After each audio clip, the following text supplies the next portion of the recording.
Prologue, the day of ruin. The demon Lord Carolan gazed up at the sky, a tense look on his face. Far beyond, he could feel a large, concentrated ball of magical energy flying his way, its aura so powerful that its owner didn't even bother to conceal it. It had to be his fellow demon Lord Malim. She was clearly ready for combat, and her target was this very country. Swooping in faster than the speed of sound, Malim stopped on a dime directly above Carolan's castle. The declaration that ensued was made at deafening volume. It generally unfolded like this. I am Malim Nava, the demon lord, and as of this moment, I hereby declare all treaties and agreements made between myself and the other demon lords null and void. That includes any and all pacts made with the demon Lord Carolan. I'm also declaring war on him. So how about we meet up again a week from now?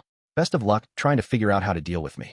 As both a demon lord and beast master of his realm, Carolan got a headache from simply this one-sided declaration. What in the hell is that airhead woman thinking? He pondered. But he could stew over this later. For now, he needed to give out his marching orders. All warriors of the realm, assemble here at once. The command was carried out with all due haste. In another moment, the whole of the Beast Masters Warrior Alliance, led by their erstwhile leaders, the three lycanthropers, was assembled in the great plaza in front of the castle. My lord, stated the golden snakehorn Alvis, we are all present, save for Grusith. Right. Carolan sagely nodded. That single moment was enough, apparently, for him to compose his thoughts. In a week's time, he gravely began as his army eagerly awaited his speech, that Malim will come to attack us. The impertinent fool has abandoned all agreements made with other demon lords, not even bothering to convene a Valpurgis to make it official. This means she has made enemies out of all 10 of the other great demon lords who rule the lands. It is simply beyond comprehension. Malim always was one to work on impulse a little too quickly, but she can be both cunning and prudent in thought. I can only assume something has happened to drive her into action. No one in the audience doubted him. They could hear Malim well enough from back there. But it all seemed so unreal that many among them couldn't even guess how to respond. So, Alvis calmly said, how are the other demon lords reacting? Fry and Clayman aren't believing a word of it, Carolan spat back. Valentine's is unresponsive as always, and Ramiris is too busy bragging about her new guardian or whatnot to listen to a word I say. My compatriot guy couldn't care less, and I imagine the other three are similarly disinterested. Of course, if Malim and I really do engage in war, they'll certainly be forced to believe it then. It didn't sound like Carolan had many allies to rely on. Then war is the only option, General, bellowed Sophia, the snowy tiger claw. And as for me, I've already got a ticket for the front row. Phobio, the black leopard Fong, and a man known to let his passion for battle get the best of him, rose. Sophia, he said, you can be so optimistic only because you know nothing about the demon Lord Malim's strengths. I can't state this more clearly. She is on a different level from anyone else. The entire Warrior Alliance could take her on and be wiped out within seconds. His previous experience with Malim gave him due reason to be cautious, taking a more analytical approach to this threat. As far as he was concerned, any fight would mean a quick defeat for them. I am glad to see you act more maturely, Phobio. You know of Malim's power. I have no reason to doubt you. So who do you think is stronger, Malim or myself? Phobio winced at Carolan's fastball of a question. He took a moment to compose himself, then looked his master in the eye. It is impossible for me, Lord Carolan, to estimate the full strengths of two demon lords. However, as rude as it may be to say, I can tell you that the demon Lord Malim lives up to every syllable of her alias, the Destroyer. He had avoided giving a direct answer, but Carolan could read between the lines well enough. Really then, she is stronger than myself. He gave us a good belly laugh. Then perhaps this is the perfect opportunity to show all of you how powerful the Beastmaster can truly be. This, as far as Carolan was concerned, could be a golden opportunity. And he was not trusting too much upon his own powers, either. He knew, with reasonable certainty, that Malim was likely stronger than he was. But, you know, in the end, if I turn tail and flee from my foes simply because of their strength, would I honestly deserve to be called Demon Lord? Plus, you want me to give up the chance to fight one of the most legendary Demon Lords ever? I'd never turn my back on that much excitement. Now his blood was pumping, his heart dancing in his rib cage. Malim was a pillar of strength. One of the oldest demon lords, and, despite her looks, someone who struck fear in the hearts of almost anyone with a pulse. And he'd get to fight her. It was impossible not to be enthusiastic. His parents had told him, as a child, a fairy tale about a dragon princess who ruled as a tyrant over her kingdom. Perhaps it was about Malim, perhaps it was about someone else. But back then, his parents' words to him were, inspire the wrath of the dragon princess, and your nation shall fall to ruin. Do not engage in conflict with the Dragon Princess, at all costs. Caroline always thought they were being silly.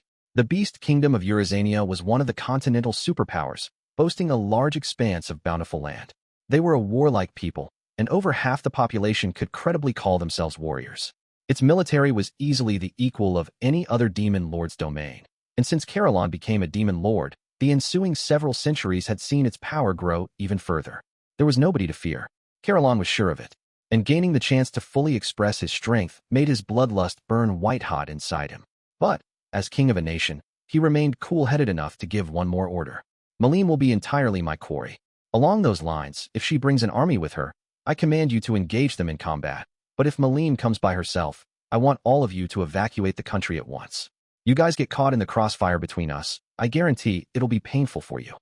But, my lord, allow me to join your side. Lord Caroline, we must. Silence. Caroline shouted, cutting off the three lycanthropers' complaints. I am the only one of us who can prove a worthy opponent to Malim Nava. All of you must devote more attention to protecting our people. You are forbidden from joining the battle. On cue, Caroline unleashed the full extent of his aura, using it to cow every high-level demon into agreement. The sheer force was overwhelming enough that no one dared to object. Immediately, everyone there kneeled and expressed their allegiance. Trust me, I will win for us all. Reoa. The plaza was bathed in cheers. The demons and vassals all looked up to their master, roaring with excitement. It had taken precious little time for the nation to decide its direction. From this moment on, the Beast Kingdom plunged into full war mode. Once it was decided, the beasts began to work quickly. In short order, the evacuation of non-combatants kicked off. It would proceed quickly enough to be completed within a short week's time. Say, Caroline reflected to his three closest generals, wouldn't it be a good idea to confer with that slime at a time like this? Meaning Sir Rimuru, sir? Asked Alvis. Ah yes, that was the name. Tell him to stock up on that wonderful drink of his, because we'll be holding one hell of a victory celebration. I look forward to it, my lord. The citizens should be evacuated to the forest of Jura, then? At once. I leave that in your capable hands, Alvis. With the order, tens of thousands of Eurasinian residents were on their way to Tempest under the watchful leadership of Alvis. All who would remain in the country were Caroline, Sophia, Phobio, and 20 or so Warrior Alliance members serving them. The fateful battle with Malim was coming, but for now, they contented themselves with quietly sharpening their fangs. The day came.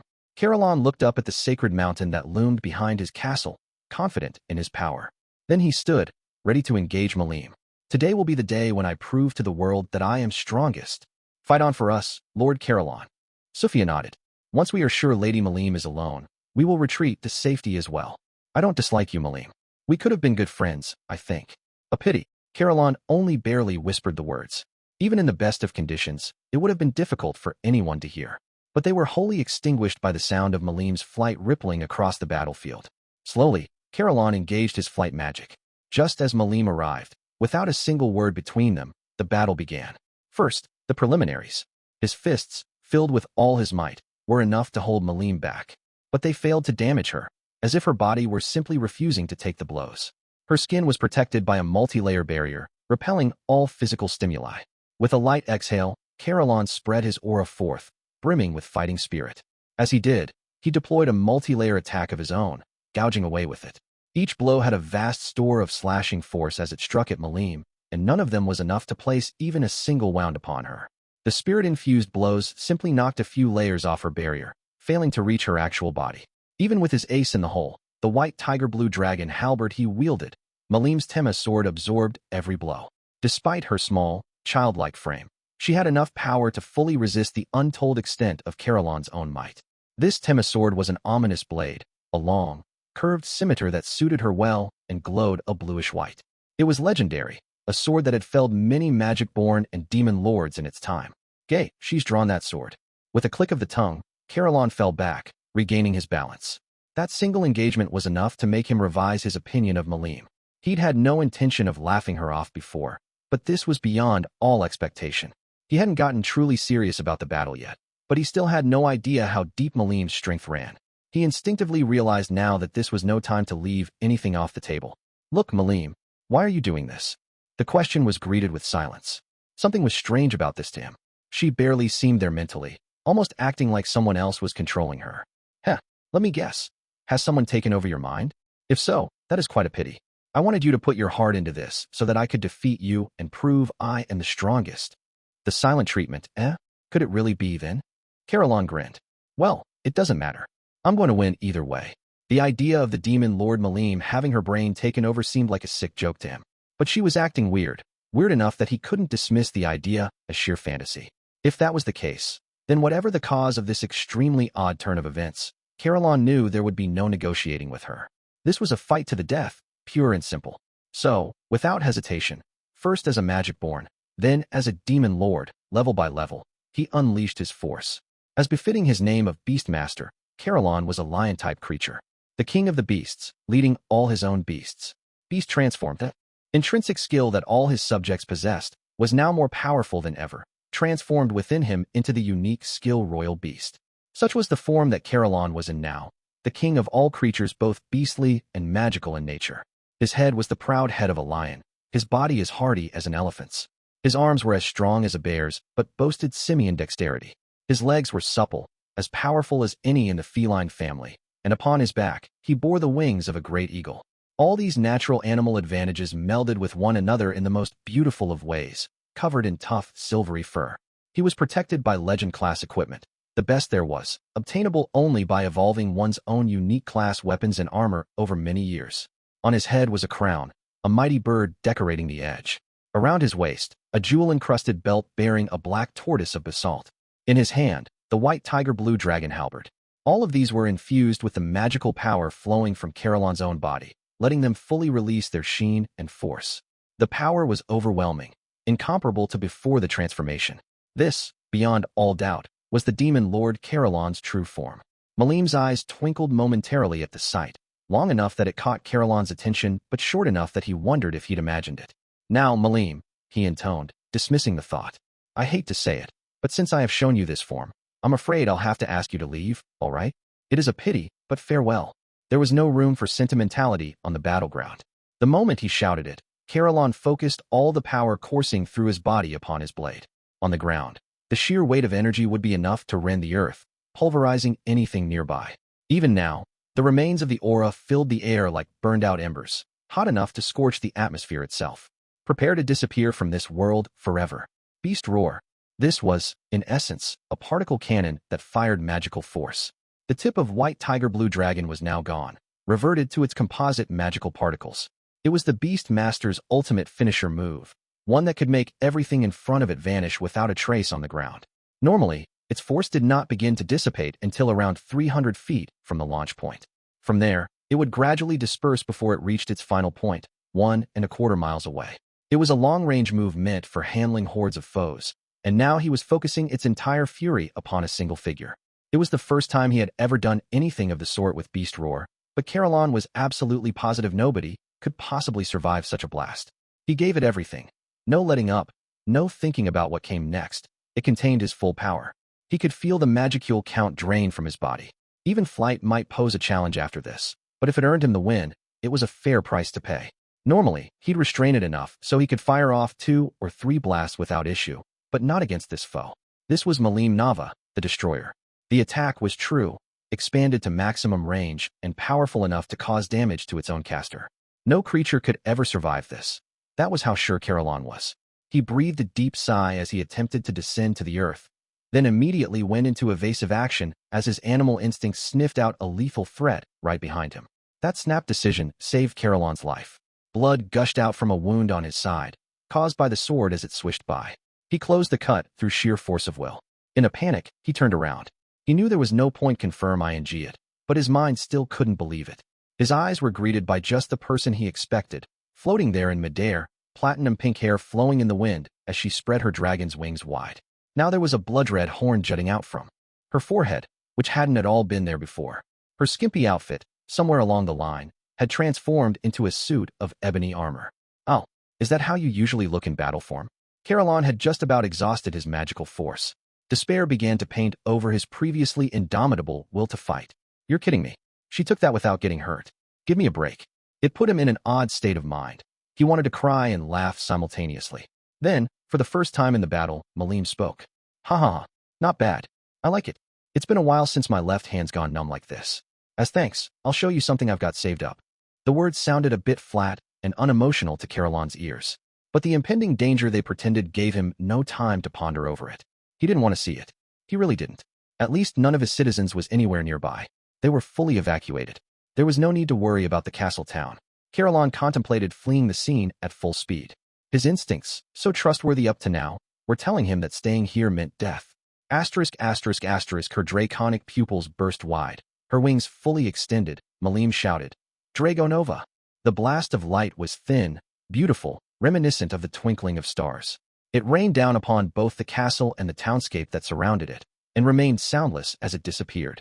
The frequency it emitted reached beyond a human's auditory range, which, along with the accompanying shock wave, was enough to fully destroy everything visible to the naked eye. Anything exposed to the light was helpless as it was ruthlessly disintegrated. It was the ultimate in magic, the strongest in existence, and it was one main reason why Malim had always stood at the peak of all the battles she had fought over her many years. That's insane. Carolan just barely managed to flee above Malim in time. The fact that Dragonova had launched out in the direction she faced saved his life again, but the sight under him now made him lose all his words. The town, built of simple stone structures that integrated well with the local landscape, was completely erased. This was Malim Nava, the Destroyer, a demon lord with whom you absolutely never engaged in conflict. Now Carolan had to admit it. His parents had been right. This was doomed. She was in too different a dimension. But I wonder if there's... You wonder if there's what? I'd like to know. Carolan could feel a thin blade touching the back of his neck. He sensed another woman there, flying in from behind. It was Fry the Sky Queen, the demon lord who held absolute rule over the heavenly skies. Now Carolan realized why Malim hadn't bothered to hide her overwhelming aura. It provided Fry all the cover she needed to make her approach undetected. NGH, Fry, not you too? Not me what exactly? Would you mind taking the time to explain? Fry moved her hand, and Carolan's consciousness went dark. It was the worst day in the history of Eurasania, one that would later be referred to by the assorted lycanthropes who called it home as the Day of Ruin. Chapter 1, Calmer Days. Long before then, long before the Day of Ruin unfolded, the magic-born Jurin was off to spy on Rimuru and his town once again. Her master, the demon lord Clayman, had given the command right after she finished a delivery of a certain magic item. Investigate these mystery magic-born, he said. Find any weaknesses we can exploit, and find me some intelligence we can utilize on the bargaining table. The report Jurin gave him several months ago had been quite extensive. It covered the monster town Clayman was curious about, their level of cultural advancement, and the fact that Malim had apparently become friends with the enigmatic magic-born leading them. Said magic-born was a slime, as well as the masked figure Clayman had seen in previous reports. More important than that, however, was how the Dryads, the overseers of matters across the forest of Jura, had recognized this slime as the head of an alliance between them. They were now a kind of third power in the world, one neither human nor demon lord, and that made them difficult to touch. Clayman didn't hide his astonishment at the news of Malim's new friend. The fact that this weak-sounding slime was the real identity behind that masked magic-born was surprising in itself, but Malim's behavior was unfathomable, unthinkable, beyond the realms of imagination. The thought of a demon lord befriending some random magic-born off the street was the height of recklessness. It did nothing but confuse him. Jurin didn't mind this. She was a regular person, and she long ago concluded there was simply no comprehending the thoughts of a demon lord. There were a couple of things. Okay, many things about that demon lord's behavior that gave her pause, to be honest. But it wasn't her job to figure out what made them tick. So she just reported everything she saw to Clayman and gave him the unvarnished truth. He rewarded her with a broad smile. I see, he said. This could prove useful. A very fascinating story, indeed. It came as a relief to hear. Jurin was glad her master was pleased, but above that, she had provided him with her ace in the hole, a crystal ball, the most important magic item there was. The information it contained documented the entire battle between Charybdis and this mystery magic-born, as well as a quick sample of Malim's own strengths. It was a priceless asset, one that elated Clayman. Not even this, however, was enough to make Jurin a free woman. She needed to put in an even better performance, or else Clayman would remain unsatisfied. She might not have been that useful to him, but she knew full well that Clayman was not the kind of man to let an upper-level magic-born go unchecked. But it was still a major achievement, one that successfully earned her a decent amount of trust. And being granted a solo mission was perfectly suited to Jurin, too. If she wanted to escape Clayman, any chance to prepare away from his prying eyes was perfect. And with the demon lord's authority on her side, she had the ability to do what she wanted without checking in with him. Back at the monster town, Jurin continued her surveillance. During the demon lord Malim's stay, She had not once engaged in magical conversation with Clayman. She hadn't used any magic at all in the region. In fact, she'd snuck into the town while holding her breath and restraining her aura as much as possible. For much the same reason, Clayman had not contacted her. Juran couldn't have asked for much more. Malim was aware of his presence now. True, she had to be more careful than ever. Fully realizing it might already be for naught, she made every effort to stay alert during her duties. Perhaps thanks to that, nobody else had noticed her. After a while, Malim left the monster town. What could she be doing now, and where? That went beyond Juran's orders to observe the Magic-born and his people. There was no need to worry about it. Now Juran figured she could rest a bit, as much as her continued alertness made her hesitate. She kept observing quietly, and to achieve this, she decided to take advantage of a group of humans who were now regular visitors to the town. It was now several months since Juran had given her report to the Demon Lord Clayman. She had been active that whole time, but Clayman had never contacted her. She'd given a report when Malim left town, but his only reply was to carry on with her mission. She could tell his interest in her was dwindling, and she decided some brash action was called for. She was here to gather intelligence, so she thought of ways she might be able to enter town. It was that group of humans who caught her eye first. Slowly, carefully, Juran gathered her information. It told her this was an armed group that engaged in business within the monster town, a group that Rimuru, that mystery magic-born, was attempting to prop up as champions of mankind. Infiltrating this group would be the perfect approach, she thought. It'd let her enter town freely and with the perfect alibi. So she put together a plan of action. As a former human, pretending to be non-magical was child's play for her. Right now, she was beholden to Clayman for everything. But if it meant her freedom, she was ready to do virtually anything. If something could be exploited, exploit the hell out of it. Such was her way of thinking. An approach that probably rubbed off on her from Clayman, as loath as she was to admit it. Before long, she was off to the kingdom of Pharmus, the reported destination of the human party. My, she said with a sigh, human towns have certainly advanced as of late. Juran had last been a human being several centuries ago. The only towns to speak of at the time were the capitals of kingdoms, where all the royalty lived. Beyond that, you had a few villages larger than the norm, and that was it. There simply hadn't been a lot of humans around, not as many as now. She stayed out of sight by habit as she walked around town, in search of a certain location, the local Free Guild branch, in this territory ruled by Nidal Migum, Earl of Migum. She found it just as the sun was about to dip under the horizon. Opening the door, she saw it was crawling with ruffians of all shapes and sizes. Thickly accented voices attempting to negotiate with the front office brokers, voices yelling at one another in hopes of raising the sale price of their goods, happier voices bragging about the lofty achievements they scored today. The din almost made her feel dizzy, but she tried to tune it out, not wanting to use her magic for it. Then Juran heard someone whistling at her. One of the ruffians, no doubt, sniffing out the fragrance she typically wore to mask the smell of blood. Hey look, she's a real beauty. Now this is a find. What's a lovely lady like you doing in a place like this, huh? See this creature I bagged today? I'm gonna sell it in a bit. So how about you join me at the bar and we'll drink on the profits? Ugh, what a pain, Juran thought as she wrinkled her nose. It was beyond her why she was such a target of attention around here. Thanks to living her life in seclusion, avoiding the company of others and focusing solely on her magic research, she was wholly indifferent to her outside appearance. But between the green-tinged silver hair, the blue eyes, and the calm demeanor, the consensus was clear. This was one beautiful woman. A beautiful woman who had just stepped into a guild branch office packed with people just barely on the right side of the law. In the evening hours, no less. The furor was only to be expected.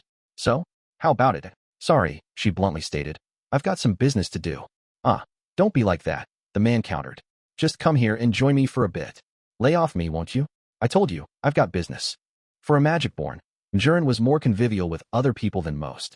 But not even she was magnanimous enough to let a total stranger act like her best friend out of nowhere. Lay off?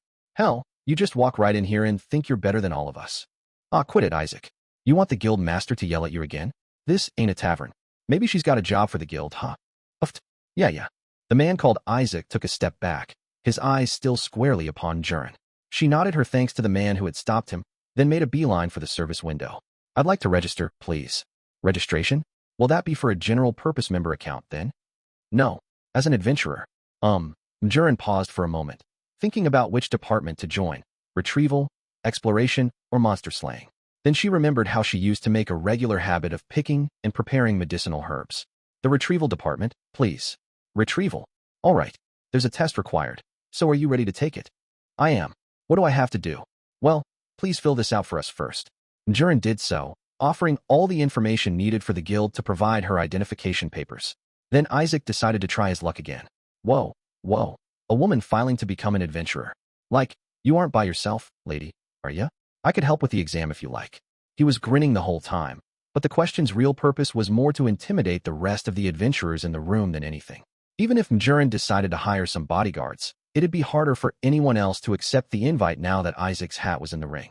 Doing so would instantly make Isaac your enemy. After all, and despite his attitude, Isaac had a pretty serious rep around this guild. In terms of pure strength, he was on the lower end of the C rank, but that still put him near the top of the membership roll in this rural branch.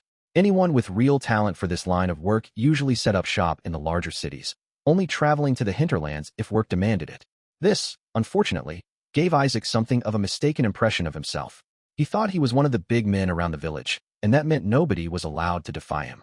Oh, please. I don't feel like getting involved with these yokels. Should I just kill him, maybe? Ending his life here would cause serious problems, but killing him covertly wouldn't warn the others to stay away from her. Mjurin saw no merit in voluntarily becoming a murder suspect. But what to do then? I think it'd be faster if I showed off some of my skills to you. She turned back to the guild agent, her voice calm and composed. Hey, I changed my mind. Instead of retrieval, I'll join the monster slaying department. I can take that exam on site, can't I? The agent nodded. A little while later, this here's the end, lady. Isaac was scared so straight by the carnage Mjurin released that, without her asking, he became her underling. A few days later, Mjurin was already part of the regular guild crew, taking on work and living nearby, just as she had planned it. Yom's team, the armed group she was targeting, would be here soon. She was waiting for them. Isaac, for his part, was proving to be a surprisingly devoted henchman, unwittingly helping her gather more intelligence. He was used to showing people around town, which helped Mjurin catch up on customers much more quickly than otherwise. He also happened to know a great deal about Yom and his team, which was an unexpected bonus. Good thing I didn't kill him after all, she mused as Isaac came to her with some pressing news. They're here, lady. Now it was time to proceed with her plan. The scheme Mjurin devised was fairly simple. She had asked Franz, master of the local free guild branch, to introduce her to Yom. Her work performance over the past few days was already enough to make rumors about her skill spread far and wide. Franz himself was a catalyst for this, given that he served as Mjurin's test manager. At this point, nobody involved with the guild was unfamiliar with her name any longer.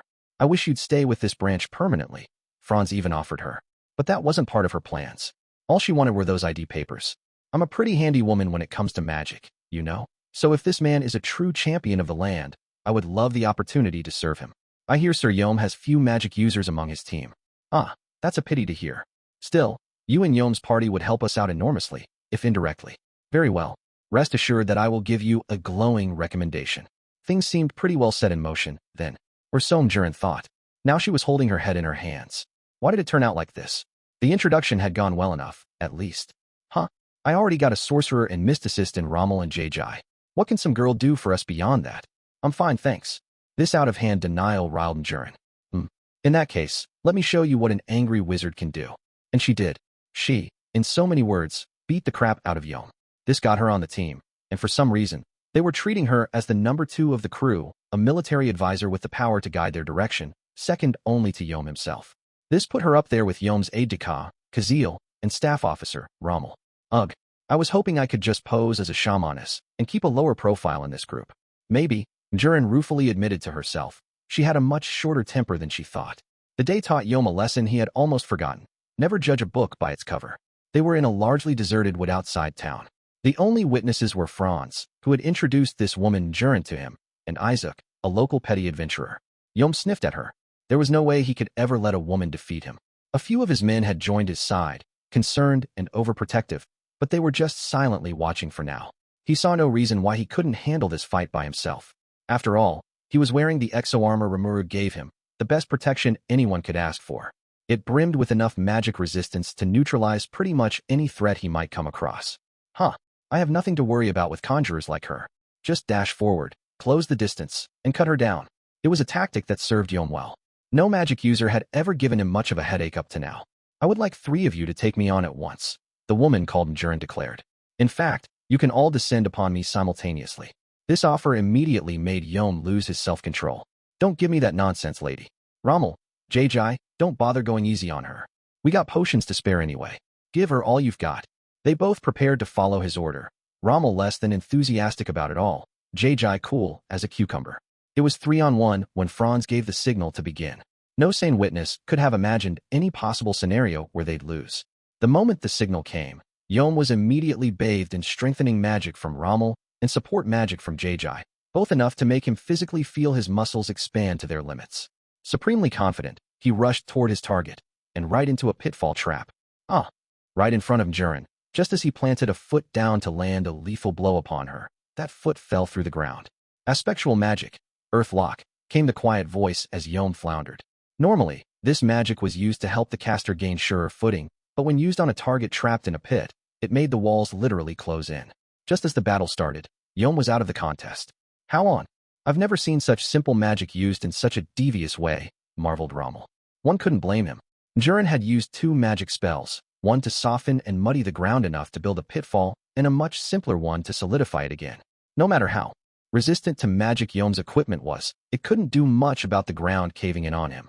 It was a breathtakingly straightforward tactic, one crafted with a clear understanding of how Yom would strike. The 2 witnesses were stupefied, but not enough to miss their enemy's next few words. Ailment, silence. That was the finisher. What a pitiful show. Jurin groaned. Neither of you prepared any defense against ailment magic? How are you going to handle magical opponents that way? She hadn't even needed 3 minutes to claim victory. It all but forced Yom to accept that she was a force to be reckoned with. They were all at the local tavern that night, holding a small celebration to commemorate Jurin's induction into the group. Yahaha, you're a strong woman. You are. Kazil managed to work in between his laughter. Sure wasn't expecting the boss to get trounced like that. Shut it, Kazil. I just didn't think it'd be so easy. Is that normally how magicians go at it, JJ? Oh no, boss, that's just crazy. You'll never find a wizard who wouldn't flinch at the sight of a skillful warrior's sword thundering their way. You need to define a point to dig a hole at, too. So you gotta have enough courage to stand right by it to serve as the bait. I don't think either I or anyone else would try something like that. He's right, Yom. She must have planned out that whole bait job in advance. I guess Jurin was right. Sooner or later, we would have met our doom in a clash of magic. The conclusion made Yom realize all over again how lacking their team was. True enough. I can brag all day about how invincible I am, but it don't mean a thing without results. We took you on 3 against 1, and we still lost. I'll admit that to ya. So, I'm sorry to bother you about this, but I hope you can teach us how to fend for ourselves against magic-wielding foes. Indeed, Rommel added. They never taught us how to fight like that at the Magic Academy. We did learn about taking advantage of the terrain in my Legion Magic classes, but, well, I could help you a tad, perhaps. Oh, wonderful. I've just got to broaden my knowledge a little. Better learn how to use my skills more effectively. I'm in on this, too. Yeah, said JJ. Certainly. But just a little, all right. Yeah, Yom interjected. Thanks a lot for putting up with us.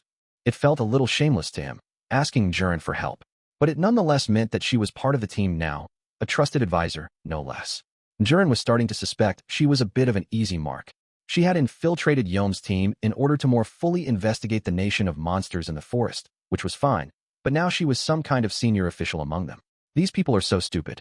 They don't suspect for a moment I'm magic-born. She looked down on them for that, but there was still a faint smile on her lips. Interacting with these kinds of people for the first time in quite a while was oddly exhilarating. She wanted this to continue, whether she consciously thought it or not. She wanted to enjoy this state of affairs for just a little while longer. Then, an innocent look on her face, she went back to her usual work. Once she joined Yom's team, Jurin's days suddenly became packed. She was responsible for giving tactical advice to the party, providing in-the-field guidance on working together to fend off monsters and magical attacks. She had inadvertently admitted to them that she was a wizard, but there was no point regretting that after the fact. She couldn't take back the words, so she resigned herself to their consequences, offering her teachings to Rommel, JJ, and everyone else in the party at least somewhat familiar with magic. Tactical advice was enough of a workload, magic only added to it. Simple curses were easy enough to teach others about. She was a witch, so talking about the kinds of magic available to humankind was child's play for her. Higher-level magic, on the other hand, was a far different story. Some of it could be conjured only by magic-born. Blithely imparting everything she knew could cause serious problems for her later. So what were humans capable of? Where did the boundary lie between what they could and couldn't handle, magic-wise? She needed to know that before anything. This is such a pain. Why did it turn out like this? She could whine about it all she wanted, but she knew full well that she had done this to herself. As military advisor, she had one other important role, casting the deciding vote on the party's actions. This was its own barrel of monkeys. one that required far more work than she'd anticipated. Whenever regular reports came in via the communication cries towers installed in each village, the team's main officers would congregate and work out their future direction. Jura was among them. But something about these meetings, likely the lack of intelligence among the men, she guessed, made them drag on forever without any resolution. It sorely tried her patience. They passed out these incredibly valuable magic items to all these settlements, and now they were wasting time quibbling over the silliest things thanks to them. She spoke up about all this waste, and once again, she sealed her own fate with it. Now she was giving orders to each individual platoon, making arrangements for them and reporting directly to Yom about them. It was all her. She didn't understand why they were giving so much responsibility to someone brand new to the squad, but given the lack of other qualified candidates, it was like they had just been waiting to spring all this on someone like her. The only real, decent-minded person among them was Rommel. Man, Jura, I don't know what we could have done without you. Receiving such heartfelt thanks made it tough for Jura to disappoint him. Imagine, she thought, trusting a magic-born like me. I can't believe what a pushover I am. But she never said it. He had apparently been hired right from the Magic Academy by the local earl, who had tapped him to serve as his personal conjurer. He had essentially no battle experience, making it hard for him to be decisive on many matters. Until Jura came along. Every day was a long trial-and-error process for him. Rommel did seem to have a good head on his shoulders, though. She could practically feel him maturing as she taught him.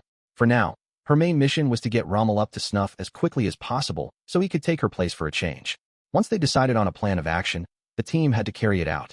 They went around the villages in their territory, in order of priority, and dispatched the monsters that appeared. It was her job to juggle the adventurers stationed in each area and keep the whole operation purring. Why do I even have to do this? This is ridiculous. She thought she had a legitimate complaint, but as long as she had that mission to infiltrate the monster's country, she couldn't quit in a huff yet. The whole plan was starting to seem like a failure, but she couldn't bail on it now. Through it all, days passed on as Jura firmed up her position on Yom's team. Defeating monsters, saving villages, this is wrong. It's got to stop somewhere. But even as she whined to herself about it, she also felt oddly fulfilled. Dealing with people for the first time in ages, recalling emotions she thought she'd forgotten about. And then, finally, mercifully, the group found the opportunity to head back to Tempest. The magic-born Grusith was joining them as a guest in their battle training. Ark, boy, that old coot sure isn't letting up today either. Gee Gobda, is that demon? Is Sir Hakuro like this every time? It astonished Grusith, covered in welts and bruises from head to toe. Gobda, his hobgoblin companion, didn't look much better. Oh, you bet he is. No joking. Gobda wouldn't dare say that in front of the teacher himself. Grusith firmly agreed, but he bit his tongue so as not to sound ungrateful. It saved the day for him. Oh, by old coot. You wouldn't happen to be referring to me, would you? Gah, master, why are you? Silence, you insolent oaf. It'll plainly be at least 100 years before I let you call yourself a disciple of mine. They'd both thought he was gone, but there he was, completely concealing his presence until the last minute. His wooden practice sword swung down, faster than Grusith could follow with his eyes, and smacked right against the crown of Gopta's head. He was out cold in an instant, eyeballs lolling around the backs of their sockets. Grusith watched piteously as Hakuro then dragged him off, no doubt for yet more instruction. All he could do was pray for his friend's safety. He was here in Tempest on orders from Phobio, one of the 3 lycanthropers, to live in this nation and observe its people. Rimuru, its leader, was away from the land for the moment, but he had already given his full permission for Grusith to be there. It was hard for him to believe the leader of Tempest was traveling the world solo, but none of his subjects had any objection to it, so he did not press for an explanation. Right now, his priorities were pointed more toward using this opportunity to gain as much knowledge and experience as he possibly could.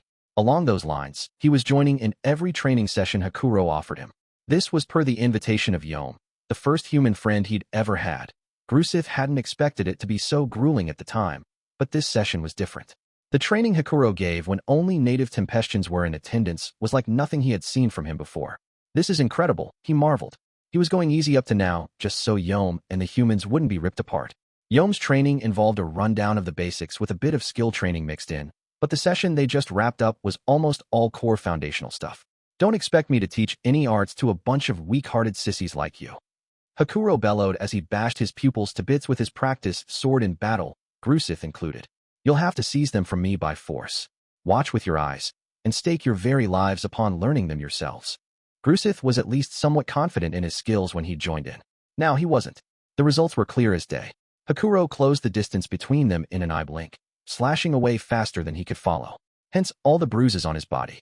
I might have died if that sword wasn't wooden. And how could a wooden sword be so damaging to me, even?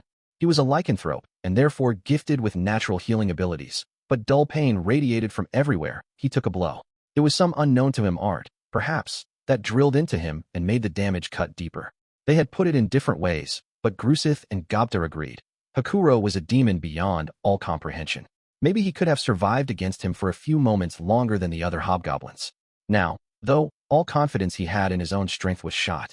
Grusith had taken an interest in the creatures who served under Gobta, the hobgoblins who rode the Star Wolves, themselves a rare evolution to see. They were called Goblin Riders, and they were responsible for security around town.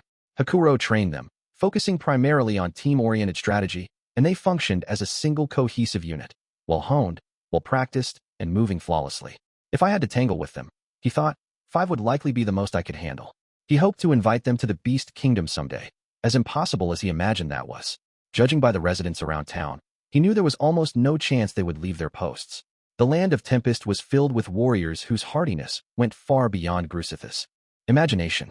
He might have been complaining about it the whole time, but Gobta, his partner in training, was keeping up with every step Hakuro the Ogre Mage took. That in itself made him formidable, and he was hardly alone. Rigor, head of the security patrol, was even stronger than Gobta. The Dragonutes Grusith occasionally caught sight of seemed just as daunting to him.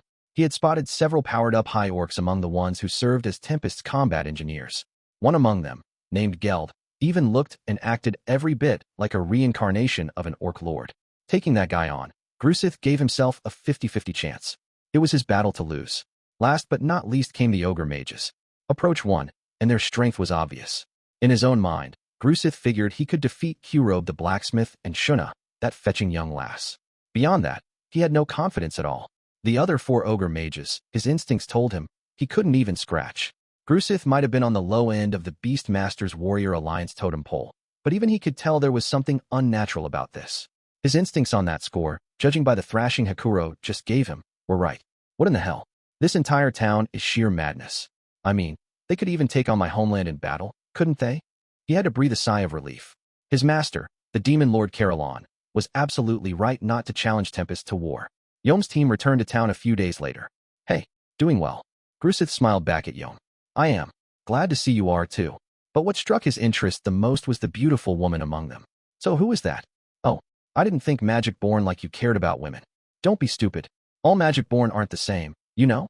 Lycanthropes like us are closer to demi-humans than full-on magic-born. It's not uncommon for some of us to mate with humans and produce offspring, too. Really now?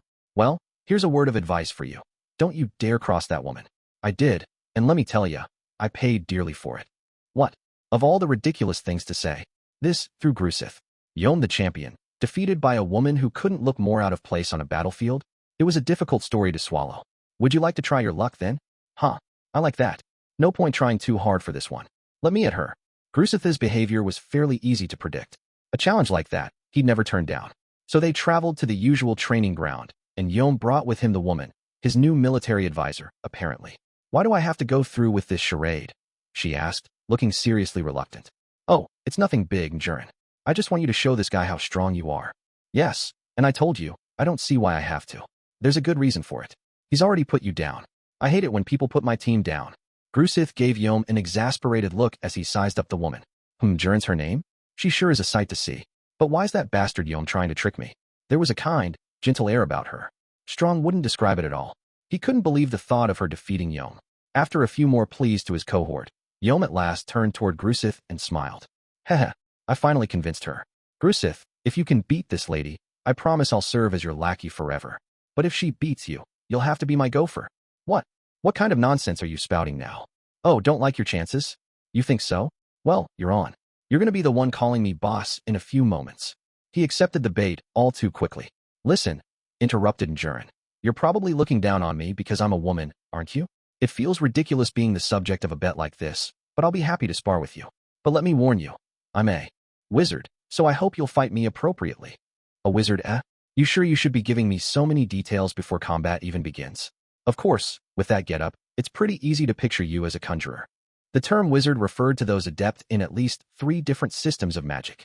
It implied talent in these dark arts far greater than your run-of-the-mill sorcerer or mysticist.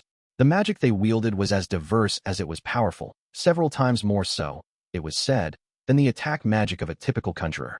What Mjurin had just said, in effect, was that she was a well-seasoned, battle-tested magic expert. Grusith got the hint, and it made him respect her more. But he still didn't take any special precautions. A higher-level magic-born like him had intrinsic magic resistance, and as long as limbs weren't flying off him, his self-regeneration skill could heal most wounds. Anything short of lethal magic could be safely ignored.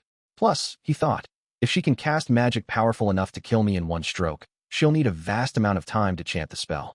Conjurers like her leave themselves wide open. I can just finish her off then.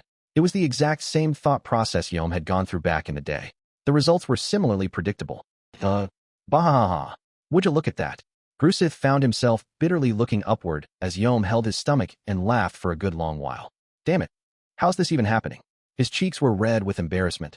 Not half, because he was buried up to chest level in the ground. It took a lot to keep from crying. I know I probably should have begun with this, he told Mjurin a bit later, but my name is Grusith.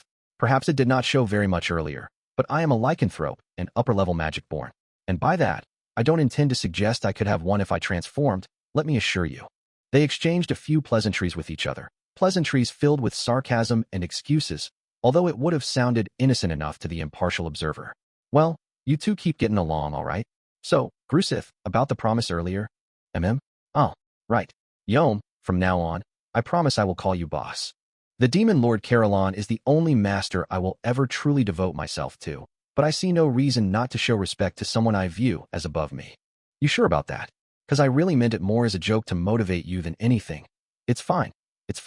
But if I may be honest, if Lord Carolan ordered me to kill you, I would not hesitate for a single moment.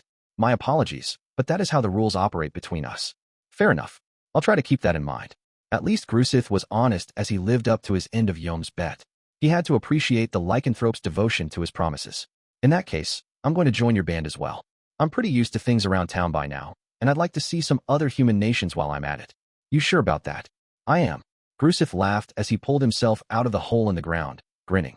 My job here is to explore the world. I'm allowed to do whatever I wish until ordered otherwise. But now someone was stealthily approaching them. It was none other than Gobta. I saw them. If she can do that. He was plotting and planning as he interrupted the pleasant atmosphere surrounding the group. I saw that battle just now. What a marvel. I am astounded. I simply fell in love with that lady's moves. I did. And that's why I hope I can ask a favor of her. He smiled eerily. Yom and Grusith both knew him well enough to grasp what this meant. He was scheming something again. Mjurin, on the other hand, raised a quizzical eyebrow at him. Mjurin, this is Gobta. He's, well, you could say he's a force all his own around here. No, I'm really not. No. Seriously, Gobta here's a real performer, volunteered Grusith. He let that demon instructor beat the daylights out of him just now, but he always comes back for more. Ooh yeah, that was rough earlier. Gobta modestly turned away a bit before remembering what he was here for.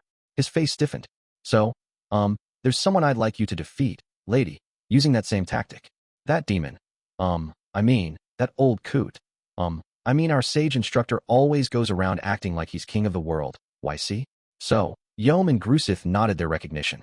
Gobta lowered his voice, looking around in case anyone was eavesdropping. I'll help you with this, Mjurin. If we can beat him, that'll force him to treat us with some respect, at least. Besides, I'd love to see how the guide react to that. Indeed, Grusith agreed.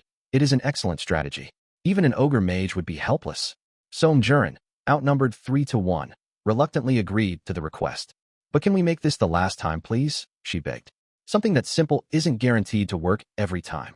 Oh, it'll be fine. The old man's a swordsman, fighting at close ranges. He prides himself on his speed. He's got to fall for it. Yeah, he acts like he's so superior to us hobgoblins, so I want to make him pay for it for a change. It was enough to trick even me, after all. A close-range battle, relying on quick footwork like that, would be much harder if the trap was sprung in the right place. That trick worked, Mjurin said to herself, because you're too simple-minded to spot it. It can't put up with that much heavy use. But, she pleaded, what pretext should I challenge him with? Any excuse should do, ventured Gobta. Just tell him you want more instruction on dealing with magic-casting foes. So this should be a scrimmage, then, not a real battle? That's fine, isn't it? It'll just be one strike. Tell him whoever hits first wins, and I'm sure he'll be fine with it. Indeed, Yom. Magic resistance plays no part in those rules. Land a spell upon him, and you win. If he touches you first, he wins. A test of speed, you could say. Do you really think I'll be willing to accept those rules? That puts conjurers at an enormous disadvantage. How can someone like that compete in speed with a swordsman who's clearly faster than they are? Oh yeah, Gobta admitted. Accepting restrictions on your own abilities when you don't know what your opponent's capable of is like signing your own death certificate. Jurin sighed. To her, serious-minded at heart, Gobta's poorly thought-out ideas were enough to give her a headache. Suggesting rules like that was all, but advising her foe to expect a trap of some sort. All the men here were too boneheaded to pick up on that. All right, said Yom. So Jurin doesn't fight. We just want him to accept that you're good with magic, you know? So since Gobta suggested this first, maybe we can use him as bait. A fine idea. He would certainly accept a challenge from the hobgoblin. Gobta began to dislike the direction this was going. Hold on a second, he barked. Yom and Grusith were too busy working out the plan to listen. It'd be hard to bow out at this point. Having Jurin fight for him seemed like it'd bear positive results, but if it was his neck on the line, that gave him pause. Oh no, if I mess this up, I'll be in big trouble, won't I? I guess I'll have to help think up a more serious plan. All right, guys, I have an idea. First, I challenge him to battle. When I do, I want you to put pitfalls in a big circle around us. From that distance, a safer bet would be to liquefy the soil and keep him from moving. How will that work? Jurin liquefied a small patch next to her to demonstrate the process to Gobta. He took a step, then marveled as his foot went right in with a plop, resisting his efforts to pull it out. Ooh, this ought to work. That was the end of their deliberations. Right, Jurin said. So my role here is to wait for the battle start signal and transform the earth. Is that it? Right you are. Gobta beamed. Now they just had to pull it off. So will I receive an explanation for this? Gobta, Yom, and Grusith had been made to kneel on the bare ground. Jurin stepped up to join them, but Hakuro shooed her off with a wave and a grandfatherly smile. You are fine, he said. I'm sure these fools before me instigated it, did they not?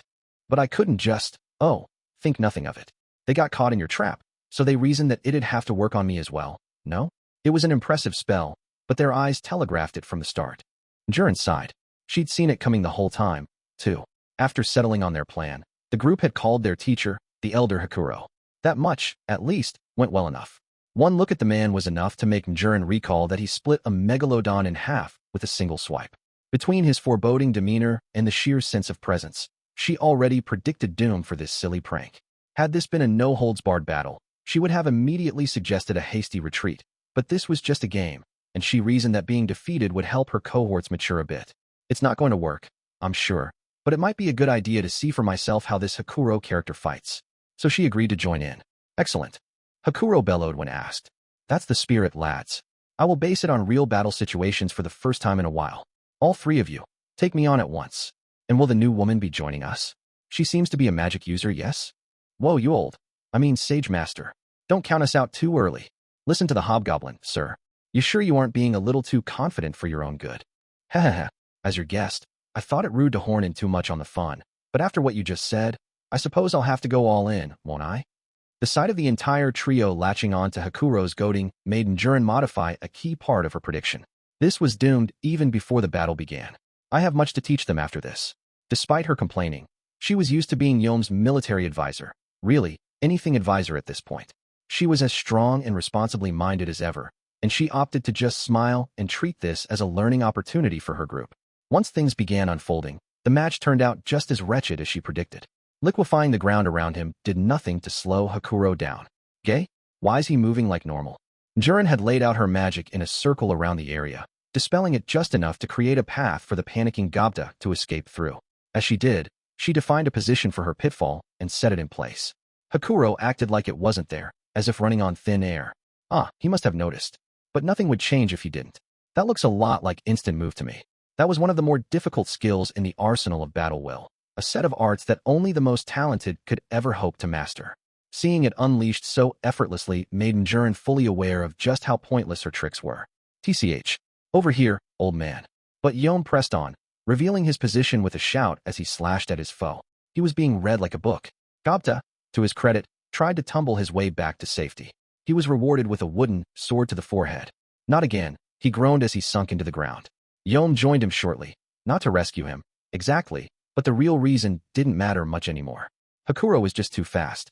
Before Yom could even stick the follow-through, Gobta was down and Hakuro was behind him. Whoa, I didn't even see, fools. One strike later, Yom was down. If the liquefaction trick didn't work, the original idea called for Yom and Gobta to distract their foe while Grusith snuck in a surprise attack.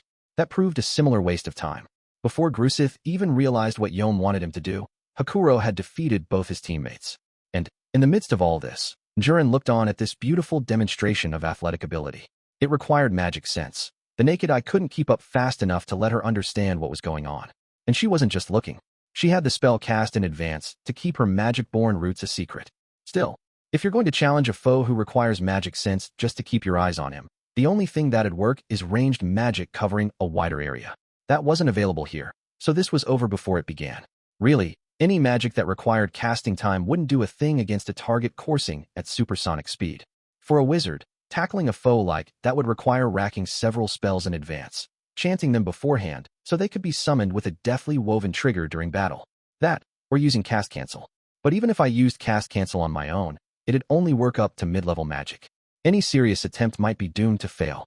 Jurin's body contained more of the magicules that provided energy for all her spells, but trying to outclass him in strength seemed like a struggle to her. The sight of it all unfolding did make this nonsense seem worth it to her, though. Hakuro was targeting Grusith, not the cautious Jurin. Before neutralizing the magic caster, he first wanted to defeat the biggest obstacle out of the group. In other words, Hakuro didn't consider her magic to be an impediment. A bit insulting, but so be it. Sir Hakuro could likely handle anything I could throw at him, here in my human form. I wish I could have hit him with something, though. Following her pre-game analysis, Jurin had prepared 3 small explosive spells, meant to be triggered in a staggered arrangement.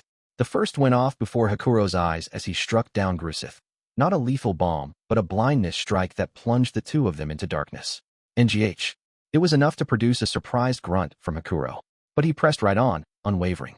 Grusith had a keen enough sense of smell that blindness wouldn't affect him in battle. That was the whole backbone behind this plan. But Hakuro didn't rely on that sense much, either. So much for that. Can he read people's presences? Or? Of course, Jurin had guessed in advance that blindness wouldn't slow him. Without flinching, she launched her second magic. This was a flashbang, a spell that created a flash of light and a deafening noise to paralyze the target's sight and hearing. It was one of her anti-human spells, effective in or out of doors, and she expected the blindness bomb would only accentuate the effect. And again, she was right. Just before the magic took effect, she saw Hakuro edge backward for a brief moment in his darkness. He was within point-blank range of the light and noise, but he paid it no attention at all as he sprang back into action. I knew it. I suppose Hakuro knows magic sense as well. The reaction to that flashbang was something shown only by those who could read the flow of magic, the movements of magicules. The blast itself, too, had no impact on him whatsoever. Just like Jurin, he based his decisions in battle off magic sense. That meant he could read all magic before it happened, and that meant Jurin would have had to bust out the big guns immediately if she wanted to impact this fight at all. Ignoring her and tackling Grusith first was an extremely sensible decision. She had focused on keeping him safe from status ailments rather than trying to cast magic directly herself, but magic sense made all that moot. The operation was upended at its very roots. If anything, it hurt Jurin's ego, seeing her magic be so dismissively tossed aside like that. That was no fun, she thought. I was never too enthusiastic about this, but if he thinks he can pick on a wizard, let me show him what that costs. So she turned her eyes toward Grusith, and then she lost all interest. My eyes, my ears. What are you doing, you fool? She could be excused for yelling at her comrade. That flashbang had been pointed in a single direction. It shouldn't have affected Grusith that badly. The idiot must have stared right at it. She told them all beforehand what magic she intended to use. She could conclude only that Grusith was the kind of lycanthrope who, if you told him not to do something, would immediately try that out first. Jurin threw her arms up in surrender. This is just ridiculous. I thought the way lycanthropes are so stupidly straightforward with people would make them easy to use. But it's the exact opposite, isn't it? If that did nothing to you, then we have lost. I doubt Grusith will make any further contributions to our cause. Ho ho ho. You are quick to read the tides of battle, my good lady. At least, much more than this rotten trio. So you will not use your final spell? No, I doubt it would make any difference. The final spell was Sleep Mist, her trump card. Putting Hakuro fully to sleep was likely impossible, but if she could slow his thought process just a bit as he locked swords with Grusith, that would provide just the chip in the armor into which to potentially drive the sword of victory. Even if it didn't, Jurin figured the surprise factor would throw off his game. But the sight of Grusith vaguely sort of floating atop the liquefied soil drained her will to continue. So she sighed and unraveled the spell. Their eyes telegraphed it from the start. Jurin rolled her eyes when he said it just now. All the prep work she'd done to ensure the magic could never be spotted, and Gobta and Grusith had their eyes on the ground the whole time. There you go, then, she thought with a sigh. It's all but opening your mouth and telling him, oh, hey, something's here. Yom was stout enough to resist the urge, at least, but he's only human. Nothing from him would work on Hakuro. Ho ho ho. You may be a fine strategist, my lady, but without a keen insight into your allies' personalities, one can never hope for truly effective teamwork. No hastily put-together team could ever defeat me. Jura nodded at the condolences. It's been a lesson for me, yes. I'd like to begin by examining them further in depth. Yes, a good idea. Hakuro nodded, then turned to his 3 kneeling opponents. So may I suggest you answer me now, before I decide to switch blades from wood to metal? The avuncular smile he'd given Jurin was a thing of the past. Now he was back in full demonic form. Huh. Whoa. Wait. 3 hours later, they were still there, legs numb from all the kneeling. Hakuro was making them stay until he was damn sure they wouldn't pull any more malarkey like that. Jurin gave them a passing glance as she returned to her bedroom, promising herself that she'd never join them on a plan like this again. Now, I say this just in case, mind you, but promise me you won't try to test Sir Rimuru like that, please? What are you talking about? Gapta pleaded to the rather concerned-looking Hakuro. No way any of that would work on Sir Rimuru. Oh, because, to be honest with you, I think it might have more than an outside chance of working. Huh? Come on, Gramps. Don't you think you're worrying too much? Someone like Rimuru, he's not about to fall for a trick play. Hopefully not, Hakuro said. If he did, we would all be in trouble. His 3 pupils shuddered at the thought. Why, yeah, we weren't planning to, but definitely not now, no. Gapta said it. He and that other girl, too. The violent one. You mean Shine? Gapta asked. Or, wait, not Mealy. Whoa, stop right there, Gapta. The hobgoblin nodded at the panicked-looking Yom. Grusith failed to follow this conversation, but understood well enough that he should stay out of it. A smart move, although he may not have realized it. All right, Hakuro gravely intoned. So I is too prudent to fall for that. But Sir Rimuru and Sir Benimaru, they have their quirks, shall we say? Sir Rimuru seems to be restraining his magic sense, too, to some extent. Why is he doing that, sir? Asked Gapta. Who knows? Yom replied, looking at him. I couldn't even guess how that magic sense stuff works. Well, interjected Grusith, I certainly see why Lord Carillon accepted Rimuru as an equal, placing limiters upon his own strengths like that.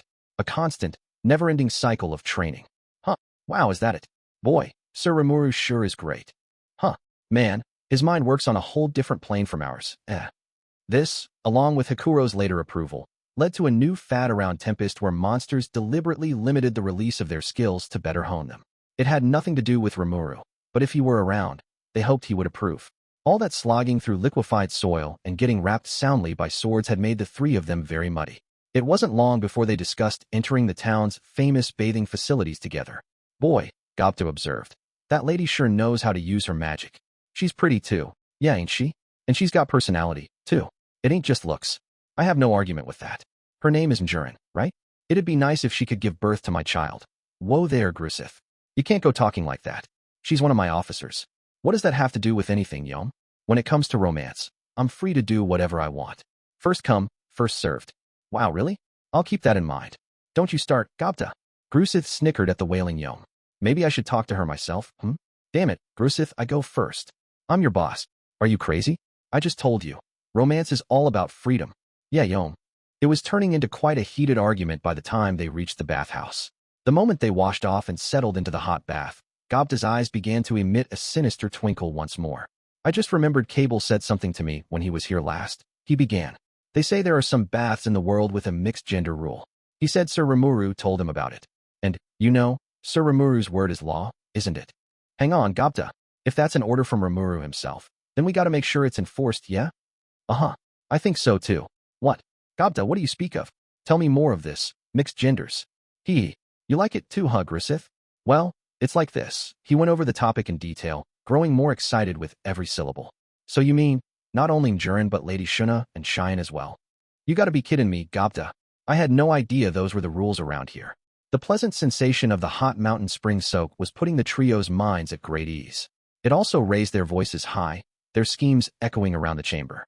Not all of it bounced back, however. Some of the sound waves wriggled their way right through the wall, and into the ears of Shuna and Cheyenne, who had invited Jurin to enjoy the women's bath with them. I wonder if we should develop a potion to banish the stupid from their minds. Do not worry, Lady Shuna. I will beat it out of them until they cry for mercy and their willpower is retempered. I'll be glad to help, Jurin added. Records, sadly, did not exist to say what happened to the men afterward. Jurin, Can we have a talk? Several weeks had passed, enough time for Jurin to get fully used to life with Yom and his crew when her leader spoke to her. Certainly. What about? Not here, if you don't mind. Oh, that struck her as odd, but not queer enough to turn down his request. She followed Yom out of town and toward a deserted patch of forest. Oh, did he find out who I am? I don't sense any traps or ambushes up ahead. The rest of Yom's team was still garrisoned in town. Jurin knew all their exact positions. She didn't much like the look Yom had exchanged with Grusith when he called her to him, but it still seemed like her cover was safe. So what is it then? She remained baffled right up to the entrance into Forest of Jura land. Have we walked enough then? What is? Jurin. The interruption made warning flags shoot up in her mind. No, really. So had he found out after all? Had he told anyone else yet? Or was Yom the only one to ferret her out so far? Either way, she had to come up with urgent countermeasures before. I love you. I swear. I fell in love with you the first time my eyes met yours. Her mind stopped. What? What did he say? Assorted questions popped in and out of her mind, but that was the only response she could muster. Simply returning Yom's gaze took all her mental fortitude. Looking back, Jurin had always felt a pair of eyes upon her. It was true ever since she'd infiltrated his force. It belonged to Yom, and when their eyes met, she found herself averting hers out of awkwardness several times. It made her a tad nervous, perhaps wondering why he was so watchful of her. But maybe her misgivings were really about something else entirely. Are you serious? Yes. I promise I'll make you a happy woman. I promise. The sheer frankness of the confession made Jurin's cheeks flush. The last time she was, chronologically, a young woman, it was a good 7 centuries ago. Her memories of it were vague at best. No memories of anyone else back then. To her, romance was a completely novel experience. Unexplored land. Anxiety won out over happiness in her head. That, and he'll make me a happy woman? The demon lord Clayman's used marionette heart to make me his personal puppet. If I can't get my real heart back, I can never be free, and there's no way to do that. And how could a human ever love me? They all die far too quickly. So she opted to delay her response. The logical part of her brain told her to say no and get on with life, but somehow, she didn't quite have the courage for that. 400 years of life as a magic-born, and it was the first time she had ever felt so anxious about herself. Even after the confession, life went on as usual. Yom was usually fairly shallow personality-wise, but, perhaps out of respect for her feelings, he made no further advance upon Jurin. The feeling was no doubt mutual. Whether circulating around villages on monster hunts or relaxing back at town, Yom showed concern for her, but he never did anything to squeeze a reply out of her. What should I even do? As long as Clayman lives and breathes, there's no way his dream could ever come true. Somewhere along the line, Jurin began to have daydreams of herself more closely united with Yom. The logical part of her brain denied it could ever be a possibility, but she just couldn't bring herself to abandon the thought. Her mind gradually began to open itself to it, enthralling her so deeply that she didn't even notice Grusith staring at her, a troubled, lonely expression on his face. Life was good, and now, within a week's time, it would be destroyed. It has been a while, Jurin. Are you doing well? The magical communique from Clayman arrived out of the blue. It made her panic a bit. Lord Clayman, what motivates you to contact me? To her, Clayman was unworthy of her loyalty. If she could, she'd murder him in his sleep. She didn't because it was so obvious to both parties that she'd fail. The last time she'd reported back to him, Clayman had been in oddly high spirits. The same was true this time. Jurin's instincts sounded the alarm. It creeped her out. Clayman almost never showed emotion to his underlings. If he was so obviously enjoying himself now, things must be going exactly the way he wanted. It did not seem like good news to her, and it wasn't. Thanks to the intel you provided me, Clayman told the cautious Jurin. Things are going quite well over here. You've done a superb job. Why, I'm even starting to think it's time to return this heart in my hand and set you free. Jurin paused, confused at the proposal. For just a moment, Yom's face appeared in her mind. She could feel her spirit leap with excitement, but she still managed to keep her voice calm. Clayman must never learn of her true feelings. He was a demon lord, a devious marionette master perfectly willing to deceive his own servants. Thank you very much, sir. This sudden suggestion is quite a surprise to me. Does this mean you no longer require my services? You never change, Jurin. There is hardly any need for such modesty. Why would I ever want to do away with such a talented pawn? I do hope you'll still be able to serve a role for me, yes. I see. I am glad to hear, Jurin. The demon lord quietly interjected before she could finish her wary answer. There is no need for alarm. I simply want you to perform one final piece of work for me. You won't turn me down, will you? I'm sure you aren't ready to die yet, and I'm sure you don't want to see the man you love die before your eyes. She could feel the blood drain from her head. I have no love for. For any man, is it? You give me far too little credit, Jurin. All you have to do is follow my orders, and everything will be fine. I showed you the sweet dream of release there. I wouldn't mind a little appreciation for that. Just sit tight until I provide your orders, if you could. Then he shut off the link. Jurin, sadly, had nothing to counter with. No matter how unhappy it made her or anyone else, the only road to salvation was to serve him. The only thing that remained in her heart was the demon lord's final words. When it is all over, I will release you. Your dream of living with the man you love may not be a dream before long. Was this a trap? No, it had to be one. But all Jurin could do was trust in his words. If she ever doubted them, it'd lead to potential tragedy for both Yom and her. Far better for her to just do what Clayman said and hope for another passing whim in her favor. Just as it always was, the only option available from Jurin was to wait for her orders. But if it really did lead to her release, could I ever really accept him? She had to explore the thought, no matter how much she knew it was unforgivable. If this dream can come true, it'll likely mean selling my soul to the devil. It was settled. Jurin was resolute now. And then, as if nothing had just happened, she was back in action. Chapter 2. Prelude to Calamity. King Idmaris of Farmus winced at the report he was just handed. He had reason to. His kingdom's situation had just faced dramatic changes for the worse. It all began when the seal placed on Veldora, the Storm Dragon, vanished from the forest of Jura. It led to a flurry of requests for monetary and military support from Earl Nidal Migam and the many other nobles with parcels of territory out in the hinterlands. It wasn't a problem the nation could afford to ignore. Idmaris had ordered measures to be taken at once, but instead of providing what the nobility hoped for, he sought instead to further entrench his authority. I suggest that we could lay waste to the monsters only after they ravage one or two of our frontier provinces. That would certainly help prove the battle might of our Knight Corps, yes. Heh. Sacrificing a few of those yappy little free guild men won't hurt our budget at all. You can't pay a creditor if he ceases to exist. Very true, very true. And what better stage could we set to boost your political strength, Your Highness? The losses had been factored into the equation, as it were. It was the job of a king to guarantee the safety of those who swore loyalty to him and followed his will in protecting their province. King Idmaris believed this. But there was no need to save the likes of Nidal Migam, some greedy knave more preoccupied with filling his own pockets than serving his people. Things had changed dramatically, yes, but Migam had failed to prepare for the future, and this was what he deserved for it. An act like this may temporarily hurt Farmus's reputation in other lands, but once their knights proved themselves in combat, it would be a wash. Instead of trying to keep the entire country safe, it was both cheaper and safer to attack only when attacked first. The outer provinces were a shield that protected the Farmus homeland. They were useful tools, easily replaceable if lost, and there was no need to risk one's neck trying to save a set of tools. Still, to Farmus's central government, which had fully prepared for a monster attack, there was something of a disappointment. A single champion, Yom, had disrupted the entire plan. This man, rising up from the common people to form his own band, had gone so far as to defeat an orc lord and its entire force, so the rumors had it. And monster-based losses had been down from the usual rate so far this year. The king had no word about Veldora's disappearance causing the monsters to grow unrulier.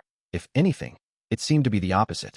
That, as well, made the story of this new champion more believable. A champion? Ridiculous. Unbelievable. But the Free Guild said that an orc lord had appeared. Perhaps it is not entirely untrue. Indeed, they might not have been a full-fledged force yet, but a brand new orc lord would have several hundred orc soldiers serving it, perhaps. That would still be enough of a threat to the borderlands. But this is pointless. If that's all it is, I could wipe them out myself. And now this man goes around calling himself a champion. The core of the government, the advisors King Idmaris put the weight of his trust upon, had come to a conclusion. Well, if it means a threat has been eliminated, then very well. A pity it means our royal knights can't have their day in the sun, though. Fulgen, head of the Knight Corps, looked less than happy with the chief royal sorcerer Raisin's statement. For now, though, the topic was settled. He could tell well enough that Raisin was simply telling the truth. There was no need to sally into battle just for the fun of it. An opinion King Idmaris seemed to accept. The next issue to tackle, however, wasn't one they could afford to watch and wait on. Their tax revenues were falling. Usually, figuring out the state of the national treasury required careful analysis over at least several years. Here, though, the downward trend was both looming and blindingly obvious over the previous fiscal cycle. Month after month, the figures spoke volumes. After a certain point in time, trade-based revenue simply fell through the floor. The Kingdom of Farmus, thanks to its geographical location, had a hand in almost every international exchange with the Dwarven Kingdom. It was part of why it served as the front gate, so to speak, for the Western nations. They had the strength of direct trade with the kingdom, no need for dangerous sea or land routes. The high taxes they levied on the goods they imported from there and sold elsewhere provided enormous profits for them. But then, one day, the number of adventurers passing into the nation started to dwindle.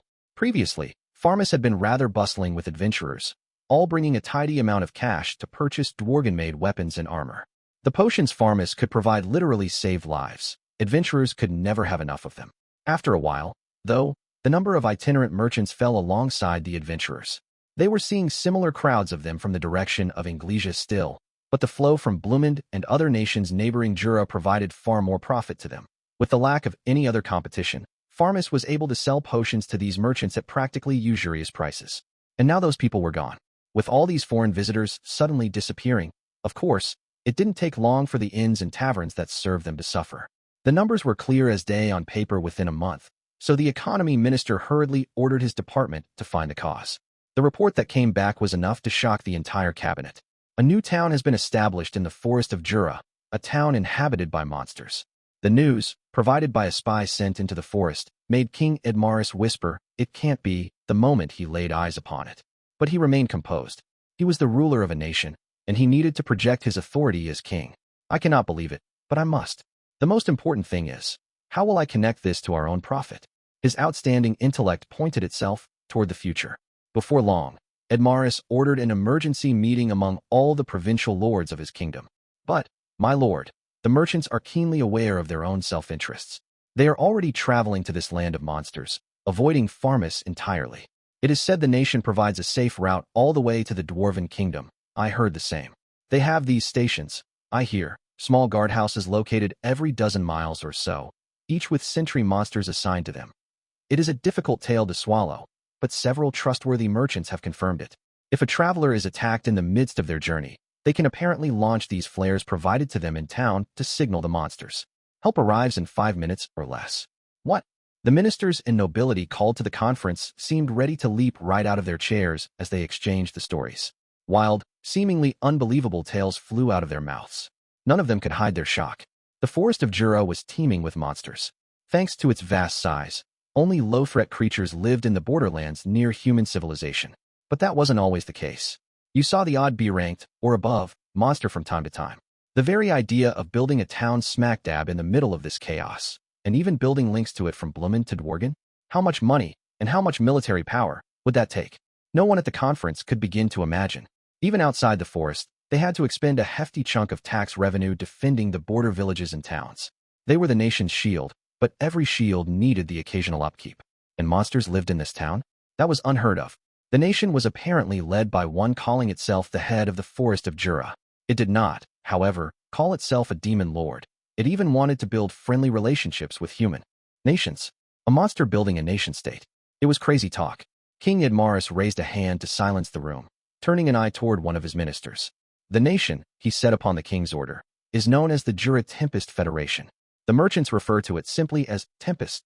It is led by Rimuru Tempest, a slime who has apparently— what?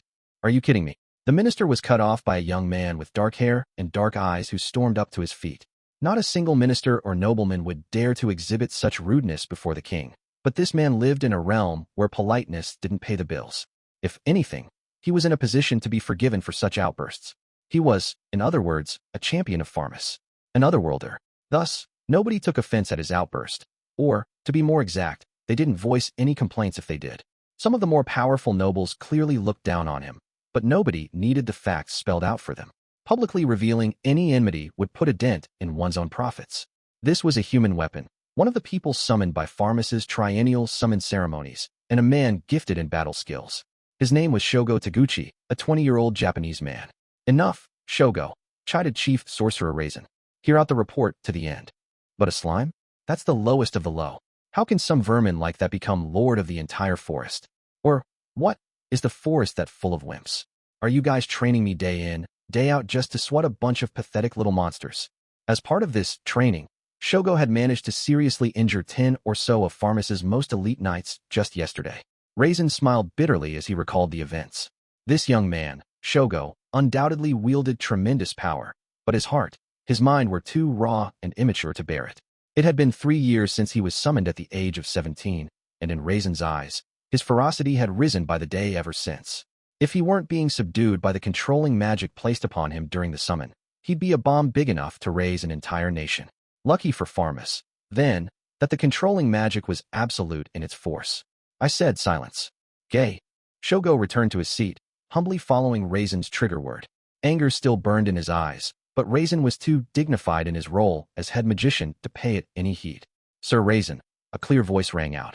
I feel Shogo does not mean any ill will.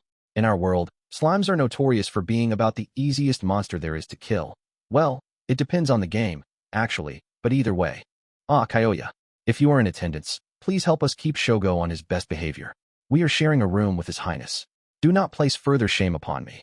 The man called Kyoya was another otherworlder summoned from Japan. His full name was Kyoya Tachibana, and he had been brought here after being summoned into a small nation a ways from Farmus. This made him the newest face among the kingdom's otherworlders, and now he shrugged in a show of allegiance and glanced at Shogo. The other young man nodded, fell silent, and turned to hear the conversation. Raisin, seeing this, asked the minister to continue. This town called Tempest was apparently home to a large number of monsters evolved from goblins, orcs, and so on. In the self-declared neutral dwarven kingdom, it wasn't uncommon to see creatures like hobgoblins, orcs, and kobolds, but that was the exception that proved the rule. An entire settlement of evolved monsters was something far beyond the realm of common sense for them all. Occasionally, every few years, you'd see the leader of a pack or herd spontaneously evolve into a higher-level creature. Whenever one was found, they were largely hunted down at once before they grew any more powerful. In human eyes, the way Dworgen freely associated with such beasts was virtually heretical. Here, meanwhile, every townsperson was evolved. You likely wouldn't see anything similar in history, no matter how many centuries you turned back the clock. But there was no doubting their spies' report. With that in mind, suppressing this upstart federation would be everyone's likely first instinct, but it wouldn't be so easy this time. These were monsters with demi-human traits. They had access to knowledge and technology, clearing out the forests, building highways, and even using human language to conduct business. That, and the rumors of that station system along the road, another spy report. Each one was officially called a substation, manned with monsters who worked in shifts day and night. These substations, as the minister calmly explained, were positioned in relevant spots up and down the highway. They had served as temporary lodging for the crews who built the road before being repurposed for this role, and the monsters stationed inside were tasked with keeping travelers safe. Substations? Shogo sneered. What are these cops? Shogo, yes, Raisin. Silence. I get it. No. What are these cops you speak of? Huh? A cop. Kyoya snickered at the awkward exchange as he provided Raisin a quick rundown of how policing worked on planet Earth. Ho. An organization of sentinels, each charged with their own parcel of land to patrol. I see. But how could a horde of monsters keep this going? Well, maybe there's an otherworlder like us with them. If he has the right abilities, maybe it's really easy for this guy to make nice with the monsters. Huh? Who would go through all that trouble? I asked. If this hypothetical otherworlder was that powerful, he would have no problem surviving in this world alone. Why would he go through all the trouble of drawing attention to himself like this? Yeah, that's a good point. Shogo and Kyoya quickly lost interest in the topic, but Raisin was still intent upon it, face grave as he thought. An otherworlder? Could that be a possibility? Yes, that does sound rather more convincing now. He nodded back at King Idmaris, noticing the ruler's eyes upon him. Having a potential otherworlder lurking in the shadows behind this problem nation was a concern, but he wanted to signal his leader that he didn't see it as a major hindrance to their plan. Raisin and his apprentices had summoned far more otherworlders than just Shogo and Kyoya. A possibility was just that, a possibility, one they could weave into their plan of action. No problems to speak of. Heh, thought Raisin as the minister continued. Even if they do have an otherworlder as a leader, they are nothing compared to Shogo, the greatest weapon in our arsenal. Farmus was hosting fewer merchants, and that meant the country's finances were looking grim.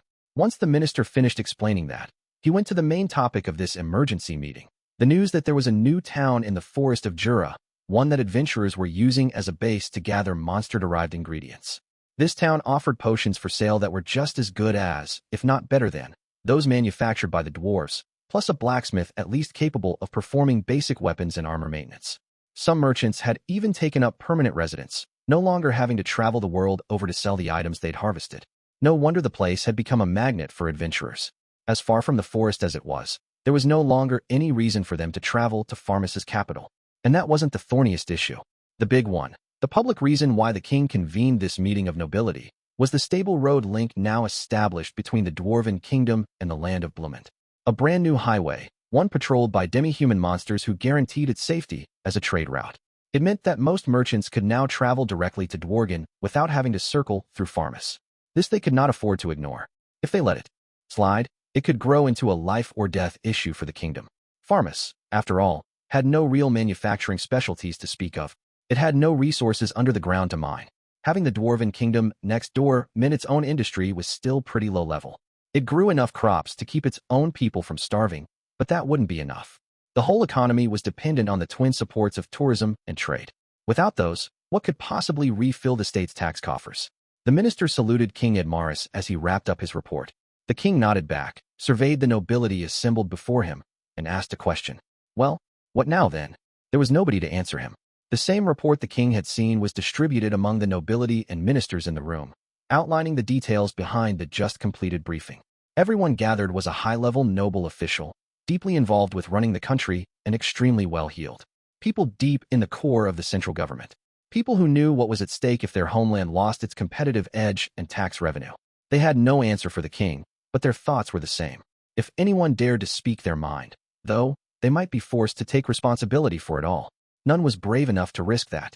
The common thought: attack this town and burn it to the ground. Farmus was a vast nation. With the resources it had at hand, it could send a maximum of 100,000 soldiers into service. But they were dealing with evolved monsters. Regular infantry would be useless. Well-trained knights or experienced mercenaries would need to be deployed. Unlike battles between fellow human nations, this was an annihilation mission. Kill or be killed. It was no place for amateurs. It'd just boost the body count and drag down the rest of their forces. So how many of these 100,000 soldiers were actually useful in combat like this? First, there were the 5,000 members of the Farmus Royal Knight Corps, the all-powerful army led by Fulgen, its captain. Serving the king directly, it was a pack of elites, allowed to move freely under the king's orders. Each one of them rated A-B in battle, and they boasted a reputation as the most powerful fighters among the Western nations. Next, there was the Farmus Sorcerer Alliance, a 1,000-strong group of Royal Magic Academy graduates led by Raisin. Each one of them was an expert in magic, handpicked for their unique gifts in battle-oriented spells. After that came the Farmus Noble Knight Federation, an elite corps of 5,000 composed of specially selected soldiers, including some of the younger nobles, who served the upper levels of nobility directly. They were a force to be reckoned with, even if they were primarily career soldiers with only sparse experience in actual combat. Finally, there were the 6,000 members of the Farmus Mercenary Brigades. This group was normally charged with keeping the peace inside and outside Farmus with a bare minimum of members, but they could be conscripted for emergencies and have their full strength taken advantage of. Their ranks contained a wealth of ambitious young men and women eager to prove themselves in battle and earn a spot in the ordained knight rolls. These 17,000 fighters were the standing force for the kingdom of Farmus, ready to roll out at a moment's notice. It struck quite a presence, more than enough to dominate over any nearby nation. But the reports said the monster nation had at least 10,000 inhabitants. If they were all in fact evolved, it likely meant they were a C-ranked force or more, and it wouldn't be amiss to expect some of them to reach B as well. Even if Farmus was still assured victory, they would have to pay in blood for it, perhaps even the blood of the royal knights and sorcerers, the nation's greatest treasures.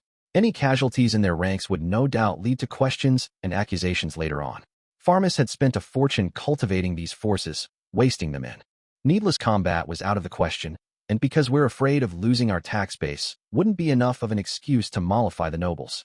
Given that the mercenary brigades alone were unlikely to bring them victory, it was a must that Farmus devote all its forces to the effort. Everybody in the room came to that conclusion in an instant. If any one of them suggested war, however, they might be the one left holding the bag for maintaining all those armies, and any losses incurred along the way. And how were they going to explain this to the Western nations? Especially Blumund, which reportedly already had relations with this monster land. They'd put up a strong resistance, no doubt. Everyone in the diplomatic ranks was too conscious of that thought, and of the future, to dare speak without good reason. Nobody wanted to lose access to their own interests, but nobody wanted to lose money, either. They didn't, but doing nothing would lead to unavoidable losses. It may even tip the nation over the brink, if it was weakened enough. Every one of them thought the same thing. We have to do something. If only someone could get the ball rolling for us. They needed diplomacy to silence their neighbors, power to make victory in war an assured result, and, more important than anything, a plan for the adventurers living in the monster town. Farmus had to make sure they wouldn't be hostile, or convince them to join Farmus's side, even. All these problems at hand, and no profit to be made from it. Keeping the forest of Jura's status quo was difficult enough. If they attacked and destroyed an entire nation of monsters, they couldn't even claim the land for their own provinces. No wonder they were facing a severe lack of volunteers. King Edmaris knew precisely what all his nobles were thinking. He had the exact same thoughts. The difference was, he was already taking countermeasures. The moment he heard the briefing, he already had his closest aides on hand, working out how to react. They discussed how to make the most profit from this.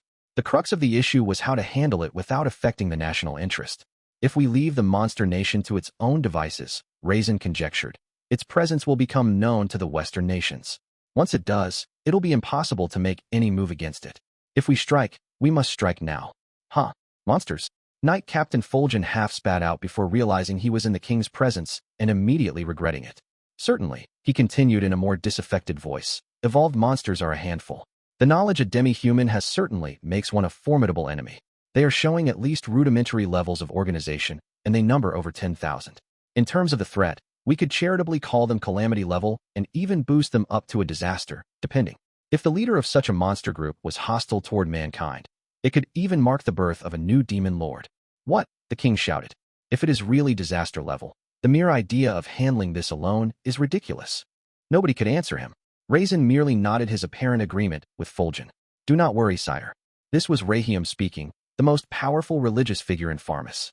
As an archbishop sent by the Western Holy Church, he was, on paper at least, on an equal position of power as the king himself, given Farmus's adoption of Luminism as its state religion. That was just a formality. However, in reality, Rahiam was more of a trusted right-hand man, taking his cues from the king.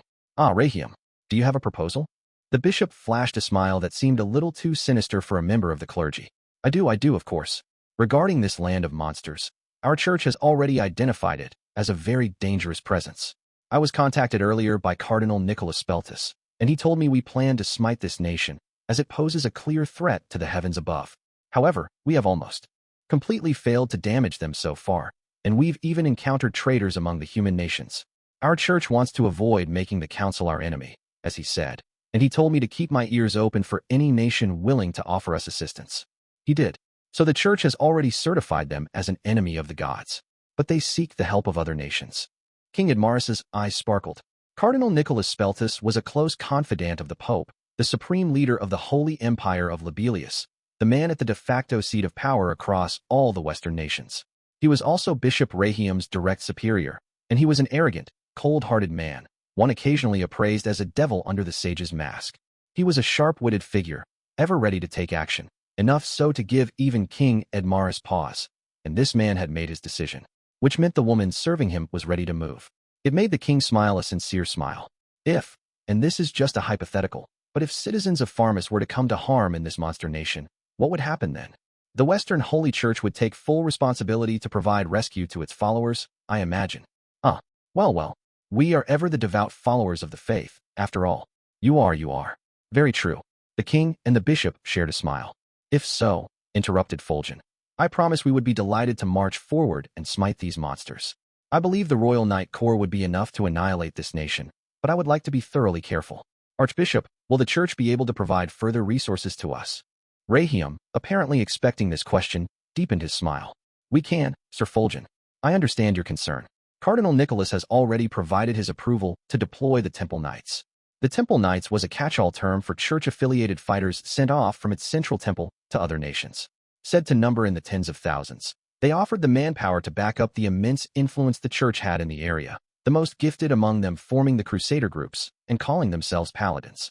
Farmus's own church sites had Temple Knights stationed in them, about 3,000 strong, the largest number stationed in any nearby nation. Even as an archbishop, Rahiam didn't have the authority to issue orders to them. Now, though, Cardinal Nicholas was ready to give the command. They could all be sent into battle in the forest without a single problem coming up. You have permission to use the Temple Knights. Fulgen nodded, satisfied. The Holy Church must be quite serious about this, indeed. The king joined him in smiling as he pondered this. Judging by how the Western Holy Church sees all monsters as the common enemy of mankind, there's no way they would ever allow this nation to exist. Still, without a just enough cause to stir men's minds with, they would have trouble filling their armies. And that's precisely why they want to use us. Well, the same works vice versa, you know? If both sides were of the same mind, it would be easiest for them to simply join hands in battle. Such was King Idmaris's conclusion. I would suggest, Rahim said to sum up, that we take up the advance force at the same time as when the Western Holy Church declares the war to begin. You will enjoy the full glory of serving as the sword of mankind. The king was in agreement. Whether it was diplomacy or war power, there was nothing to fear with the Holy Church backing you up. That left just one problem. Now, what bait can we prepare for the nobles to pounce upon? They needed to make the noble ranks cough up their soldiers, and they needed something to reward the mercenaries with. A worthy cause and some lofty speeches wouldn't sway them. It could even antagonize them. I imagine glory alone won't move them. A scowling Raisin intoned. If we put the Royal Knight Corps, the Sorcerer Alliance, and the Temple Knights within Farmus together, that's 9,000 troops. That should be enough to assure victory, but, with the exception of Rahim, everyone in this huddle wanted their approach to be foolproof. But it was Rahim who broke their silence once more. Oh yes, he said with a smile. Cardinal Nicholas mentioned that in his message as well. As he put it, monsters are not people. Therefore, the church has no interest in their lands. Do as you will with them. Monsters aren't people? Isn't that obvious? King Idmaris had to keep himself from asking out loud. Once they destroyed the monster nation, it'd be a waste of effort if they couldn't manage their land afterward. An extremely unattractive proposal. But could they manage it? Perhaps if they blessed the land and then received the church's permission to rule over it? The king had no qualms about ruling over monsters. Monster slaves and the like weren't rare sights. If they were willing to negotiate with and submit to them, he could guarantee them protection under the name of Farmus, assuming they converted and became servants of Luminous. If not, they'd raise the land, enslave the surviving monsters, and annex the entire territory. There might be certain issues with this if Farmus was dealing with demi-humans like dwarves. Simple evolved monsters, though? Those weren't people. They could even use magic to enslave them without a second thought. I see. Cardinal Nicholas is a broad-minded man indeed, reading that far ahead in time. He is. And he wishes for nothing more than the continued prosperity of your kingdom, sir. King Idmaris gave this a firm nod. Farmus would gain new territory, along with all the natural resources the forest of Jura had to offer. No one would complain if he left the region's defense to them. The council had already recognized monster slaves as perfectly legal. Best of all, this would earn Farmus new trade routes that'd let them leapfrog right over Blumend and continue their previous lucrative relations with the Dwarven Kingdom. Charging tolls for the highways already built in the forest could even lead to bigger earnings. Giving the nobility flashes of such potential fortune should be enough to make all of them sign on for battle. And then, I'd love to procure and enslave that monster nation's engineers for us. With all apparent problems solved, it was time to see what else was on the table. King Idmaris recalled a certain item that had charmed him not long ago, a bolt of silken cloth. It had been obtained from that monster nation, they said, and it felt more pleasant against the fingers than any fabric he had seen before. Magical fibers and cloth seemed like mere playthings compared to this. Upon further analysis, it was found to be intricately woven with fiber obtained from hellmoth cocoons.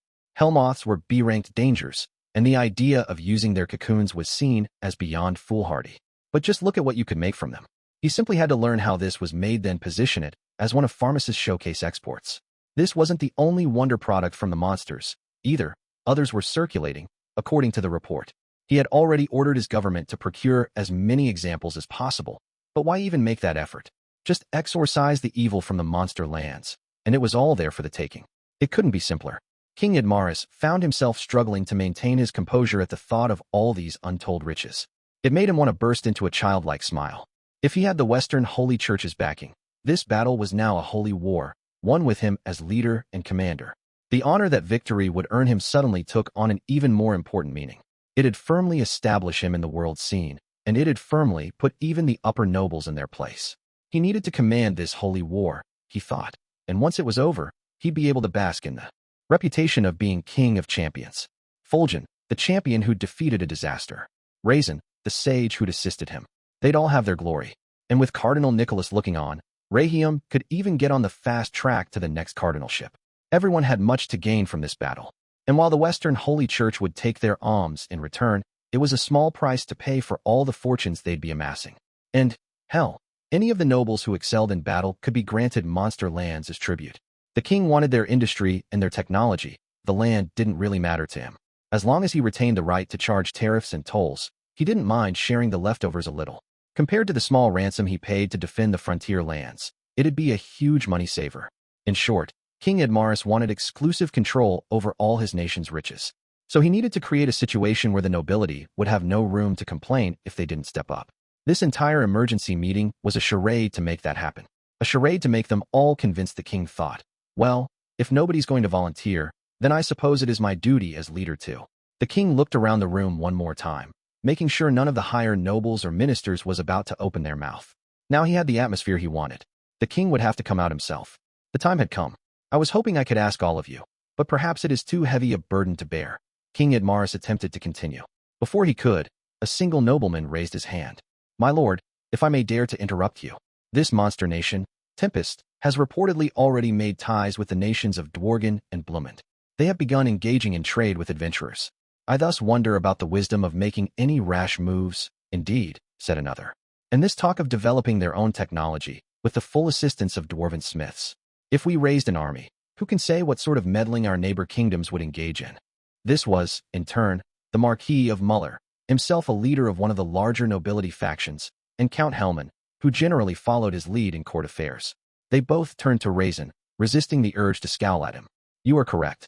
To be honest, I can certainly see the wisdom of letting sleeping dogs lie. I am in agreement with you, Raisin, stated the king. But, yes, I am aware, sire. If we leave that nation to their own devices, our authority in the region will plummet. Thus, we must strike them before that happens, regardless of the potential profit at stake. This is a competition for survival. King Edmaris nodded, eyes clouded with greed. As were Raisin's. They had practiced this exchange earlier. The king, ever thinking about his own nation, and the loyal retainer who served him. None of it was real, but the king's trap was already sprung upon the audience. I also have an announcement to make, Rahim stated. We have not submitted public notice yet, but we have already received divine guidance on the subject. Our gods tell us that the land of monsters must be destroyed. This unnerved the nobles. It was now a holy war they were talking about, a holy church-approved conflict. The will of the nation would be on their side now. I understand the concerns of our good Marquis and Count, the king said, but I could hardly find it in me to doubt the words of the Holy Church. And consider this, Fulgen shouted. Consider this a way of opening the eyes of the assorted nations who have been tricked and deceived by this country. No monster is worthy of trust. A lesson I feel we should teach them personally. But that would mean we could potentially take the blame. King Edmaris turned a gentle smile toward his two doubtful noblemen. Then what do you suggest we do? Any concerns from neighboring countries would no longer be an issue the moment the Holy Church backed them up. Farmus was a superpower, one with major clout in the council. If the cause was presented as just, both politically and religiously, it would be simple to spurn any outside interference. The two nobles turned to face each other for a moment. Could we perhaps send a messenger? Muller suggested for them. If we could negotiate with them, we'd be able to tell whether they are worthy of our trust or not. And if they seem ready to be allies, the monster threat would be a thing of the past. We would have nothing to fear. The church has not made an official proclamation yet, I am sure, because it wants to discern their true motives first. Exactly, Count Hellman nodded. He and Muller both owned domains that bordered the forest, making defense a constant worry. The Marquis's lands also shared a boundary with Blumend, which they had good relations with. That must be what drove his opposition. Well, perhaps Blumend has been bribing you. But this is already settled business. King Edmaris laughed a bit internally, reveling at how late this resistance was as he placed both of them on his watch list. His mind was already full of the fortune and glory he would no doubt acquire soon. No, my good Marquis and Count, Rahim interjected. The divination has already been provided. Luminous refuses to abide the presence of any monster, especially monsters who dare to build a nation. Any such nation would mark the birth of a new demon lord.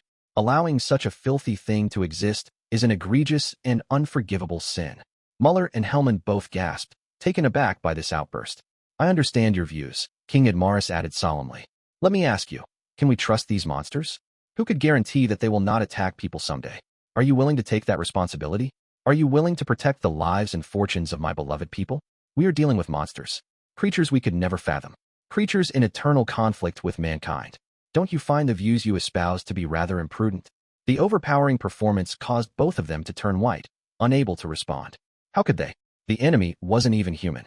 What could possibly bring anyone to trust in them?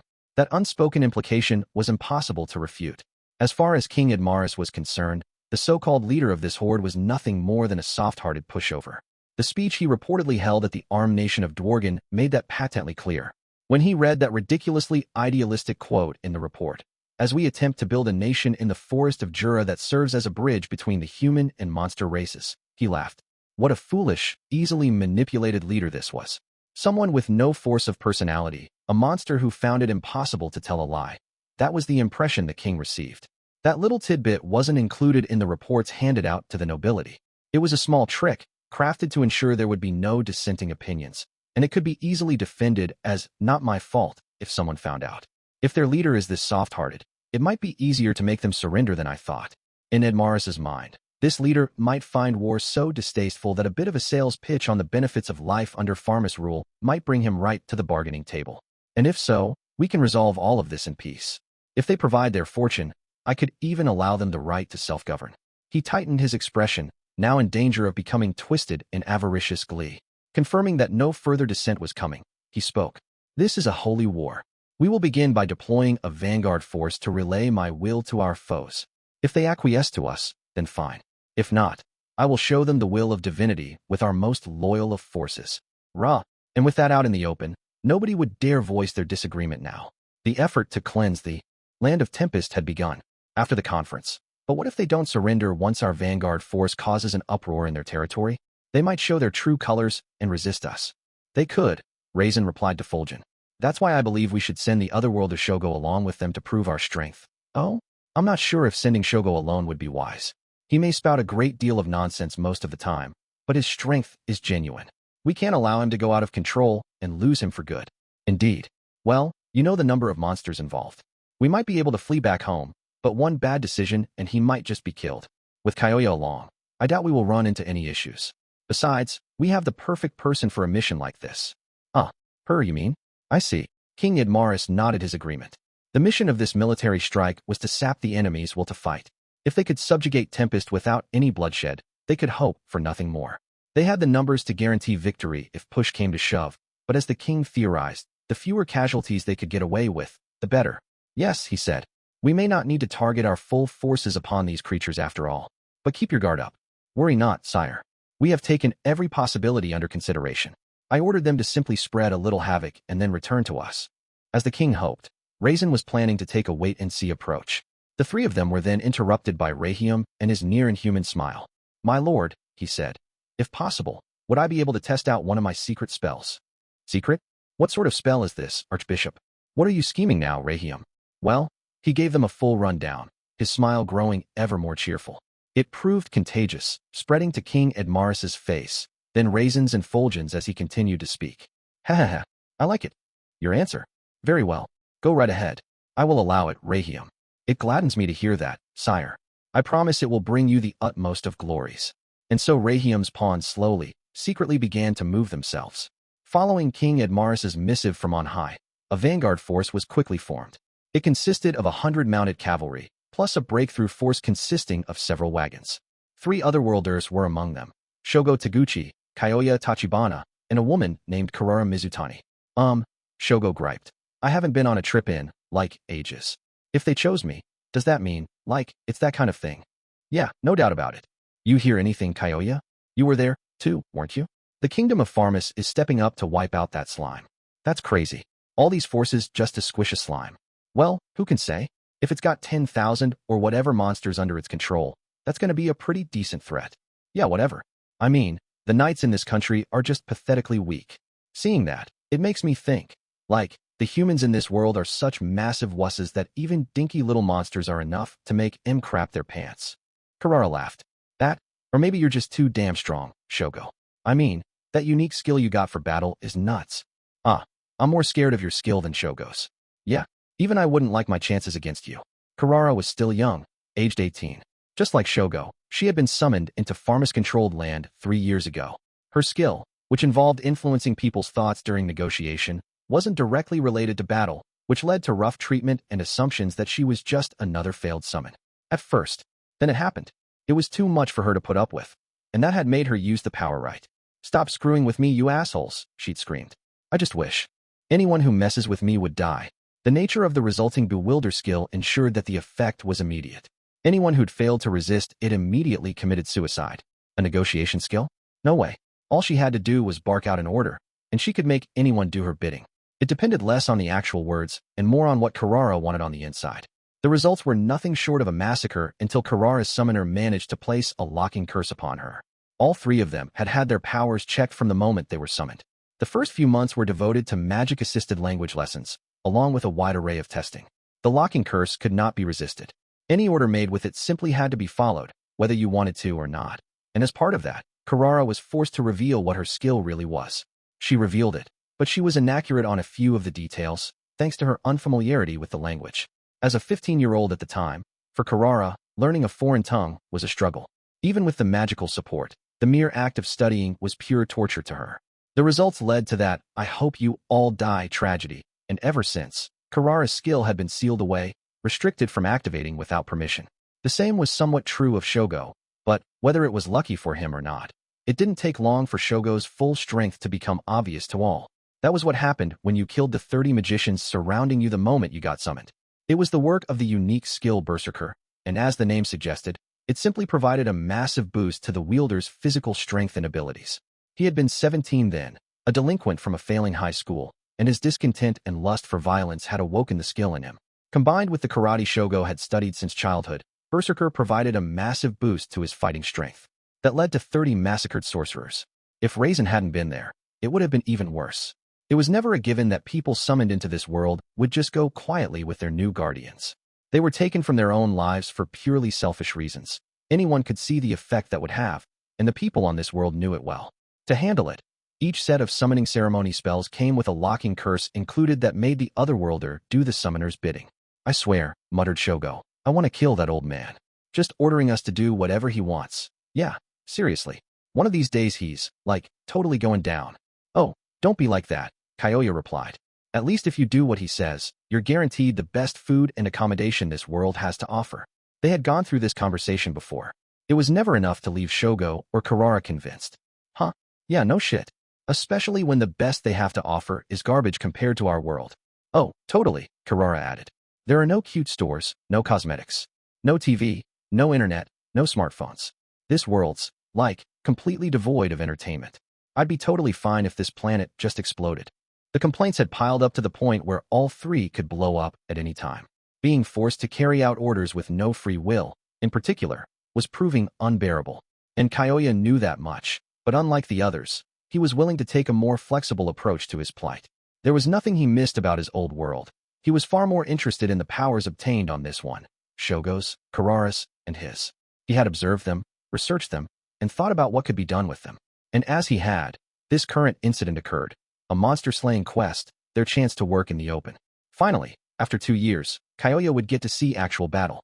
Maybe Shogo and Karara don't like this, but I think this is our big chance. If it turns into a war, that'll keep the guys with the locking curses on us too busy to keep tabs. Maybe we could even kill them, or maybe they'll just go die themselves. He couldn't discuss this much with the other two. There was too much of a chance they were being magically eavesdropped on, which wasn't a bad thing exactly. But there Kyoya was, seeing this as a chance, waiting patiently for the exact moment he could strike and reclaim his freedom. Soon, the wagon carrying all three of them, each with their own thoughts in mind, set off for Tempest. Jurin had received an emergency contact from Clayman. He ordered her to deploy a special sort of high magic. This magic involved taking the entire area within a 3-mile radius and converting it into an anti-magic zone. Spells like these took time, so he ordered her to begin working on it at once. The purpose was to shut off communication with the outside world. There was more to it than that, no doubt, but the Demon Lord offered no further guidance. It was clear Clayman planned something big, something that he didn't want the people of Tempest to know about. It deeply concerned Jurin, but she would never be allowed to ask questions. Orders were orders. What's more, this magic was meant as a defensive spell against other magic. It was being specially customized to fulfill Clayman's request, and as a result, it would have to be launched around a circle with her at the center. There was the rub. To keep high magic going, Jurin would have to reveal the identity of the high-level magic-born who drove it, herself. There was no way doing so wouldn't draw the attention of the locals. In effect, Jurin, a magic user, was being faced with a potential angry mob of Tempestians in a zone that she herself had blocked all the magic from. It was essentially being ordered to die. The magic Clayman stipulated was positionally based, so once it was launched, it'd last for several days whether Jurin was around for it or not. She was, in effect, a throwaway piece of the puzzle. Receiving this order crushed her. But there, yet again, the figure of a single man in her life crossed her mind. If she refused this order, it would bring that man an all-too-tragic fate. Jurin knew this better than anyone else, and that was exactly why the only choice available to her was to accept it. "I knew this would happen. A suitable end for me," I suppose, but I wish at least he could be spared. She recalled the face of Yom, the man who claimed to love a woman like her, and smiled. For someone who had lived with the coldest of frozen hearts for the past several centuries, those words were as gentle as a spring breeze. Those words are all I need. Stealing her resolve, she began to walk off by herself. Where are you going, Jurin? Oh, Grusith. Did you need something? Heh, not exactly, no. But he was clearly trying to follow her. She tried to get away, recalling how Clayman had acted around her just a moment ago. He was always so calm and collected, but his orders just now had a twinge of panic behind them. You will trigger the magic as soon as possible, he had said before shutting off their link. Something unexpected must have happened. Hey, speaking of which, did you see the new dessert they're offering at the dining hall? It's called a cream puff, or something, and Yom said it was the best thing he ever had. Want to try it out with me? Grusith couldn't have acted more carefree. It annoyed Jurin a bit. His smile was already starting to corrode her steely resolve. I appreciate the invite, but sorry. Yom brought one for me last night. He said it was a present. Uffed. That bastard. Trying to get a leg up on me again. A leg up? What are you talking about? I have a bit of an errand to do, so if we could talk later. An errand? I'll really get to see you later? Of course. Why wouldn't you? She did her best to brush him off, leaving Grusith behind on the path. Well, I got the weirdest news just now, you know. He pointed his eyes at Jurin. Something about the demon Lord Malim declaring war on my leader. It sounded insane to me, but you're acting pretty weird, too, so I was just wondering. Oh, there we go. Now Jurin understood. She had no idea why the demon lords Malim and Caroline were at odds with each other, but she was sure Clayman was pulling the strings yet again. He was pulling them, and then something happened that he hadn't expected. Maybe Malim's declaration of war was outside his prediction? Maybe his plan was to have Malim launch a surprise attack on the Beast Kingdom, with Jurin launching a spell to coincide with that. But now that Malim was going off script, she imagined, the whole thing was falling apart. But why does he want to cut off all communication from this country? Inglesia and Tempest had an agreement with each other, but against an angered Malim, they simply didn't have enough war power. What would be the point of cutting there? Then it struck her like a bolt of lightning. Oh, he's afraid of that slime Rimuru. That slime might just have the power to change Malim's mind. After all, the demon Lord Clayman feared Rimuru, a presence increasingly becoming an X-factor in his life, joining the fray. So he ordered Jurin to prevent Caroline from contacting Tempest's leaders, who'd then surely relay his SOS to Rimuru. The longer she dallied, the angrier Clayman would be with her. She needed to launch it at once. Plus, Grusith continued, knowing you, I'm sure you're already aware, but the top leaders in this nation are pretty damn busy right now. Do anything funny at a time like this, and it'll be your life, you know? He was right. The top staff in Tempest were, to say the least, flustered. Some mysterious armed group had been approaching their territory for the past few days, requiring the full attention of Soai and his agents. There were storm clouds ahead, it seemed, and everyone could practically feel the tension among the leaders. Oh, I didn't know. Something was happening. Something beyond Clayman's expectations. It unnerved her. There was no telling what it could be. She had to launch that magic at once, or else Clayman, crazed with fury, might just kill her and everybody else in this town. And Grusith just refused to let her go. I didn't know ain't gonna cut it, lady. I can't let you do anything weird right now, you got that? What kind of nonsense is that? If you're fighting against Malim, aren't you in much more danger than any of us? Oh, you talk like you know her. Don't worry about me. Lord Caroline is invincible. I don't care how strong Malim is. I couldn't even think of my lord tasting defeat. What I care about more right now is Jurin. Look, really, what are you? Let's stop playing games here. You're magic-born, aren't you? Maybe she'd be able to talk her way out of this. But right up to the end, Jurin never considered the option of deceiving Grusith. Huh, your mind's always the sharpest when it comes to things like that, isn't it? Well, no point hiding it.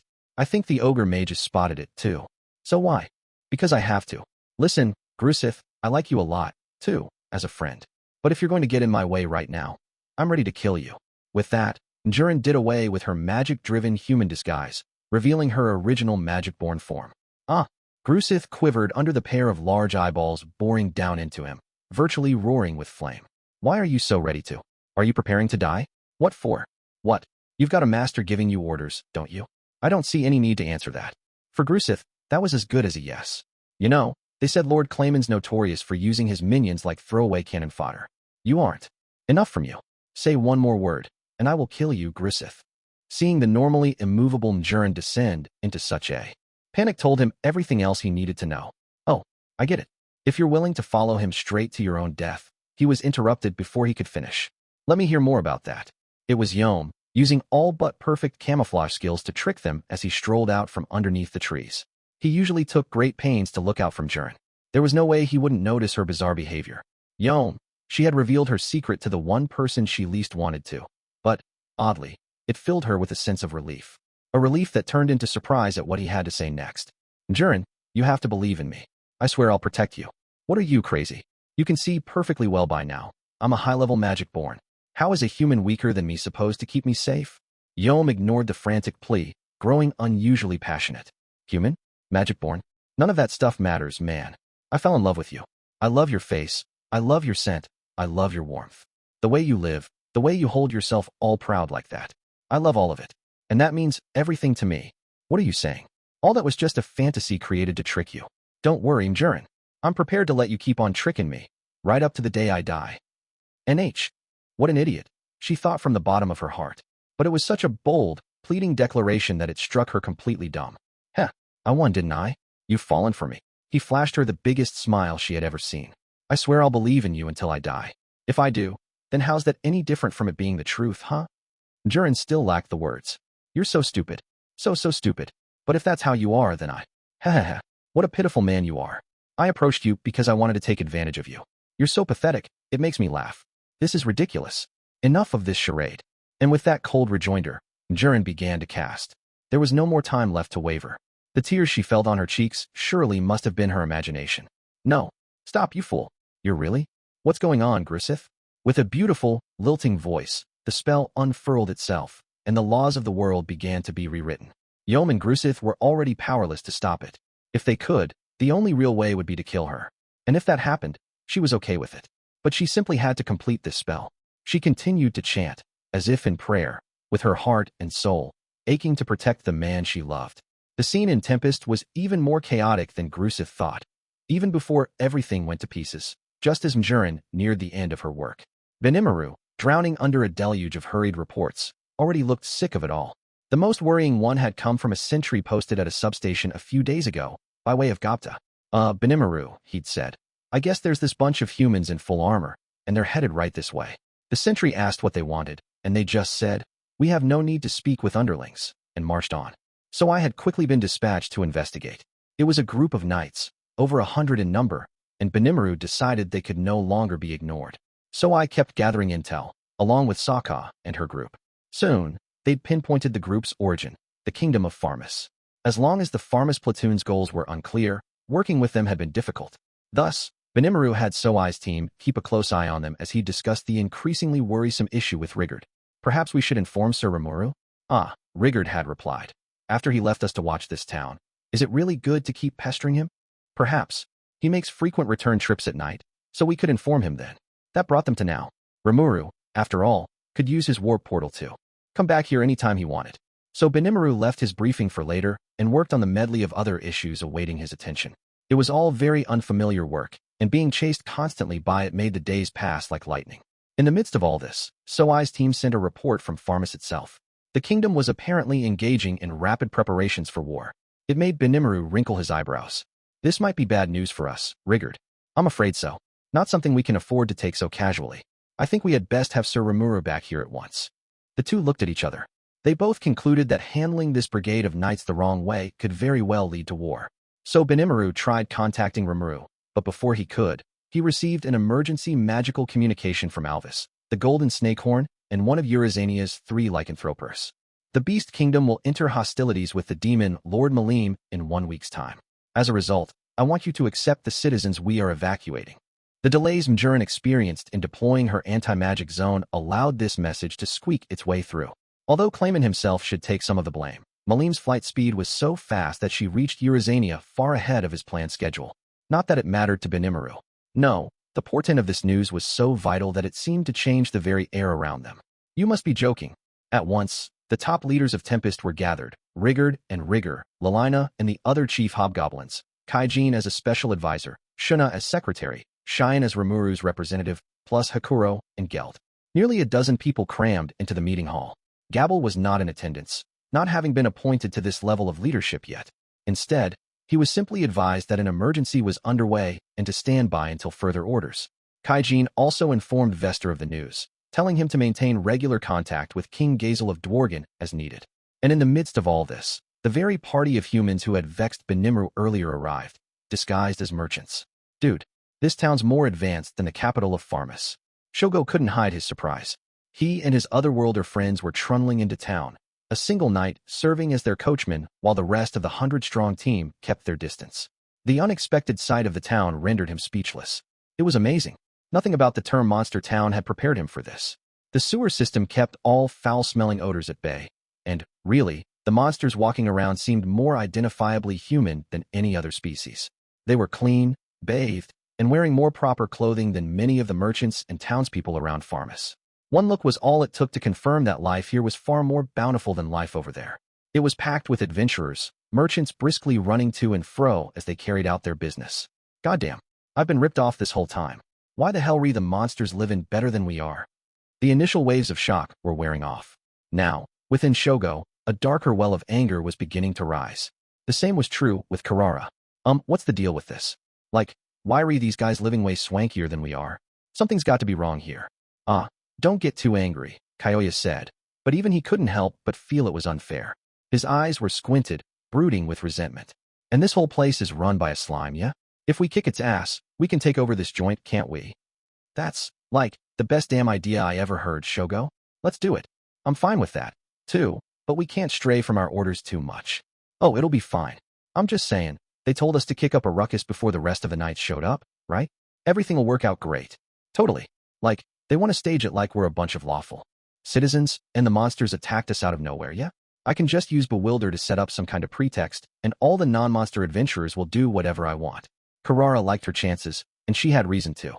It was the main reason why the three of them were here, and neither of her friends saw much to worry about, either. Yeah, Kyoya agreed. That's pretty much what Sir Raisin told us to do. Quit calling that asshole Sir around me.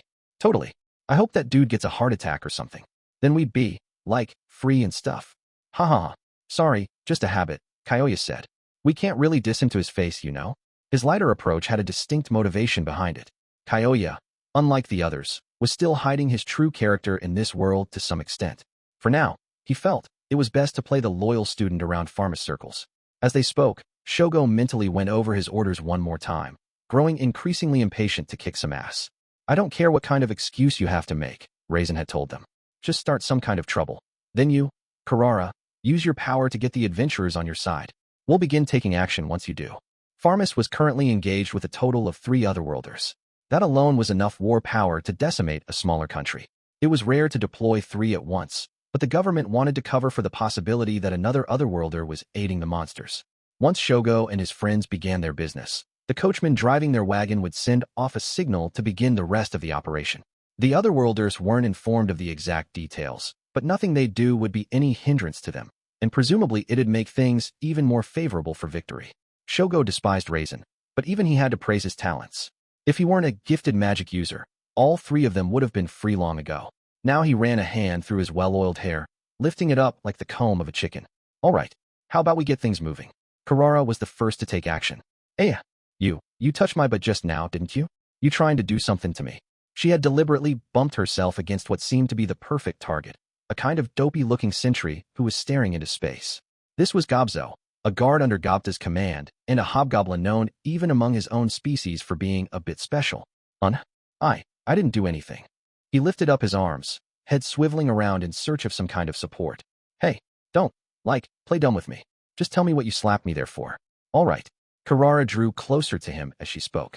Then, suddenly, she jerked her body backward and tumbled to the ground. Ow, well, help. Somebody call the guards. Wh? No, I didn't even do nothing. I am a guard. Gobzo was already starting to tear up a bit. He was the victim here, but frankly, he didn't have a lot of allies nearby. The sheer dopiness of his act did little to turn the suspicion away from him, and Karara was already deploying Bewilder, letting it sink into the minds of human passersby. Whoa, the hobgoblin attacked that girl. That's a town sentry, isn't it? What kind of sentry would pull that crap? I can't believe it. But he just knocked her to the ground, man. Really? I thought the monsters here were supposed to be nice. They are. Usually. So what's the deal with this guy? The locals were still a bit incredulous, but few to none of the adventurers and merchant types nearby were willing to stick up for Gobzo. Nobody had a full grasp of the events, and it wouldn't be long before Karara's skill had their minds completely under her control. Shogo and Kyoya grinned at each other, then took a step forward to drive the dagger down. Whoa, dude. So this town just attacks its visitors without warning? That's their plan, huh? Invite merchants and people over, and then strike when they least expect it? They shouted as loudly as they could as they walked over to protect the frightened-looking Carrara. Their trumped-up charges were lodged. The real show would begin only when this sentry's supervisor showed up. If he was apologetic, they could just ratchet their beef up the ranks, with the crowd on their side. If he got angry and started throwing his weight around, that'd be a godsend. Even if he didn't, it'd grow into a huge hullabaloo.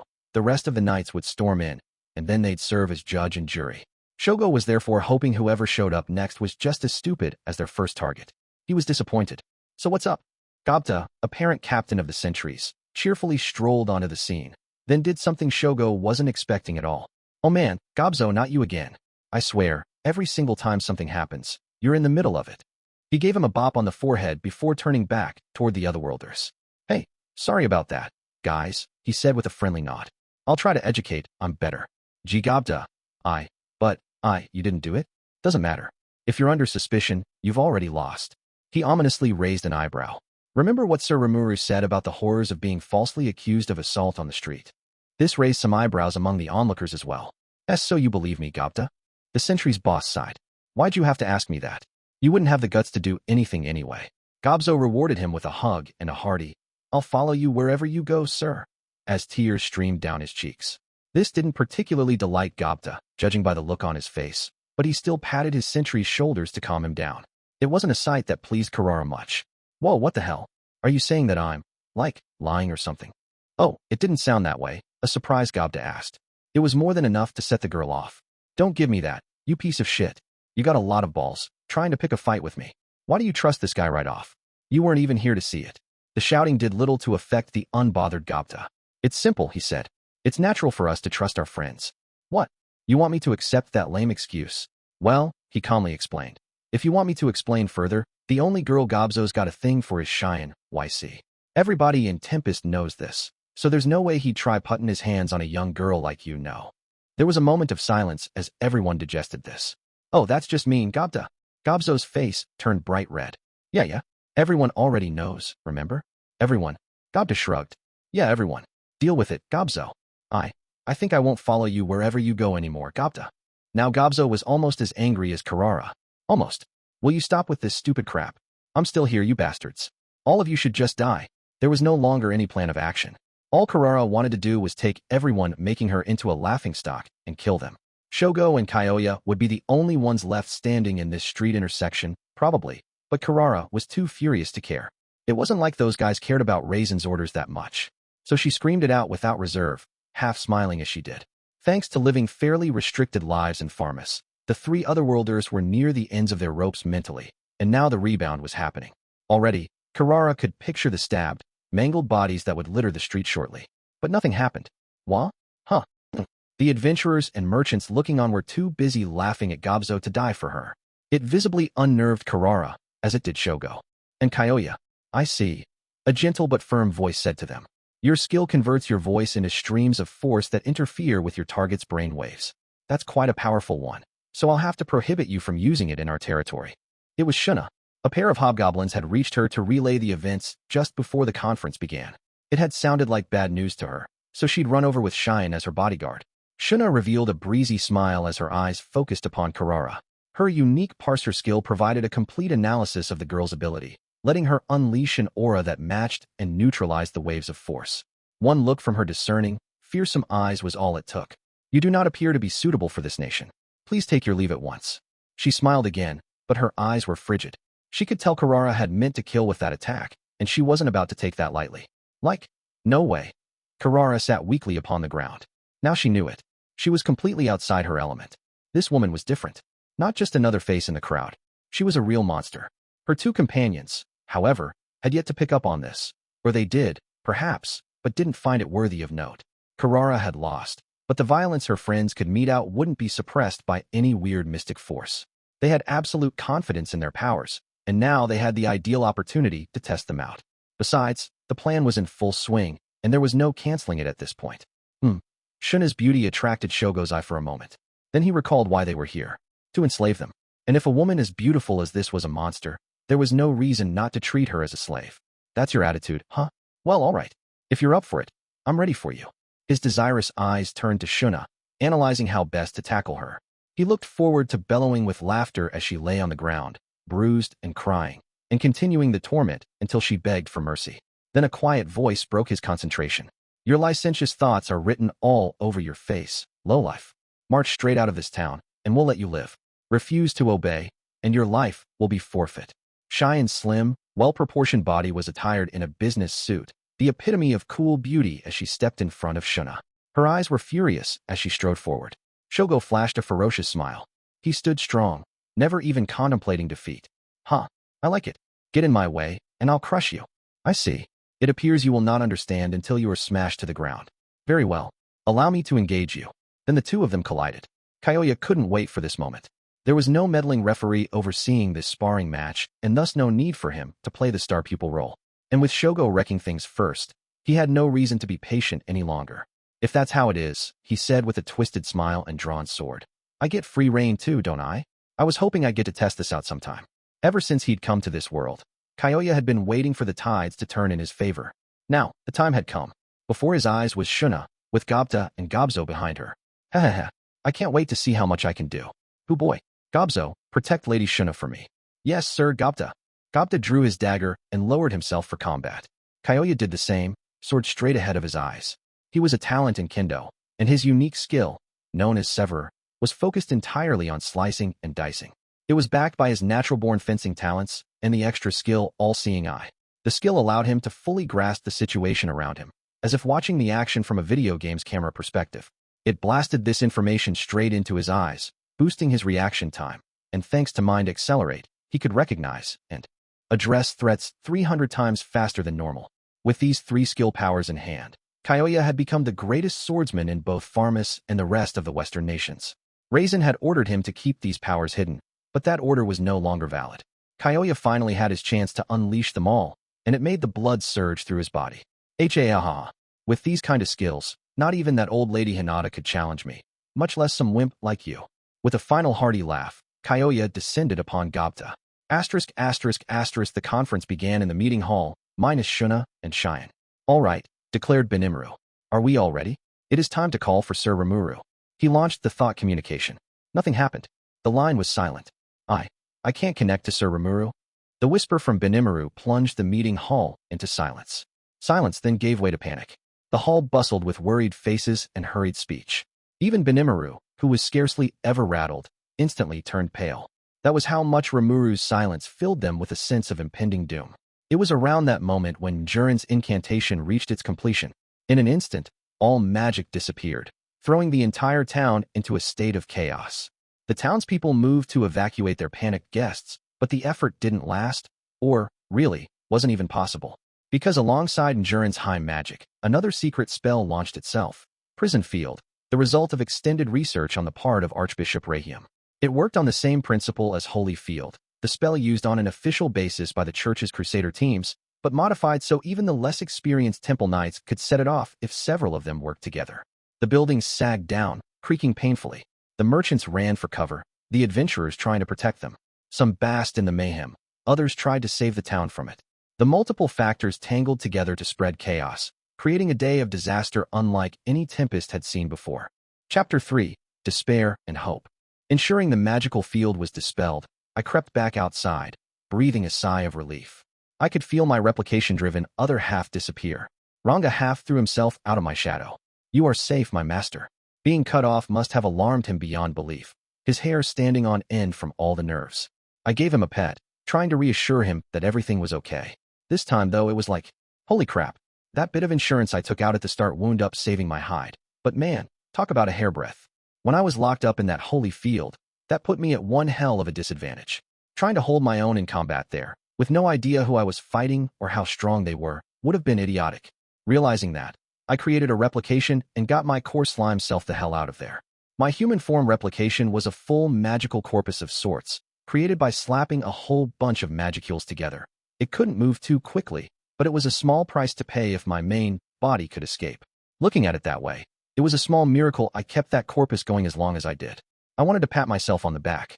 That's how rough that holy field was. But hey, at least I made it. Now I was kinda glad I treated Hakuro's training in the Formhide skill so seriously. If that Lady Hinata had considered the possibility of a replication in the mix, it would have been all over. But I guess she wasn't that wary of me. Few people would be. And that wound up saving my life. It sure taught me a lesson, though. I had to keep a closer eye on myself, no doubt. Oh, and I almost forgot. I was hiding my aura, since I was in combat until just now, but it might be seeping out by this point. I'm pretty sure I'm able to keep it perfectly hidden these days, but let's just be doubly careful about buttoning that up. With that in mind, I crafted a new mask within my stomach. It was a copy of the first mask of magic resistance I saw, but I got rid of all the traits I didn't need and boosted its core magical resistance instead. Then I shape-shifted into human form and put it on. That should keep Hinata from picking up on my presence, I think. Still, that Hinata lady was just way too powerful. Off the charts. If that holy field wasn't there and she put her full force into it, what then? I had the creeping suspicion that, 9 times out of 10, I would lose. Such were the thoughts in my mind as I looked back at how the glutton had fought for me back there. When I awakened the glutton inside me, it is, to put it broadly, kind of like executing a program. A highly destructive virus of sorts, one that consumes everything within eyeshot. That was why her rapier caused no pain as it slashed into my body. The glutton had been transforming my own physical body, as Hinata looked on in astonishment. This was a freshly harnessed, complete form of universal shapeshift in action. It let me transform my body such that it boasted only the most useful aspects of every monster I had consumed in the past, creating a well-oiled battle machine. The glutton absorbed the grass, the earth, the air around me to rebuild myself into this new physical form. Inside the holy field, I hadn't even had the magicules to create a new magical corpus for myself. But the glutton pretty much forced it to happen, taking in regular physical objects and using them to power myself up. Hinata brought her rapier back a bit, no doubt sensing the danger. That wound up saving her life. As out of control as it had become, the glutton was lunging upon both the rapier and Hinata herself, using sound, heat, and scent to track down her position. If she reacted any later than she did, she would have been torn apart by that ravenous appetite, maybe. As Hinata looked on in fright, the glutton completed the transformation. Standing there now was a beast in the shape of a person. The only signs of my former self were the golden pupils and the slightly bluish-silver hair. My body rippled with malice, looking every bit like a demon from hell. I can't believe it, Hinata whispered. But the surprise was already gone from her face. She was peering intently at me, like an excited scientist making a new discovery. Her dead-end rainbow skill slashed right into people's spirits. But since it didn't kill me, she understood now that the glutton had no spirit, no will of its own. It was a soul in its purest form, the origin of the power that lies at the root of man and monster. A soul is a consciousness, by definition, but that alone didn't provide the consciousness any way to express itself. It still needed an astral body to operate upon and begin the thought process. But that wasn't enough, either, since any thoughts produced would just dissipate into the wind. That's where the spiritual body came in, to record and keep those thoughts captive. Even that was still a virtual memory, though, not any kind of permanent storage, and so we come to the material body. If one had enough mental fortitude, they could recover all their memories even if their brain was permanently damaged. The fact that you saw spiritual life forms among the monsters was proof enough of that. But if the spirit is damaged, that likely wounds the astral body deeply, even if the brain is left intact. If that wound reaches the soul, resurrection is no longer possible. That applied equally to every living thing in this world, from the weakest creatures all the way up to dragons and elemental monsters. By this point, Hinata fully understood what the glutton was capable of. A sweet smile crossed her face, her piercing eyes shining brightly as she considered her countermeasures. She had lost her rapier now, but not even that seemed to bother her much. And then she removed an amulet from her pocket and threw it at me. Astral Bind, a skill that restricted the astral body, the vessel of the soul, instead of the material one. It still couldn't stop the glutton. Realizing this, Hinata gave me a scornful frown. Before the glutton, its limbs morphing and transforming in unpredictable ways as it lurched toward her, she showed not a single moment of agitation. If anything, she was still calmly observing me. Through all the glutton's twists and turns, she kept dodging every attack by mere millimeters. She predicted every move. "I see," she whispered. "So you're already dead." She shook her head. "You're going to be obstinate right up to the end, aren't you? Why are you pestering me like this? Continuing to have it attack your foe, even after death. If someone doesn't completely wipe this thing out, it's going to threaten the whole world someday." Hinata's face remained taut as she summoned several non-elemental spirits from thin air. They followed her orders, mobbing the glutton. The effort did little apart from sacrificing the spirits to stop it in its tracks temporarily. The only magic that could be used within a holy field involves amulets, battle will, spirits, and the like. Among them, Hinata now chose one of the greatest of holy magics, a powerful attack that she usually kept as one of her last resorts. Tracing complex shapes with her outstretched hands, she crafted a geometrical design in the air, stretching it out into a layered, physically present magic circle. In the middle of it was the berserk, spirit-consuming glutton, unconscious, unthinking, and pitiful. Let me provide you a prayer to the divine. I hope and desire for the power of the Holy Spirits. Listen to my appeal and overcome all in your way. Disintegration. The request, delivered in Hinata's beautiful voice, was granted. The resulting show of force was literally divine, enough to crush all physical and spiritual presences within its defined space. It was the ultimate in targeted, destructive magic, emitting flashes of white light as it poured from Hinata's hands to the circle. It sped out at thousands of miles per hour, almost at light speed, as its holy power made cells and souls vanish without a trace. It was more than enough to make the glutton disappear, not affecting the space around it at all. That's what the battle record told me. I was watching from the side, as if it was on TV or something, and it was simply breathtaking. One thing I earned from this battle was Hinata's broken rapier. I was able to run it through the stomach to take it for myself. More important than that, though, was the info I gleaned about her magic and skills. I had deliberately set the glutton out of control, linking it to the great sage itself without going through my own spirit. I had no spiritual link to it myself. It was operating purely on its own volition. That was why, even when it took Hinata's final dead-end rainbow strike, it didn't affect me at all. I didn't think I could win with it. Not from the start. That's why I ordered it to gather data for me, so I could come up with a better solution, and that's what I was poring over now. That disintegration, though, wow, it was enough of a threat to send a chill up my spine.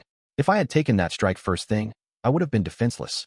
It would have gone right through my multi-layer barrier and made me vanish instantly. Its only weakness was the amount of time it required to cast, but with that kind of force, it was only a minor quibble. Hinata made excellent use of it. It was definitely no joke. I wondered why Hinata even bothered with that magical barrier at all if she was that strong. I hate dealing with a foe who's both powerful and careful. With my replication, I couldn't do more than slice a few hairs off her head. No wonder she was so confident, not even bothering with armor or anything.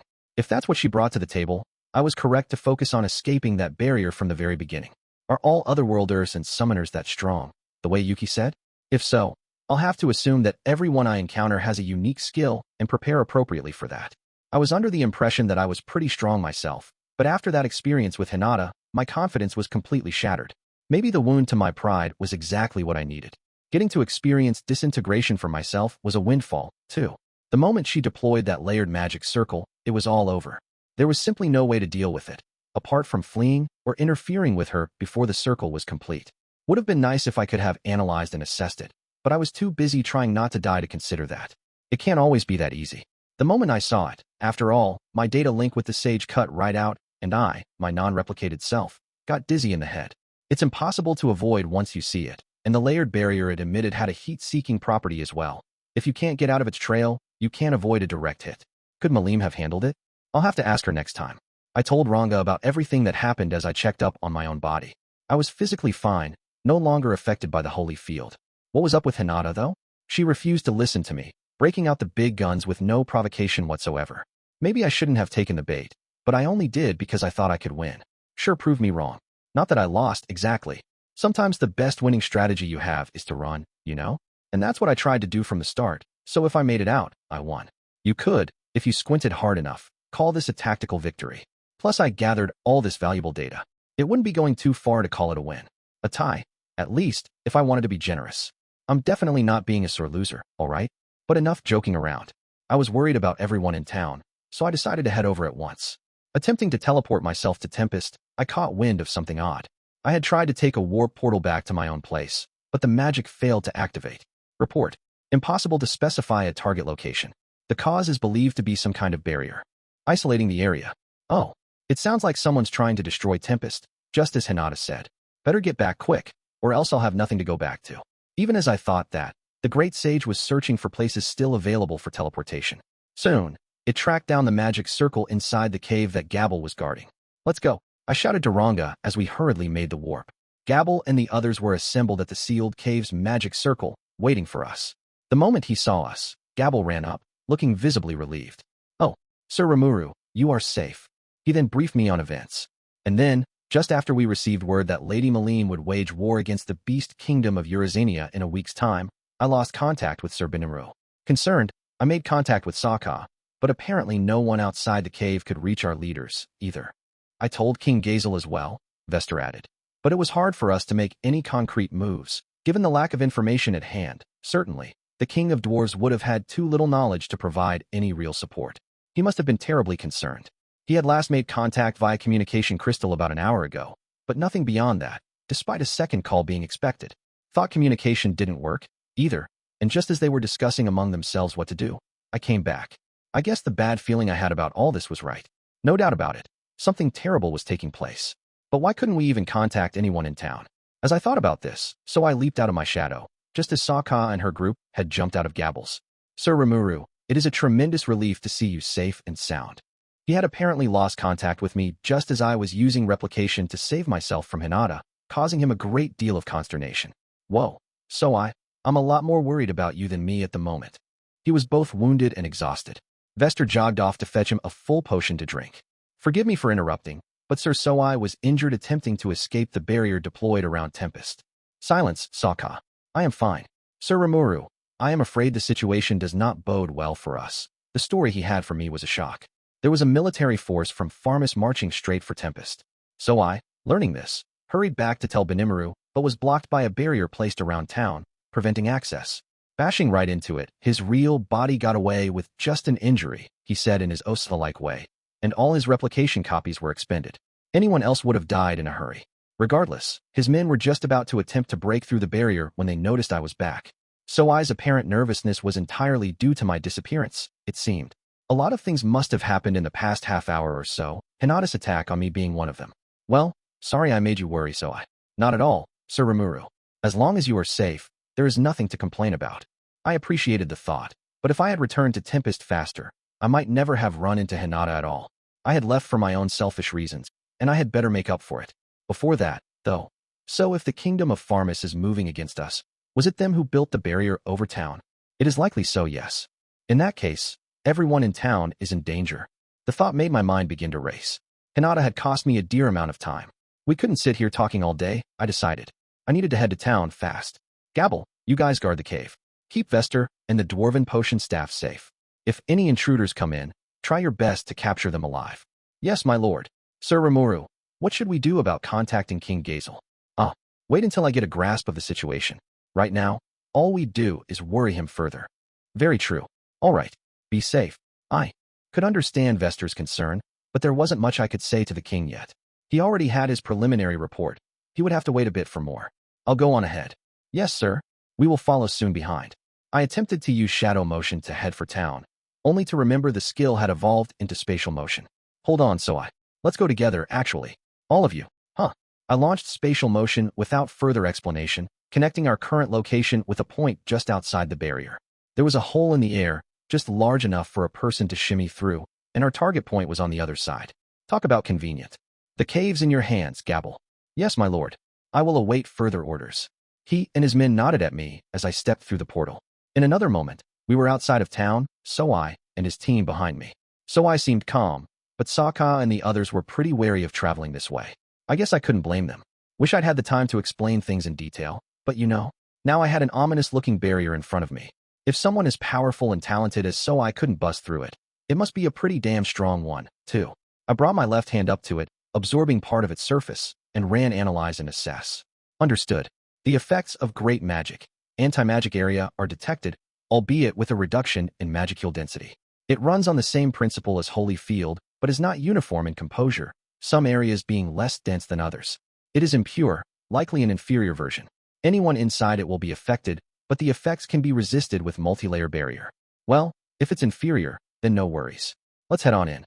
I had Benimaru and everyone else to worry about right now.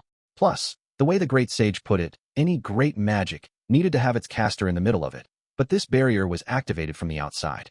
It was a large-scale casting, likely requiring several people, more than one or two, taking care of it. So I track down the guys casting this barrier so I can take them out. Do not engage in combat with them. Just bring all your men to them and gauge their strength.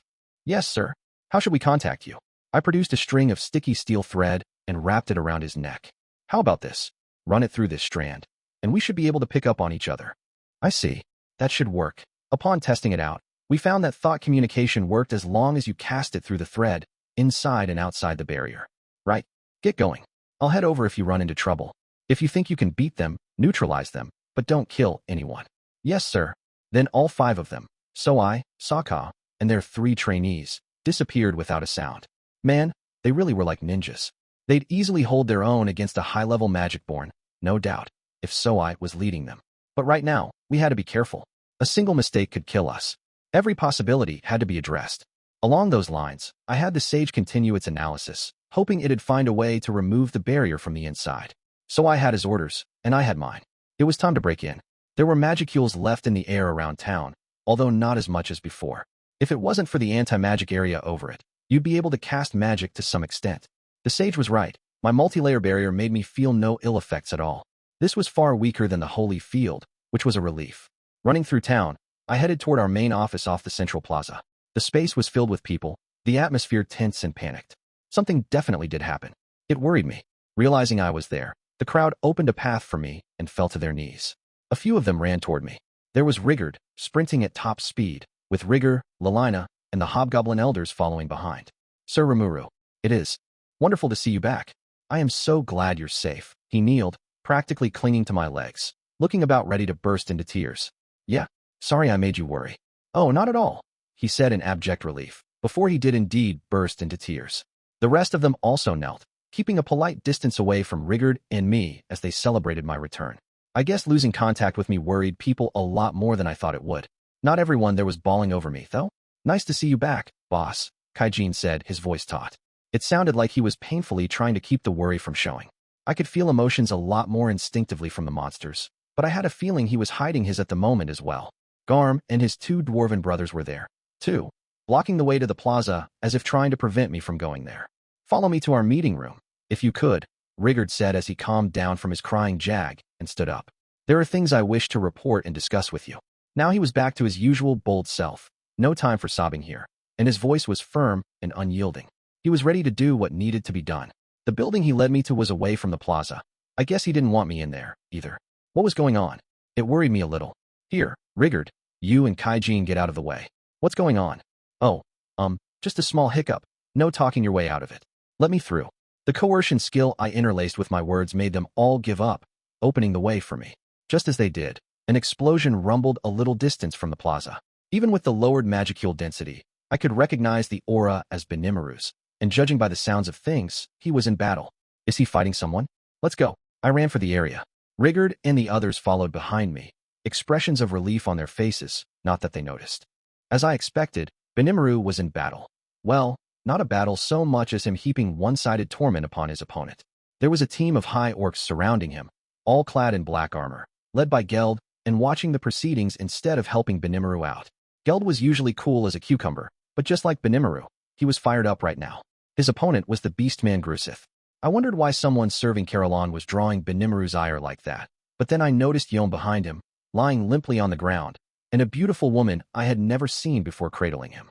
It seemed like Grusith was trying to protect them. Benimaru had yet to draw his sword, but his aura was practically gushing from his body, making it clear he was struggling to hold back his anger. You seek to protect this woman too? He asked. We don't have time for this right now. Get out of here at once. Heh, can't do that. No way I'd hand her over when all of you are so worked up like this. Oh, worked up, you say? If I was worked up, I would have turned you into a pile of ash long ago. Trust me. Just give it up, and not gonna happen. I'm on her side, no matter what. Then Grusith sprang into action, zooming toward the still, unarmed Benimaru. He transformed in an instant, turning into what looked like a gray-furred werewolf. His speed was far beyond what he showed in the fight with Yom as he rushed ahead, confronting him with a dagger in each hand. I told you to give it up. The daggers instantly vaporized the moment they made contact with the aura protecting Benimaru. It made Grusith freeze in his tracks, just enough to let Benimaru catch him, pick him up with a single left hand, and hurl him against the ground. There was a dull thudding sound as cracks appeared in the earth. Blood flowed from his head. It was the first demonstration of Benimaru's force I had seen in a while, and it was on a completely different level from his opponent. Without even really trying, he had victory in hand from the start. But Grusith refused to give up, springing right back to his feet. NGH. But I'm still. Puffed. Enough of this nonsense. If you continue to resist me, I will be forced to kill you, you understand?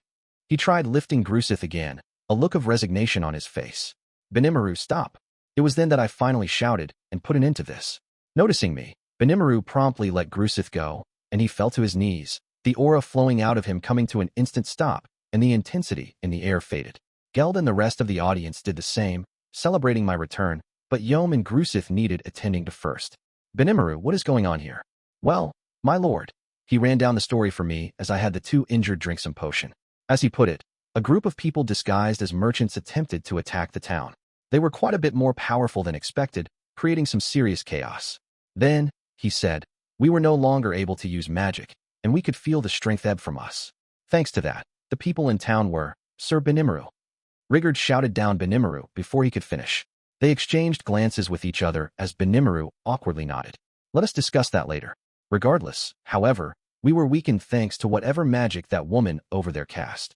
Geld nodded deeply at this, telling me about how he tracked down this caster and attempted to capture her. Yom got in his way, and they were forced to fight it out. The rest of Yom's force was not involved. They were still confined in their barracks for the time being.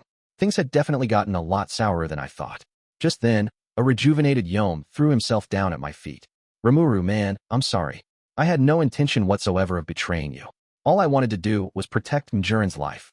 Mjurin, the mystery woman who had simply looked on dejectedly so far, stepped forward. Enough, Yom, she said, looking a bit sad, somber, and perhaps afraid of losing something dear to her. Just go ahead and abandon me. There's no need for you to be involved, too. Please, Sir Rimuru, Grusith added, similarly prostrating himself before me. I fully understand that, as your guest, I have no right to speak about this. But still, please, could you at least hear her out? Benimaru and the others looked disgusted at this, but my return had at least calmed them somewhat. Geld was normally cool-headed. As freaked out he was, it must have been something pretty deep. But I couldn't make any decisions on this until I heard the whole story. Best to get both sides of this, I thought as Mjurin quietly spoke once more. No, Yom. No, Grusith. I have no right to be protected by you. Who can say how much this town has lost, thanks to me? I was the one who engineered this tragedy. Rigurd winced at this. Benimaru averted his eyes. Kaijin just closed his and stood there awkwardly. This tragedy? It did seem like something was being hidden from me. Yes. What do you mean by tragedy? The silence my question conjured hung heavy until Mjurin stepped forward. Geld warily sized her up, requiring me to stop him. Follow me, she said as she boldly walked off, apparently ready to accept all responsibility for the crime she committed. There was something beautiful about it, in a way. She was headed for the plaza in the middle of town, the place they tried to keep me from reaching earlier. There, before my eyes, was an untold number of monsters on the ground. Men, women, even children. I approached them. Every single one of them laid down there, was dead. How the hell did this happen? I felt my legs go weak. What's going on here? Damn, my mind's racing on me. There was about 100 of them on the ground. Huh, and they're all dead? You're kidding me. I heard one of the hobgoblin elders speak as I tried to take it all in. We followed your wishes, Sir Rimuru, and treated the merchants with kindness and civility.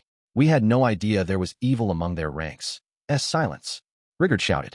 You make it sound as if Sir Rimuru is at fault. It was too late. The words battered harshly against my mind. I apologize. I had no intention of that. I could hear the apology from afar, but my heart wasn't open to it. He was right. My orders, my words, were the cause. I may be a monster, but I used to be a human being. I just wanted to be nice to people. Now, reality's setting in. So what the hell's the right thing to do then? Who knows? That's what I'm supposed to figure out. My irresponsible mind attacked me incessantly, but I couldn't let it dictate my actions. This was my fault, and it was up to me to shoulder the consequences. It felt like a torrent of regret, a wellspring of anger with no place to go, was gushing out of me. It was hard to think. I felt like I was breathing more rapidly, even though I didn't need to breathe in the first place. I had no physical heart, but I could still sense it racing. It just didn't seem like reality. I almost splattered against the ground, unable to retain my human form. But that wasn't allowed. All I could do was grasp the situation and make sure I didn't pile mistake on top of mistake. What happened here? My voice was far away, cold and remote. It felt like all emotion in my mind had frozen. If I hadn't cast a great magic, Mjurin said as I attempted to stay on my feet, I'm not sure any of this would have happened. So this woman's the cause of it? And that's why Benimaru was so riled up? I've got to clear my head. Report. Great magic. Anti-magic area does not weaken its targets in and of itself. In terms of a cause, it is believed the people who the individual Soai was investigating are more relevant. My mind echoed with the voice of my partner, someone never swayed by emotion. No, but, right. Calm down. This woman Jurant was attempting to rile me up to the point that I'd kill her, and only her. She was diverting blame away from Yom and Grusith. I knew that, as long as I could keep my head cool. Giving in to my rage and killing Jurant wouldn't solve anything. It'd just be venting my anger. It was only thanks to the great sage that I didn't make another mistake. Thus we decided to get ourselves together and discuss matters somewhere else. On the way, I asked Rigard if there were any other victims. No, my lord, he said. We assembled all of them here. There are other injured, but Lady Shuna is taking care of them. I was wondering why Shuna wasn't around, actually. That explained it. Our potion storage was all concentrated in the cave, so she was probably using her own healing magic for the job.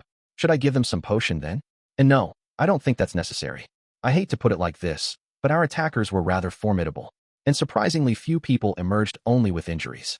In other words, they were all killed off in one shot. I could feel my anger coming back. Can't have that. I need to stay calm. All right, let's talk this over first. Once we were all in the meeting hall, and a bit more relaxed, I received my briefing. I put my mind to work, even as the shock made the whole thing feel like an out-of-body experience. The first attackers were a trio who targeted Gobzo and got him into a conflict. That dopey face of his definitely made him look like an easy mark, and I bet it didn't take much to shout him into submission. Not that it was his fault, but he sure was unlucky to have this riffraff notice him. The conflict seemed to make Gobzo look like the bad guy, but Gobta stepped in to resolve it quickly. What happened next was the problem. That was when the attackers revealed their full strength and conflict began in earnest. They were astonishingly strong, it seems, enough so to even give Hakuro a run for his money when he stepped into the fray. From how it was described to me at least, they were the real deal. If he hadn't been weakened, grumbled Benimaru, Hakuro would never have been defeated. He and Gobta were injured in the midst of all this, and now that made sense to me. They avoided death only because they gave their all in the fight. I'm sure neither of them was a fan of being told they lost, but if they survived, that was all that mattered. I was having Soai check out the energy-sapping barrier. He'd provide a report before long, no doubt, and all we'd have to do then was deal with that and take on the next fight fully prepared. After that, Rigard continued. A group of 100 regular knights from the kingdom of Farmus visited town. The attackers requested help from them, and the knights agreed, stating they would take on the task under the laws of humanity and the name of divinity. They refused to listen to our words. It was all too one-sided.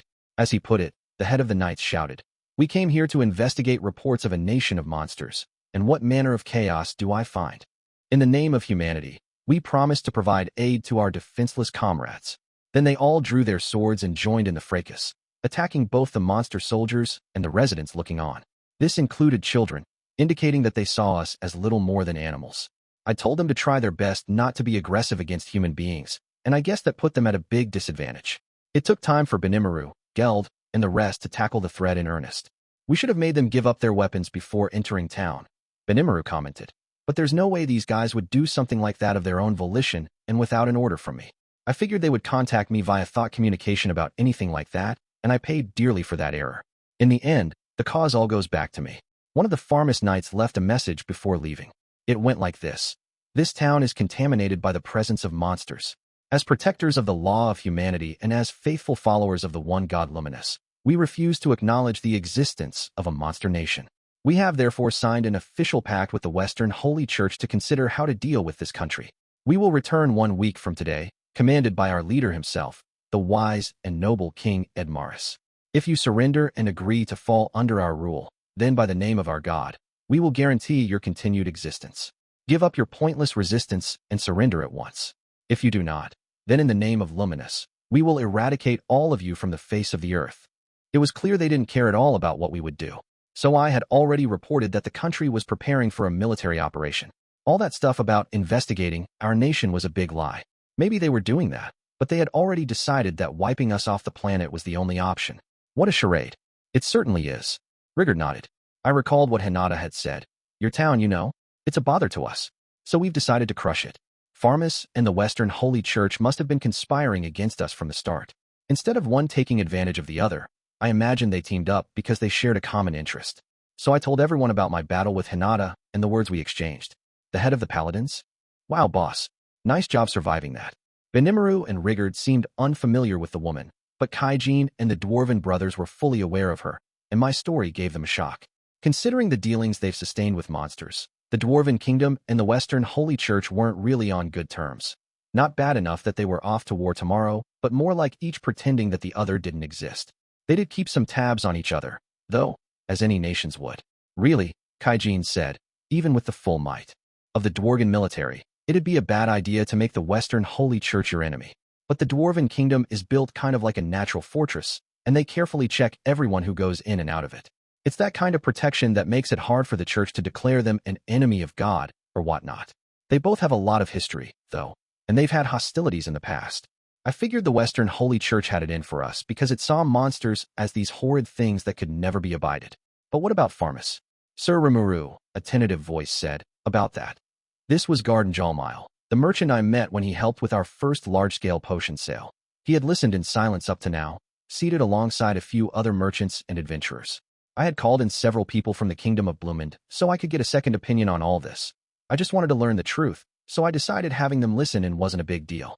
It seemed to pay off, as nobody in the hall suspected us of being anything besides the victims here. The rest of our visitors currently in town were being cared for in the guest house. The fact that none of them was hurt was the only silver lining, really. Rigard suggested it, figuring that the ornateness of the place would calm their frayed nerves. I love how much I can count on him. It's a far cry from his goblin days, definitely. Jalmile, go ahead. I tried to address him as informally as possible.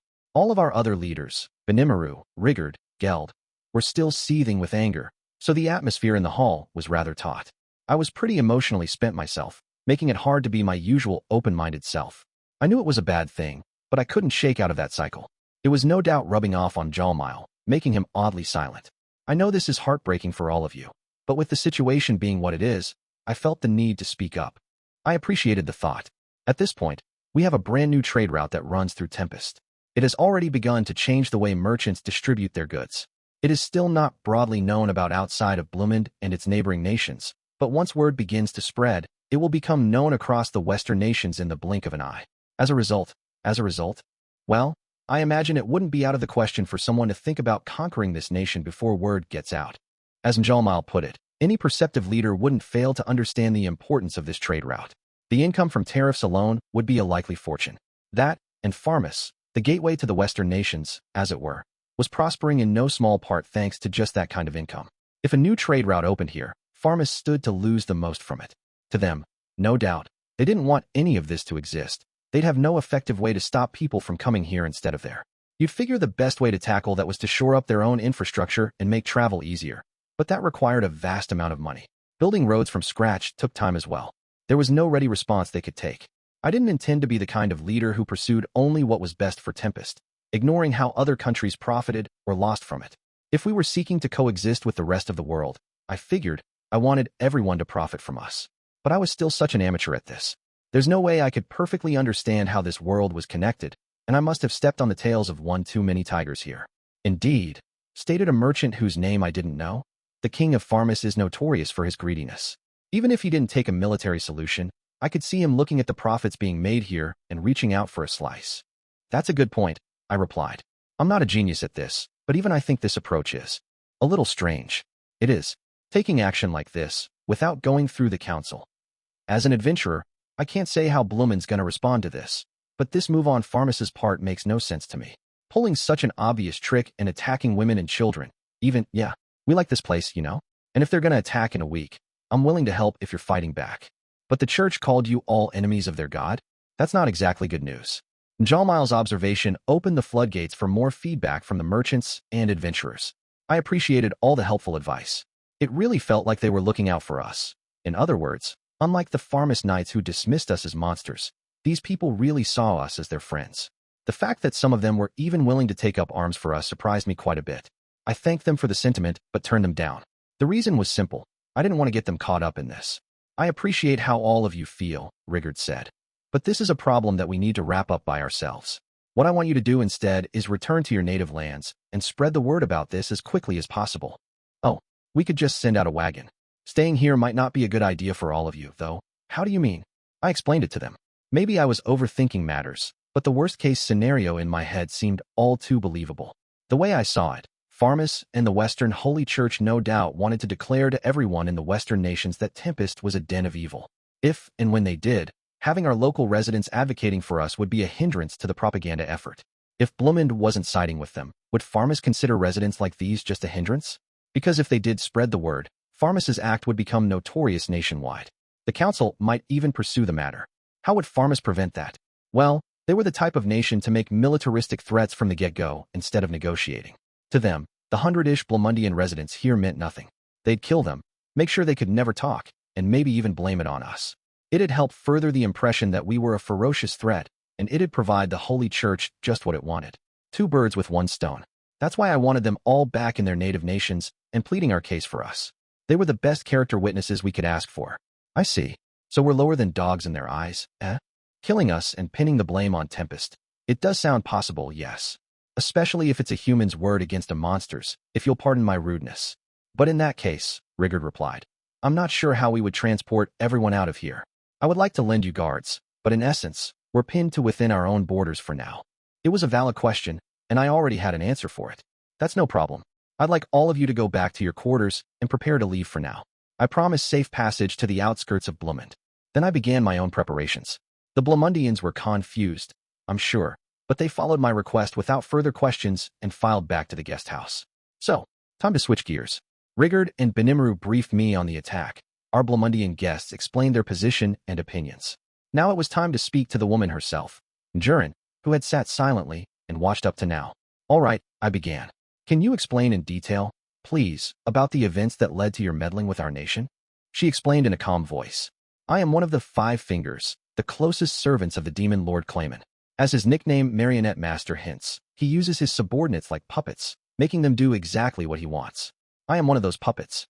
He assigned me to spy on this nation, and I used Yom to gain entry into it. She went on in detail. It sounded like the cold, hard truth to me. No lying or excuses mixed in. Clayman, it seemed, was the kind of boss who used and abused the crap out of those under him. Jurin was the so-called ring finger of the group. She used to enjoy a position of favor, providing essential information to Clayman on a variety of subjects. But now he saw her as used up and not particularly worthy of attention, although he claimed he would free her upon completing this mission. Malim told me that Clayman loved scheming behind the scenes, attempting to outwit his opponents. It sounded about right. I was sure nothing Clayman did would ever bother Malim very much. But to the Magic-born who served him, every day must have been a life-and-death tightrope walk. Magic-born like Mjurin served Clayman for a number of reasons, but most of them were either threatened by or magically bound to him. Her own mission in life was to complete her research and peer into the deepest depths of magic, and she had taken Clayman's offer for immortality and an eternally young body. In exchange, she had lost herself, living purely to follow Clayman's orders. I know it was stupid of me, she added with a regretful look on her face, but my heart was taken from me with a secret skill known as Marionette Heart. I no longer have control over my own destiny, and carrying out his bidding is the only thing I can do. So she was just following orders. Apparently, she learned from Grusith that Malim had declared war on the beast kingdom of Eurazania, and she surmised that Clayman sent her here to keep us from interfering. Now, though, she realized that a mission like that could be carried out simply by blocking magical communication. There wasn't any need for this massive and non-hideable magic barrier. He had said that doing this would guarantee her freedom, but she knew the chances of pulling the job off successfully were slim. She had to do it anyway, though, or else Clayman threatened to strike at Yom and his team. So she decided to take him at his word, that this was his last command. She didn't really have any intention of surviving. As she put it, her death would ensure that Yom and friends wouldn't have to face any consequences. Things are starting to grow interesting, Clayman reportedly said to her in his last message. There's going to be an enormous war. Certain unexpected events have led to developments I did not anticipate, but who can say how it will turn out? Jurin had thought, erroneously, as it happened, that he meant a war between the demon lords Malim and Carolon. Now it looked like he was talking about this conflict, the one between Tempest and Farmus, which sounded right to me. Clayman's part in this was to work alongside Farmus's moves and block any outside contact from Tempest. It certainly would be difficult to avoid war that way, and Jurin's great magic pulled one hell of a job on us. This wasn't just plain old jamming magic. It was position-based, and since it was meant to block all contact, it couldn't be easily undone. Killing Jurin at this point wouldn't release the magic. It took time to disappear, nearly a week. Even if we wanted help from other countries, magical communication didn't work. It would take time to make contact with Blumund or the Dwarven Kingdom without magic. There was just too little time to address Farmus, which already had their boots on the ground. We were behind the 8 ball here, for sure. But well, I can get out from under the barrier, and there's a communication crystal waiting for me in the cave. That's where Clayman's plan begins to fall apart. All the same, I didn't want to get Dworgen or Blumund involved in this. I just wanted people there to be on our side, so to speak.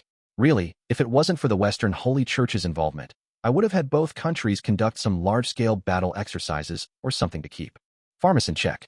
With the church backing them up now, I couldn't get those nations involved for no reason. In a war, each side has certain advantages and disadvantages, but each battle is also a test to see how long each side can hold out. If Farmis didn't fall back under threat and continued with their military activity, it'd involve Dworgen, Blumend, and the Western Holy Church, turning the whole thing irreversibly into a major war. If the Church declared our allies and us to be their enemies and spread the word across the entire world, I couldn't deny that it'd be a world war for all of us. That's exactly what Clayman would want. He'd naturally use the chaos to carry out some nefarious secret plan of his. Even if it was Malim against Carolon, I had no way of stopping it. If only my own nation wasn't in so much trouble. Although, that's thanks to Clayman, too. Throwing me into confusion, mixing things up. I suppose I'll just have to trust in Malim and put my own priorities first. It all made me realize, for the first time, that between what Malim and Juran told me, this Demon Lord Clayman was one dangerous enemy. It was a hunch, but it seemed to be a correct one. Juran told me that Gelmud was one of Clayman's other agents, too. Unlike what Malim said, she claimed that he was being fully controlled by the Demon Lord. Any of the other Demon Lords who worked with Clayman on that endeavor were being tricked. He had a knack for moving his pawns to the right place at the right time and never leaving any evidence behind. I couldn't say how strong he actually was, but he was definitely a master at maneuvering undercover.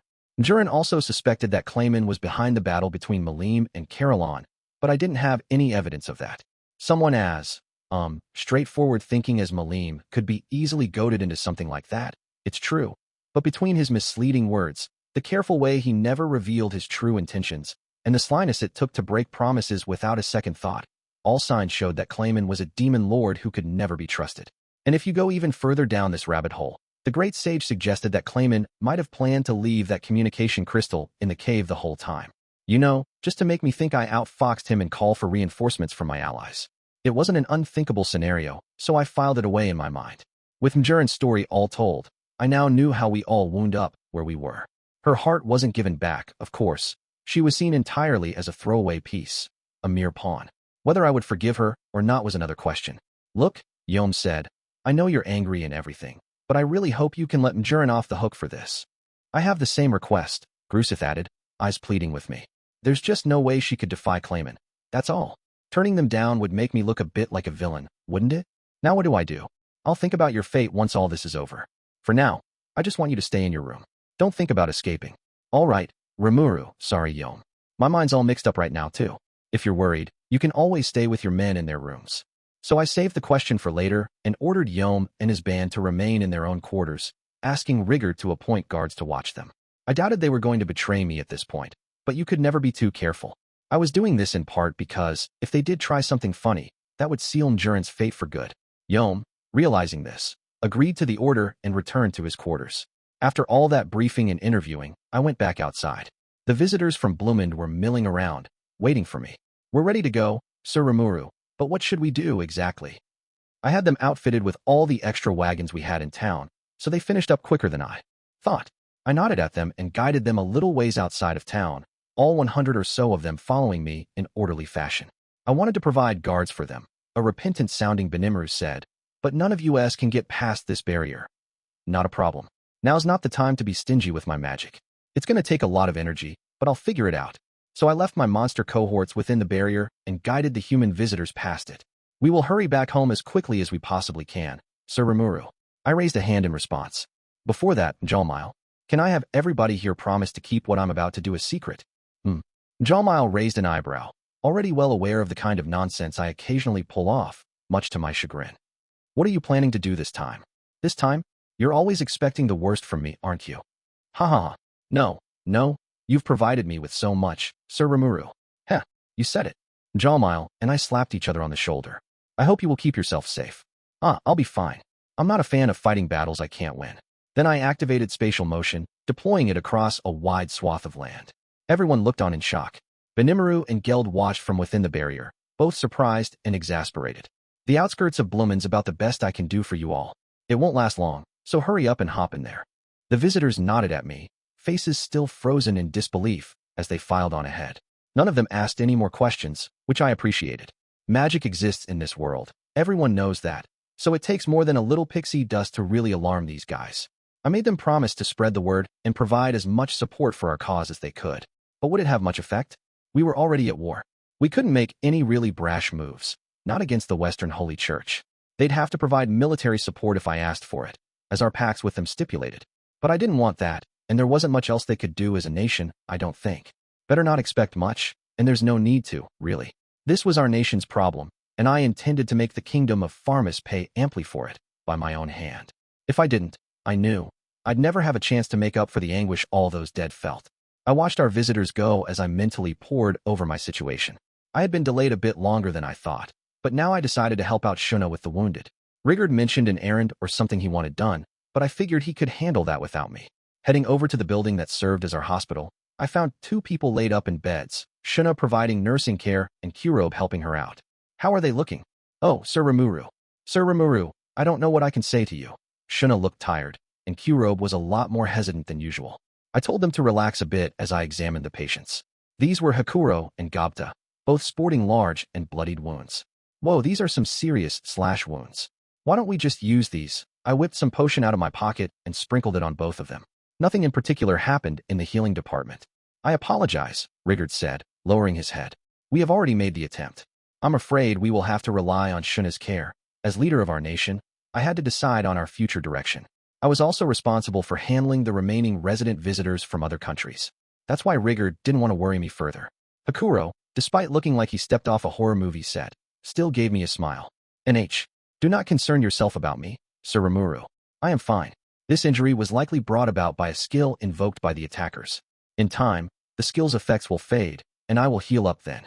Gobta is a well-trained apprentice of mine. He won't die like a dog over something like this.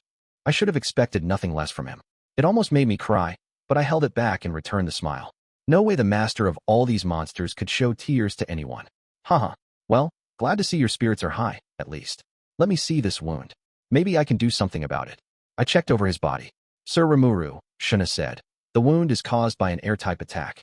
We need to keep him stable and full of stamina until it heals naturally over time. She had already used her parser skill to figure out what was up with him. I was of the same opinion as her. It sounded like the right thing. Air-type, though? That sounded like something I might be able to harness for myself. I've already analyzed a high-level spirit. Let's see if this works. Understood. The effects of the air element have been confirmed. Use Glutton to acquire this effect? Yes, no, the Great Sage followed through more than I expected. I thought yes, and sprinkled some more potion on Hakuro's wound. Oh, amazing, Sir Rimuru. I left Hakuro to marvel by himself as I attended to Gobta. I should have known, Shuna said with a light smile, one with just a twinge of gloominess to it. A sort of level of doubt. And that reminded me. Or it would have if Gobta didn't choose that moment to leap right out of bed. Gobzo, you all right? Hey, Gobta. It took Rigard yelling at him to make him realize where he was. He blinked once or twice. Oh wow, so am I good? I scoped him out as I decided to ask Shuna about the thing that bothered me just now. Someone I expected to be here with her wasn't present. If she was, I'm sure she would have been carrying on about me to no end. Hey, where's Cheyenne, by the way? I haven't seen her lately. The question made everybody in the room, Rigard, Shuna, Benimaru, even Hakuro, freeze. What's with that reaction? Whoa, there's no way. Don't tell me. I said. That idiot's gone to get revenge all by herself. Oh man. Gobta nodded warily at me. And maybe Gobzo too? He's so absent-minded. He's probably running full speed without realizing how badly outmatched he is. And no, it's not that. This was getting weird. Nobody was looking me in the eye. Okay, so where'd she go? No answer. I looked up to find Shuna turning her face away from me, eyes growing watery. I had a bad feeling. Gobta looked just as concerned. No way, I said to myself. That could never happen. All right, I'm not going to be angry. So can you tell me where she is? Very well, Benimaru finally replied. Over here. Follow me. I nodded, and we began to move. Our destination was the central plaza, and there she was, lying right in the middle of the neatly made rows. There was a white cloth covering her, ensuring she wouldn't be easily spotted by me or anyone else. As if I'd just never wonder about where she went. It wasn't funny. Open your eyes. I couldn't believe it. Open your eyes for me. I didn't want to believe it. Why? Why did it turn out like this? Next to me, I could hear Gobta sobbing and shouting, Gobzuo, as loudly as he could.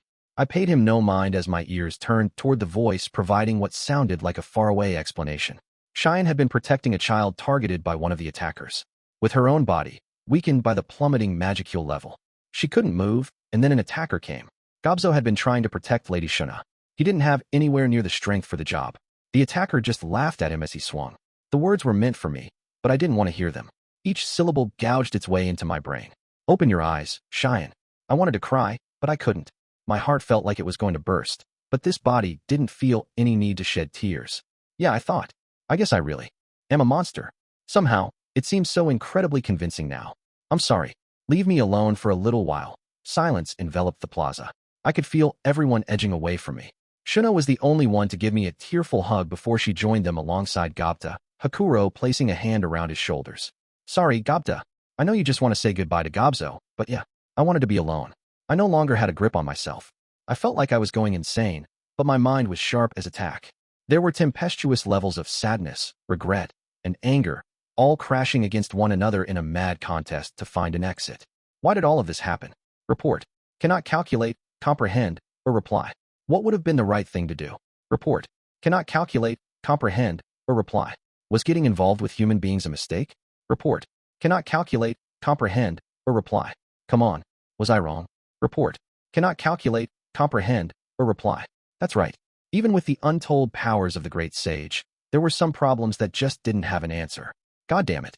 If this wasn't our town, if it wasn't our town, I could have just flown into a rage, mowing down everything in my path. God damn it all. Taking so many people dear to me.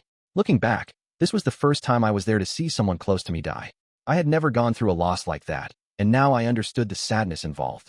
I felt it vividly, with a pain more intense than being slashed ear to ear. Cancel pain wasn't cutting it for this one. Not against the all-too-strong currents of magic and emotion within me. It was maybe too much for my new mask. A crack appeared on it, almost looking like a tear of sadness. I couldn't cry, so it seemed like the mask was weeping for me. Somewhere down the line, night fell. I gazed at the moon. What should I do? There was no answer. My mind was clear, but I couldn't come up with a single thought. I looked up at the moon and kept asking myself, over and over, for an eternity, even though I knew there was no way to find an answer. But I couldn't stop. It was so foolish, but I couldn't stop. And I never noticed the small light, the reflection from the moon, that was upon me. 3 days passed. Cheyenne didn't wake up. She's sleeping in way too late. I wish she'd knock that off. No, I know. I understood that she'd never open those eyes again. But I didn't want to admit it. I wanted her back to her usual stupid antics, making her terrible meals. Gobzo too. I didn't know him well. We exchanged a few words on the way to the Dwarven Kingdom. But Gobta loved him as a valued sentry. He was his friend. All the monsters who lay here had valuable relationships in their lives. No, it wasn't like these monsters lacked any kinds of feelings. They were my most cherished companions. My family. I wanted to enjoy life with them again, but it just wasn't going to happen. There's no way to resurrect the dead. What do? Do monsters not count as people? Does that mean we'll be forced into subjugation without a passing thought as to our own feelings? That better mean they're prepared to be subjugated, too. Dark emotions began to get the better of me. And just then, report. Analysis and assessment of the compound barrier and great magic. Anti-magic area covering it is completed.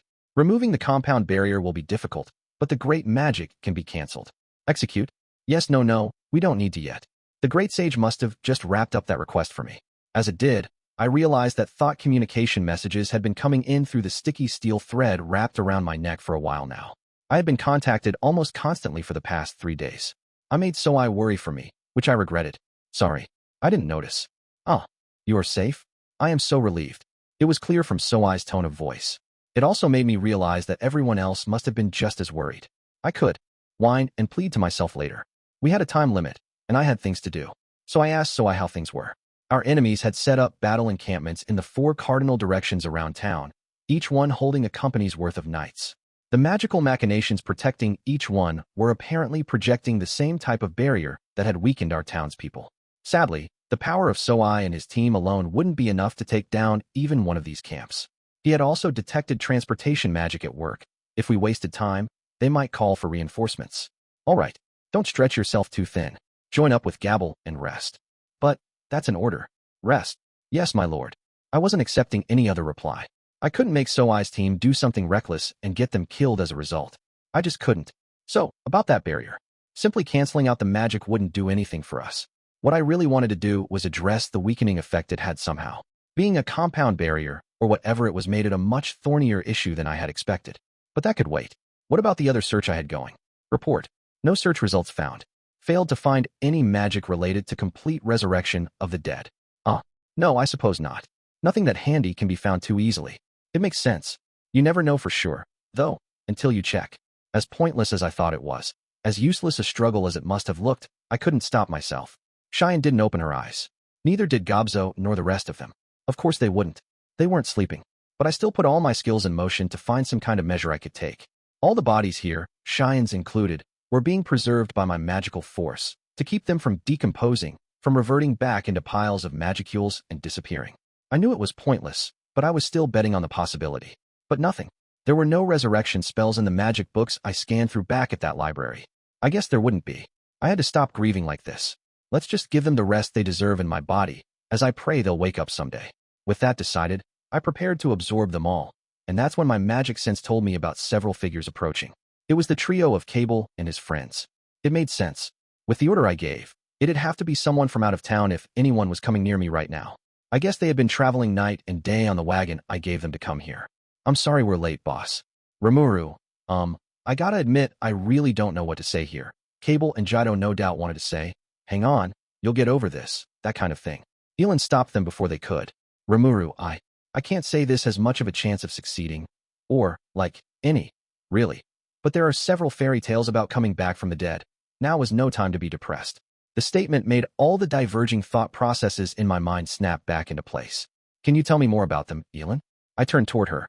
If there was any chance, I wasn't about to refrain from betting on it. She nodded and began to speak. A story about a girl and her pet dragon. Through assorted events, the girl's dragon was killed.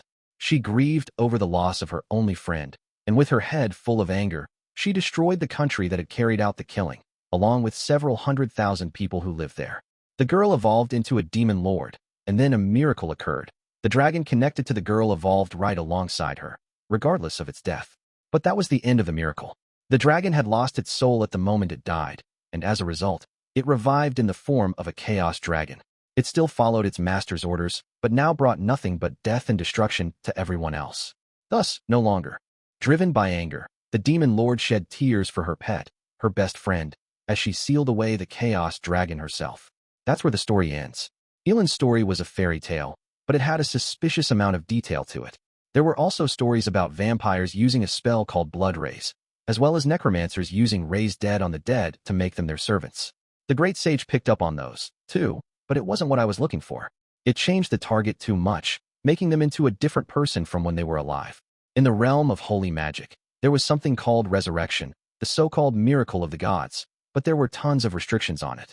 It was no panacea.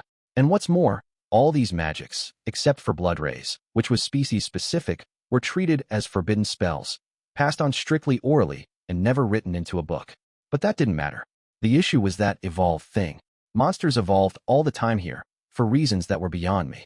Just giving them a name was a huge deal to them. Maybe there was some potential there. Maybe if I could just become a demon lord myself.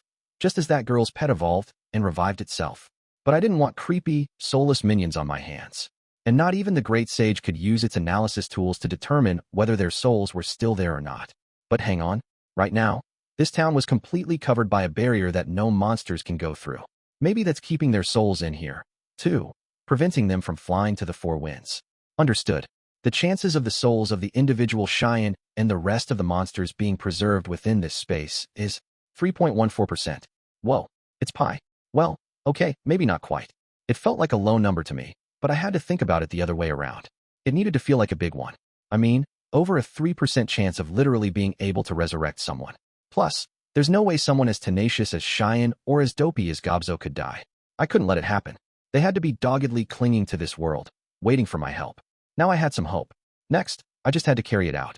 Of course, that assumed I could even become a demon lord, of course. Understood. You currently satisfy the requirements for evolving into the demon lord type. In order to carry out evolution into a true demon lord, the process must be nourished with the sacrifices of at least 10,000 humans. Oh, that's it. Well, easy then. Demon lord? Oh, I'm totally becoming a demon lord. Way simpler process than I thought. Hopefully, all those garbage troops around the outskirts of town number at least 10,000. But hell, if there aren't enough, I'll just add some more. If it brings Cheyenne and everyone else back, I have absolutely no reason to waver. Then I came back to my senses. Thanks for telling me about that, Elin. Are you sure about what you're saying, though? I mean, you're basically telling me to become a demon lord. I looked at her. She stared down at the ground silently, but just for a moment as she made up her mind. She returned my gaze, face resolute. Well, you know, I come from the sorceress dynasty of the Lion, and, you know, I really looked up to adventurers and the freedom they had. But you know what? I'm done.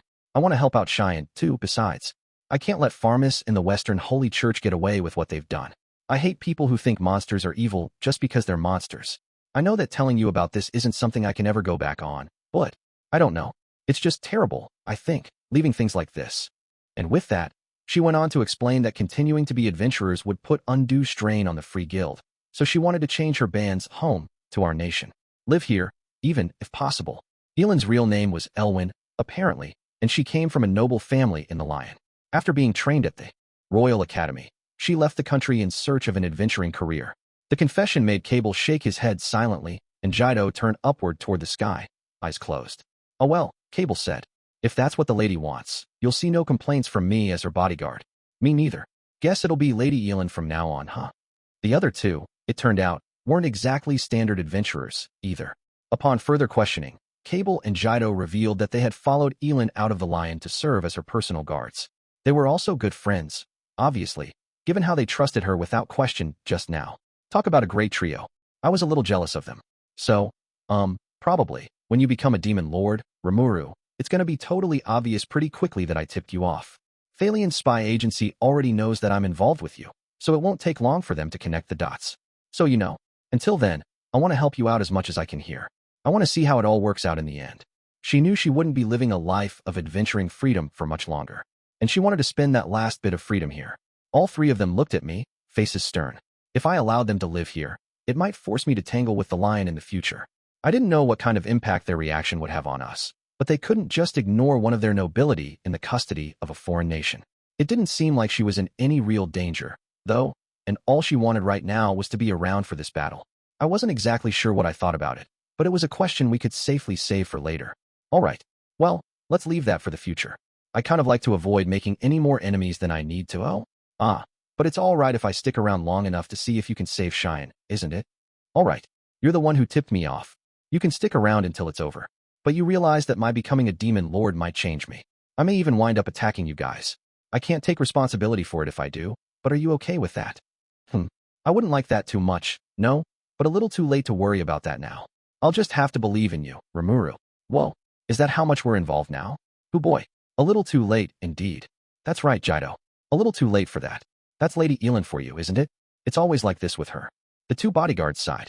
It didn't seem to harm their loyalty at all, though. Thanks to all this, I finally had a plan. I could save Cheyenne and Gobzo and all the rest. And if it meant becoming a demon lord, then I was all in. The enemy forces were attacking in 4 days. I had a firm grasp of the situation. Now it was time to take action. With the decision made, things could proceed faster now. Step 1 was keeping all these monsters' souls from dissipating.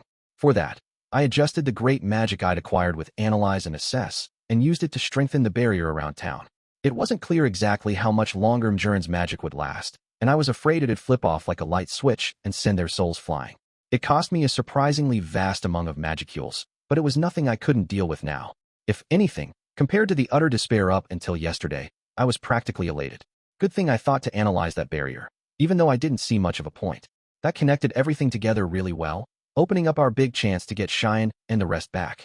My casting that great magic sent Benimaru and the others running toward me in shock, of course. Sir Rimuru, what have you? Benimaru, get everybody together here. I'm going to hold a conference to outline our future plans. Wah, yes, my lord. They ran right back off, my orders putting a spring in their step. Elan, Cable, Jido. I'm sorry I made you guys worry. I'm a lot better now. Rimuru, I smiled at Elan as I placed my cracked mask back in my pocket. The show seemed to relieve them a little, too. If there's anything we can do to help, Elan said, just say it. Heh, yeah, you've been a big help to us. Now it's our turn to step up. You said it, Cable. It made me happy, hearing that. I appreciated it, but I didn't want the trio actively participating in the war for me. I'd have them explain the situation one more time at the conference, though. I wanted all of us, not just me, working together. All right, I said before leaving them. Would you guys mind joining me in the conference, then? I've got something to handle in the meantime. I then walked directly toward the quarters being used by Yom and his team. Yom looked flustered to see me as I walked in the door. Arimuru, I've decided upon Mjurin's punishment, Yom. Where is she? Resting upstairs, but the word punishment disquieted him even further. I felt bad about it, but what I had in mind just wasn't something I could tell him. Not yet. The moment I was up the stairs, I faced Jurin and spoke. Jurin, you're going to die for me. Hey, I heard Yom yelp. I ignored him. Jurin looked at me, eyes full of surprise, but gave me a resigned nod. She was prepared for this eventuality. Sir Rimuru, that Grusith tried to cut me off, but I wasn't about to let him. Then Yom stood between her and me. Well, I'm sorry, pal, but I'm here to protect her. He knew he had no chance at all, but he still tried to resist me. He's such a nice guy that way. I mean it. So I bound both him and Grusith in sticky steel thread. Rimuru, please. Jurin gave them a light smile. I loved you, Yom. You're the first person I've fallen for in all my life. If there's such a thing as reincarnation, I hope I can live together with you in my next life. So, goodbye then. Try not to fall for a bad woman next time. All right. Another smile, and then she closed her eyes. I love that resolve. You don't see women as good as her too often. To be honest, this act was making me feel tremendously guilty. But hey. So, without hesitation, I plunged my hand right through Jurin's chest in a chopping motion. Her head lurched forward, powerless, as Yom and Grusith screamed their heads off. Then, with a look of utter confusion and puzzlement on her face, she opened her eyes again. I'm not dying. That didn't even hurt. Well, yeah, I know I said she'd die for me, but I wasn't planning on killing her. You hear stories about people dying and coming back to life all the time, don't you? I had a bunch of people I needed alive again, Shine included, and I figured I'd try my luck at padding the probabilities a little here. Oh, yeah? You were dead, for maybe, 3 seconds? Huh. Wah. What does that mean? Report. The individual Jurin's pseudo-heart has begun regular operation. Nice. Came off without a hitch. With the sage's confirmation, I removed my hand from Jurin's chest. Well, the operation's a success, I guess, so let me explain what I did. You don't have to look at me like that, guys. Have a seat and kick back if you want. Whoa. Pal, what kind of crazy talk are you giving me? There better be a good explanation for this, Grusith grumbled. Look at them, crying just a moment ago, and now whining and complaining. Jurin, meanwhile, was just as calm as always. Shut up, guys. Jurin's gonna laugh at you if you keep carrying on like that. So the deal is, the temporary heart inside Jurin was being used so Clayman could listen in on her. It's a form of encrypted communication that runs on electric signals and natural magnetism, so it doesn't use up any magicules at all. In essence, alongside providing a pulse and electrical signals for the body, her heart also emitted encrypted signals that ran across the earth and made it all the way to Clayman.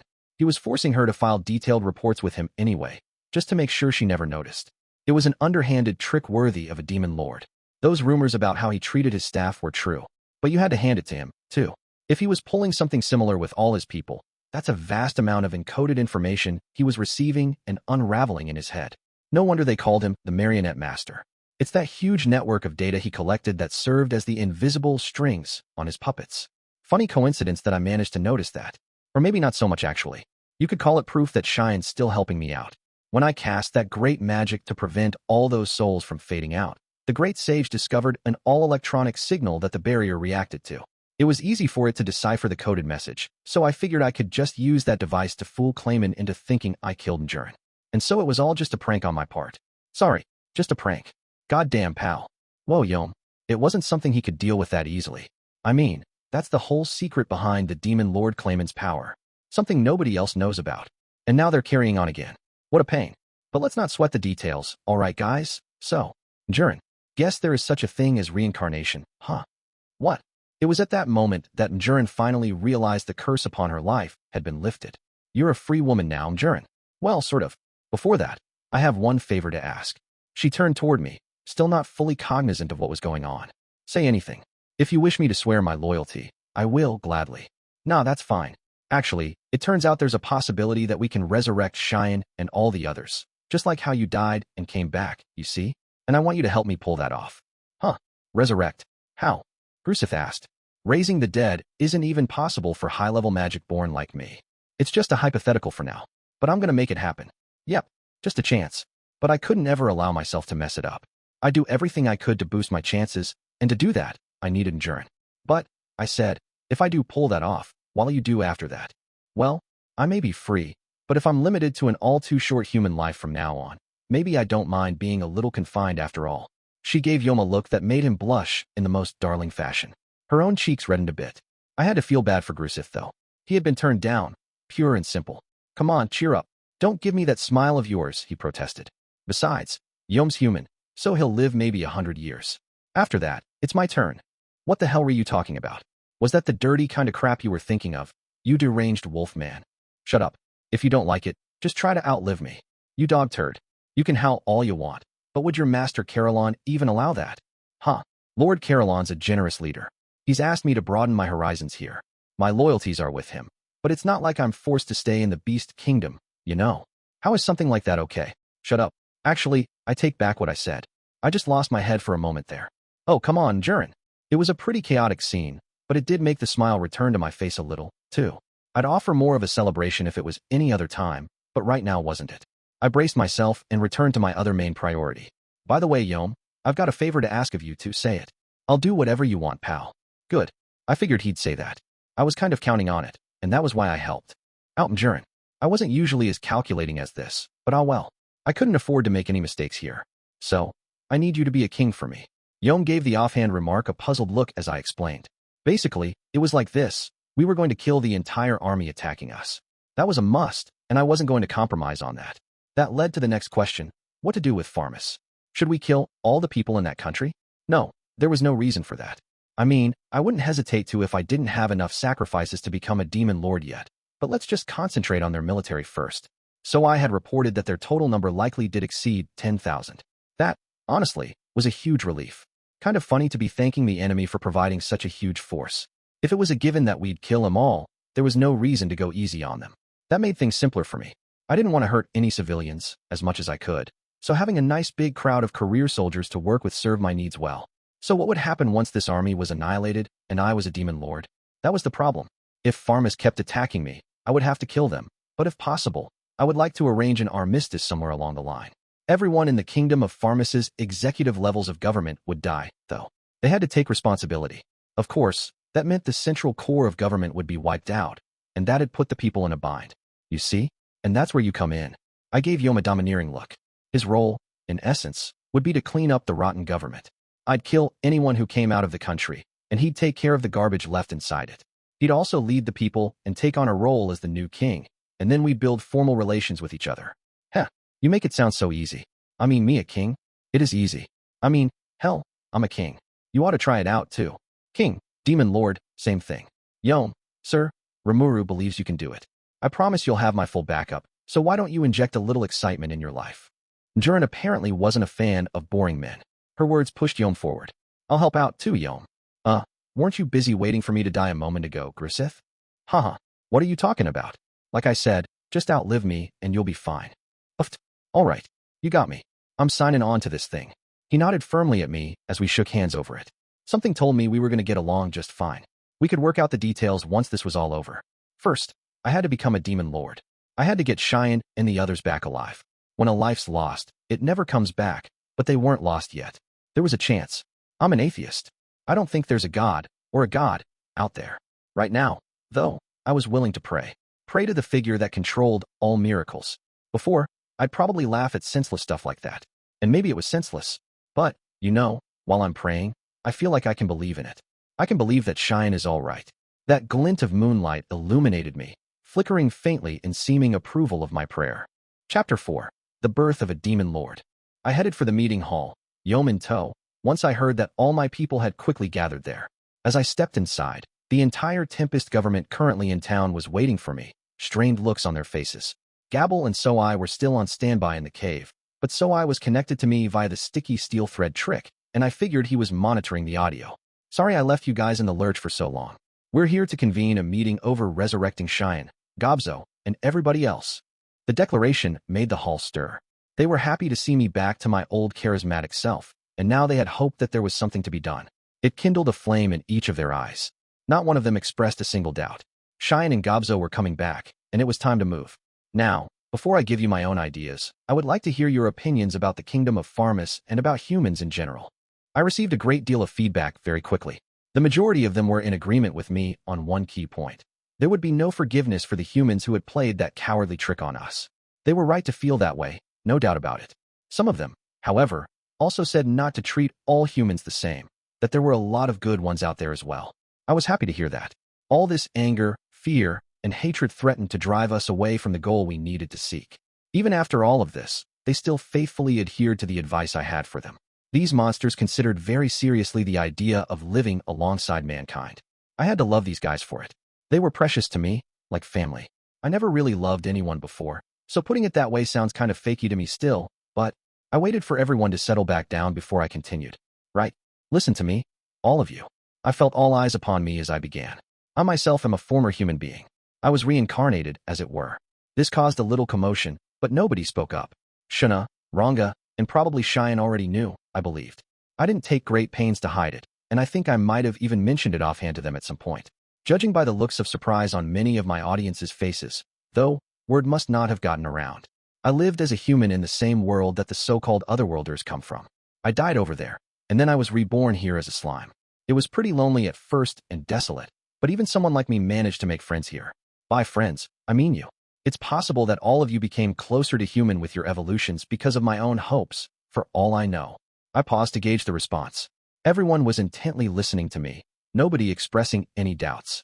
I kept going. I created that rule not to attack humans for that reason. I said I like humans because I used to be one. And let me assure you, it was not my hope that my rule would cause any of you injury. I'm a monster, but I thought that my heart was still human. I wanted to interact with them, and I wound up spending a really long time in human towns and settlements. If only I could have saved those children and come back here sooner. Then, out of nowhere, I ran out of words. I felt like anything I could say would just sound like a trite excuse. No, you're wrong. We were too dependent upon you, Sir Rimuru, assuming you would always be there to protect us. That's what led to this tragedy, said Shuna, her beautiful eyes fixed on me. It pains me, Benimaru added, to have my sister say it before I could. This has been an excruciating lesson for all of us, Sir Rimuru. When we lost our thought communication with you, that feeling of invincibility, we had crumbled. It made us all feel helpless, deep in our hearts. We were forced to realize that this state of affairs was brought about by our, well, really, my dropping the ball. Wait a moment, Benimaru, Rigger replied. If you put it that way, then I am responsible for the town's security. I am the one most at fault. It sounded like both Rigger and the rest of them felt an intense responsibility for this. They all insisted it was their fault, refusing to budge. I quickly put a stop to it. Hang on, people. I was chilling out, I let my guard down, and that's what led to this. Plus, as an ex-human, I put too much priority on my own thoughts. I was careless about my standing in this world, and then this happened. I think it's all my fault. I'm sorry. Everyone fell silent, each of them taking my words in their own way. There was a moment's pause before Hakuro finally responded. You may have put your own thoughts first, Sir Rimuru, but that is not a problem at all. As Sir Benimaru and Lady Shuna stated, all of us dropped the ball. It was our own weaknesses that caused this. We accepted this nation from you, and we let those brutes pillage it because of our negligence. Am I wrong, everyone? A streak of tension crossed the room. All of them immediately nodded their agreement to this. Wasn't expecting that. I was worried that people would brand me a traitor, in the worst case, but they were all ignoring my whole coming out as an ex-human. Like, I seemed to be the only one to care at all. I couldn't help but ask. Well, no, I mean, you don't mind having an ex-human as your leader? Huh? You are still you, aren't you, Sir Rimuru? Sir Rimuru, you are my only master. What you were in your past life seems not to matter much. Yeah, what we know for sure is that you're here for us, is all. I guess it wasn't anything like a concern from the start. Sir Rimuru, Rigger boldly stated. We all feel the same way about this. None of us cares a bit. So please, do whatever you like. We will follow you all the way. I nodded. This really was my home. I felt happy. As long as you were all of one heart, one mind, you could overcome any wall, even the one separating human from monster. That much was crystal clear now. Kaijin, tearing up a bit as he watched this, steered the topic back to our main issue. So let me ask, then, how is Tempest going to deal with humans from now on? The room fell silent, eyes focused upon me again. Yeah, that was the problem, wasn't it? The monsters were one thing, but to Kaijin, the other dwarves, Yom, and Cable and gang, this was the biggest issue on the table. If I declared myself to be the enemy of all mankind, that'd be a threat to them. I didn't want that, of course. First, I said, before I give you my conclusion, let me give you a quick outline of my thoughts. In my old world, there are a couple of different beliefs. There's one that says humans are inherently good by nature and learn how to perform evil deeds as they grow older. Then there's another that says humans are selfish and evil by default and learn how to do good over time. Basically, people can be good or bad, and humans tend to pick the easier of two options when they have the chance. So if that option leads to evil, they can become bad that way. Just like Pharmis did, abandoning all negotiation and throwing around their power. I figured I was in the right here. After all, people could be good individually but lean more toward evil when they assembled together as a nation. However, It would be a mistake to judge all of mankind as evil. It takes a human to do something as contradictory as working hard to make things easier for themselves. I was the same way, really. And I think that as long as you don't mess up where you're aiming your efforts at, you can make your existence a lot better for yourself. That's why it's so vital to have an environment you can learn in, and I want to create that environment. We can educate those who will befriend us, and we'll do away with the barriers between people and monsters. That makes for better neighbors, after all, when you understand and help out one another, doesn't it?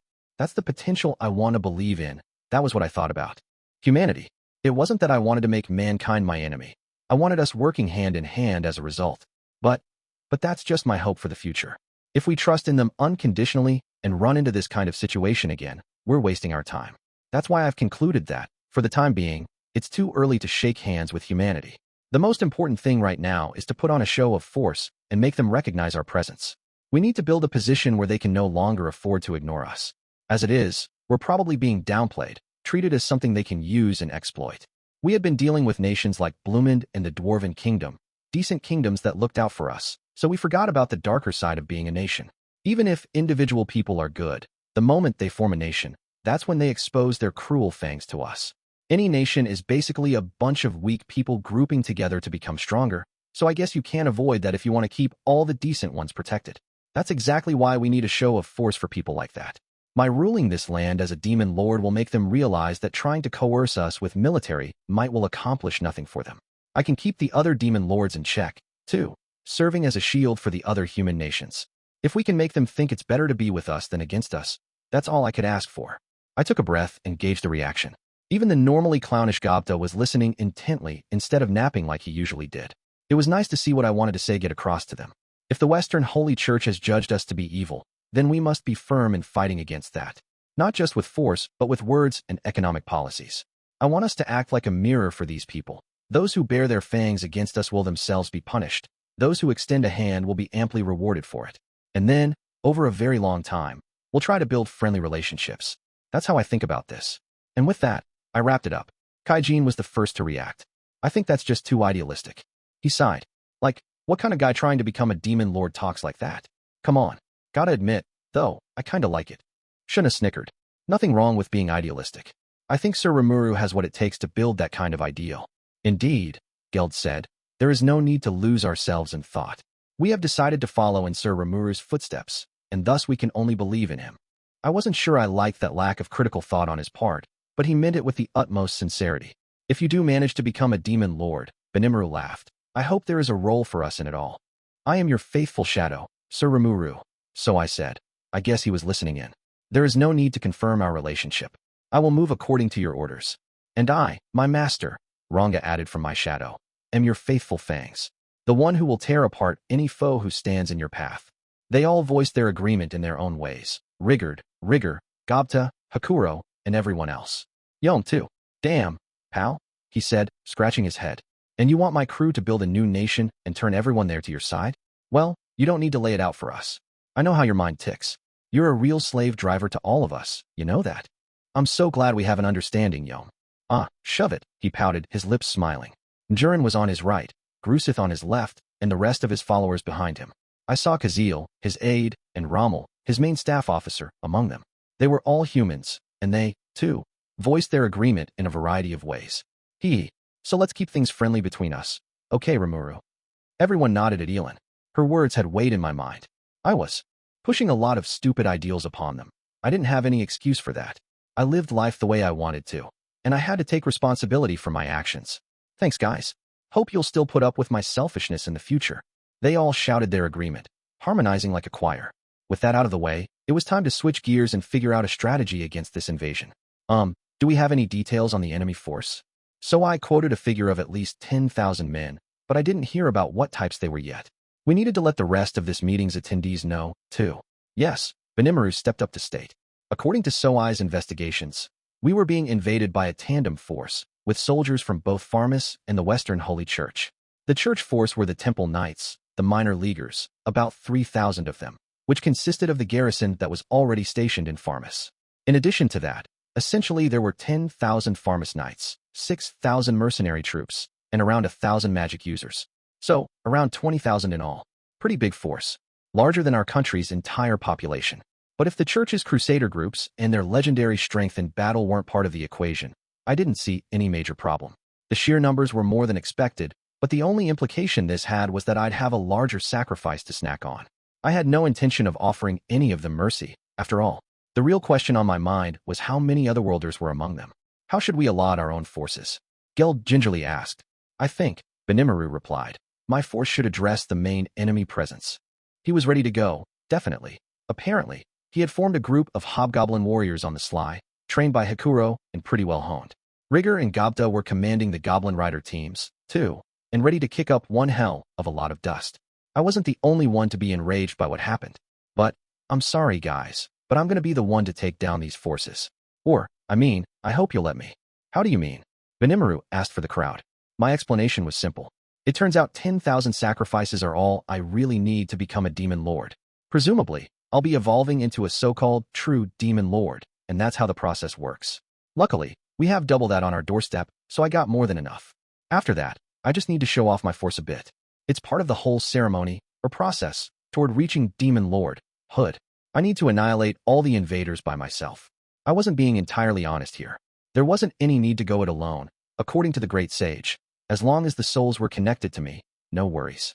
My own will needed to align with theirs, and that's all it took. The exact conditions, however, were allegedly a little hard to engineer. It wasn't just a matter of killing 10,000 and Bob's your uncle. But I didn't care. A passing thought struck me that maybe Clayman had been aiming for this all along, to start a war for the express purpose of collecting 10,000 human beings together for reaping.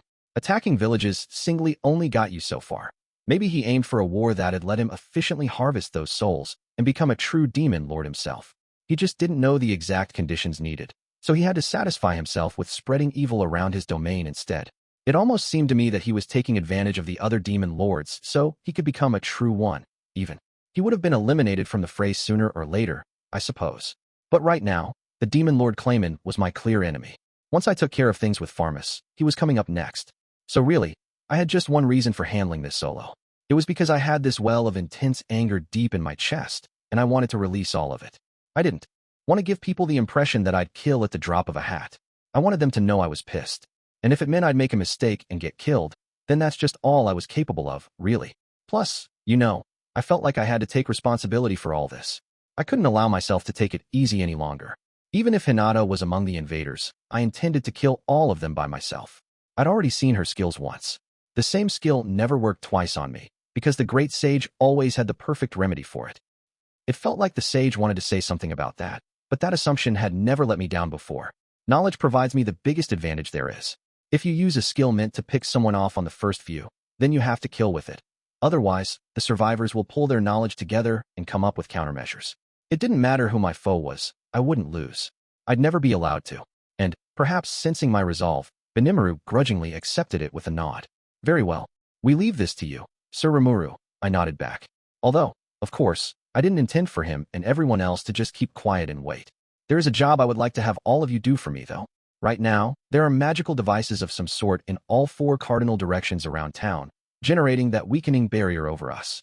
Each is being guarded by a company of knights. I'd guess they're pretty powerful, but I'd like you to attack them and take them all down simultaneously. Oh, I see. So we do have a role in this. Allow me, Rogard, to accept this mission. Yeah, I'm pretty darn mad right now, too. Everyone was raring to go, even before I'd finished my request. I raised a hand to silence them. Hold on. I've already decided on my personnel. I want to ask as few people as needed to go through the town's barrier. First, Rimuru will tackle the east. Hakuro, Rigger, Gobta, and Geld will handle the west. The south will be taken by Gabble and his team, the north by Soai and his. The enemies reportedly got teleportation circles in place, so we have to strike them before reinforcements can be sent in. If they do manage to send more troops, call Ranga over immediately, even if you think it won't be enough to put up a resistance. Did you hear that, Soai? Not a problem, Sir Rimuru. I thank you for providing us the opportunity. Gabble is ready to go as well, and I doubt any of us will fail. Does it look like you can win, from your perspective? It will be simple if we only handle one of the 4. Great. Soai's team consisted of a mere 6 people, himself, Sokka, and 4 others. Their skills were honed for assassination missions, and they'd provide a good match even for an entire enemy unit if it wasn't prepared for them. Plus, with their movement speed, they'd certainly be able to pull the wool over the enemy's eyes and flee if needed. Gabble and his men had grown far stronger during the evolution to Dragonaut form. Each one ranked a good B+ now, and I doubted they'd lose out to even the most well-trained of knights. They all had ample potion, too, so as long as they weren't one-shot killed, they could keep up a fight indefinitely. So north and south were no problem, and to the east, I had Rimuru to count on. I have no concern about your chances, Rimuru, but it'll be you operating solo against nearly 100 knights. If you sense any danger, Sir Rimuru, there is no need for worry. It is a given that I will. You don't have to go easy on them, keep in mind. Heh, in that case, victory is assured. No worries about him, either. Among our group, only I was stronger than him, and he had the skills needed to handle large numbers at once. That just left the west side, which did concern me. Okay, so, Hakuro, Rigger, Gobta, and Geld, Sir Rimu, Rigger said. You are safe in our hands. I have no intention of tasting defeat twice. But if you are that worried about us, is it because you feel it's likely they are among their numbers? Exactly. The west side connects to the shortest highway route to the Kingdom of Bloomant. If the enemy anticipated that our merchants would flee down that road, then the knights who attacked us earlier were probably stationed to the west so they could strike at our visitors. Can you win against them? There's a very good chance those otherworlders are among them. Sir Rimuru, we are not as weak as we used to be. We have the power to fight, not just to be protected by Sir Hakuro. Yeah, plus, I gotta get me some revenge for Gobzo. I know we number just 4, Geld said, but I want you to trust us. I promise you, Sir Rimuru, I will wield the powers you granted me as an orc king as much as I possibly can. Hakuro's reputation preceded him. Geld was powerful, if not quite as much as Benimaru. Rigger, in his role as leader of our security forces, was just as capable in battle as Riggard. Gobta, okay, I was a little worried about him, but I figured not even that fool would try anything too rash. All right. Take those magical devices down, make this annoying barrier disappear, and give our people their full strength back. Yes, my lord. With them on the job, the barrier was as good as gone. That just left me to take on the invading forces by myself. There was one other thing too important to forget. Now, Shuna, yes. Like I just said, Benimaru and everyone will remove the barrier for us. However, it's that very barrier, in all likelihood, that is helping keep the souls of Cheyenne and everyone else within reach. Do you see what I'm getting at? Yes, Sir Rimuru. You want us to prepare a replacement barrier for you. Exactly. Can you do that? Oh, that goes without saying, my lord. I promise it will be done. Right now, as we spoke, I was casting a unique sort of great magic. I was also releasing a vast quantity of magicules into the air, filling it. That was what it took to maintain the barrier and supplement the magicule supply around here. And I wanted Shuna to make a new reinforcing barrier to help with that. The rest of the people in town would pitch in, too, of course. Whatever it took to boost the chances of bringing them all back alive. In the laws of magic, just like the laws of physics, there was the concept of going high to low. Basically, if the air was filled with energy, I figured that would help prevent the energy covering all those souls from dissipating. If they lost this protection, the souls could go right through the barrier and be vaporized. A soul is a pure, unadulterated collection of energy. There is nothing to fence it in. And with the astral bodies of monsters made of magicules, if we could keep this energy from dissipating, I figured that would pen up the souls well enough. That was the great sage's take on things, and all I could do was count on that. Humans, by the way, could pass through the barrier without resistance, since they had relatively few magicules inside their bodies. It was totally different from monsters, who were much more directly affected by that energy. I would love to help with that if I could, Jurin said. Great magic, along with barriers, was an apparent specialty of hers. I appreciated the offer a ton. Hey, Shuna. Yes, Sir Rimuru. Thank you for that, Jurin. Leave it to me. I promise I'll devote my full energy to it. So Shuna and Jurin would be working together to keep my great magic going strong. Now I could fight with a clear mind. Riggard, I want everybody left to help keep these two safe in the meantime. Yes, my lord. I can do that too. You got us here too, pal. Allow the noble Grusith to see this through for you. Yeah, my bodyguards and I will do our best. You are in good hands, Rimuru. Yeah, you heard him, boss.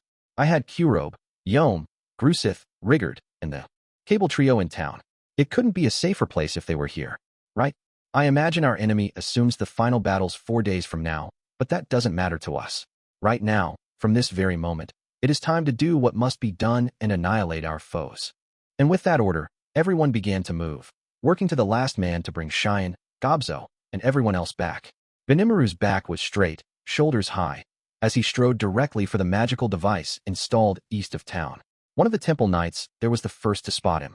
Someone approaching ahead. All troops, prepare for battle. It was this company of temple knights that established the prison field, the barrier weakening the monsters, at Archbishop Rahium's order.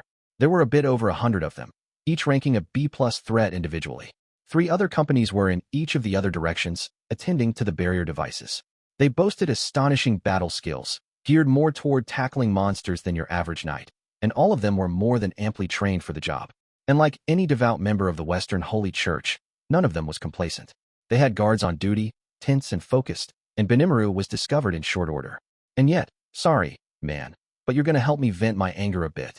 It sounded almost haughty, the way he put it, but nobody was there to complain. In an instant, they were all dead. With his sword, encased in jet-black flame, he cut the knights neatly in half, armor and all, as easily as ripping a sheet of paper. Their fresh blood stained the ground red, like crimson fields of flowers blooming amid the black fire. One of them held out just long enough to voice his final resentments. And nobody said anything about this monster. It was the captain of the night company, and it was his last act on this world before the black flame consumed him. That single dance-like motion from Rimuru didn't even need half a minute to knock them all out, and another offhand swipe of his sword slashed right through the magical device.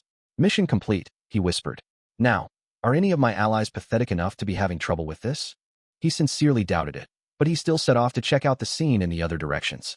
Over to the south, Gabble was busy rousing his men. Gahaha, I've finally been given a place in the sun. I was hoping my successes in putting our potions on the market would have merited my appointment to higher government by now.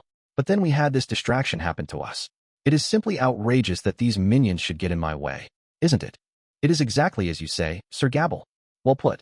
I was hoping that our efforts would be rewarded by now, and that Sir Gabble would be basking in the fruits of his success. But now, yes, precisely. But if this battle can prove to Sir Rimuru that I can be of aid to him, I am all but guaranteed a lofty role in his hierarchy. I want to see the full extent of your force in action right now, people. Show them what a dragonet Riled is capable of. Rah, spirits were high, no doubt.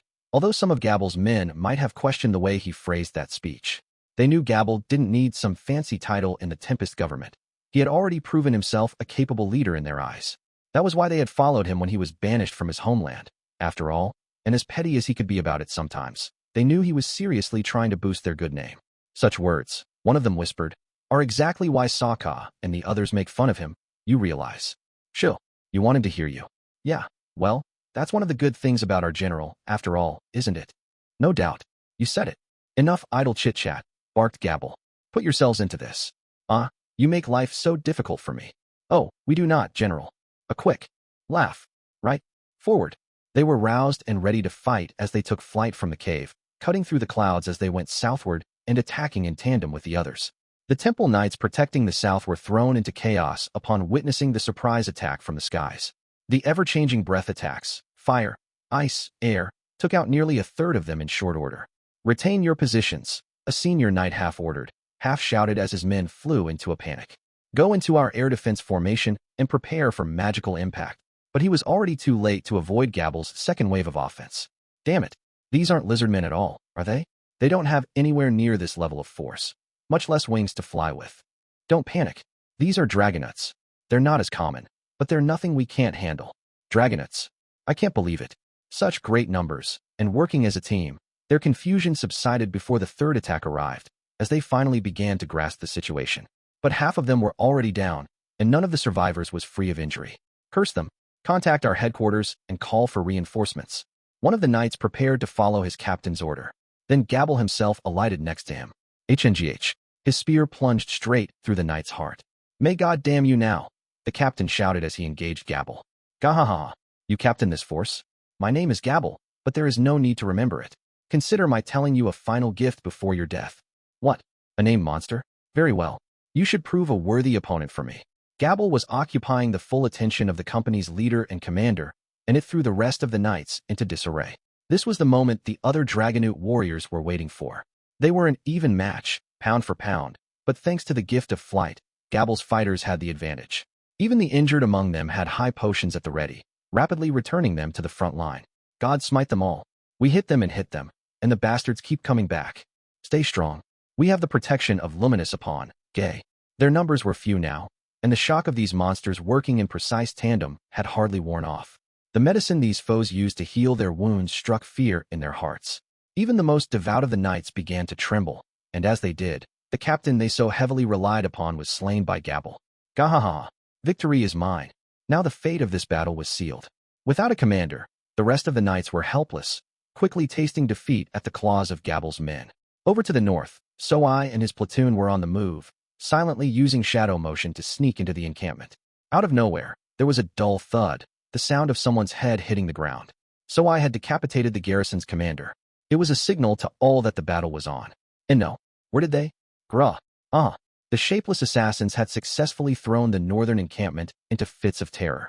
Sir Soai, these troops were weaker than I thought. I apologize, Sokka said as she took a knee before her leader. Apologizing would be meaningless. I am the one who shall make the final judgment. Plus, Soai paused a moment to think. Sokka was right. These were all weaklings. If this was what they were dealing with, Soai's team could have easily destroyed the magical devices in all 4 directions. Killing all the men as well would pose a challenge. But completing the objectives and escaping alive would have been no sweat. But the problem wasn't here on the north side. I was hoping they would be here, but I suppose it is the west, after all, just as Sir Rimuru surmised. Yes, my lord. I believe you are right. The otherworlders had to be in the west. By Soai's estimation, if their team worked alone to strike all 4 bases at once, it might have failed entirely if Sokka and the others ran into those guys. Soai had already reported back to Rimuru along those lines, and that was why Sokka's apology was pointless. But who can say, he whispered as a smile crept onto his lips, who the unlucky ones really are here? Hakuro was on his mind. The Hakuro he saw just before they all moved out. The look on his face was nothing short of blood-curdling. It made Soai happy he wasn't the one facing him down. The otherworlders who struck in town conducted their killing like a pleasure hunt. Now things were quite different. They'd be taking on the sword ogre himself. It appears to be over, Sokka coldly stated. There were no survivors left among the Temple Knights of the North. Soai and his team were unhurt. It was a victory as total and complete as he had predicted. The magic-producing device installed west of town had been placed atop a hill with a good view of the highway leading out. Unlike the other positions, the Temple Knights guarding it felt rather relaxed. Their encampment was the safest of all 4, and it was loaded with forces, over 200 troops in all. There was, of course, a reason for this. Hey, hasn't anyone fled yet? Oh, Shogo. No enemies sighted today, either, sir.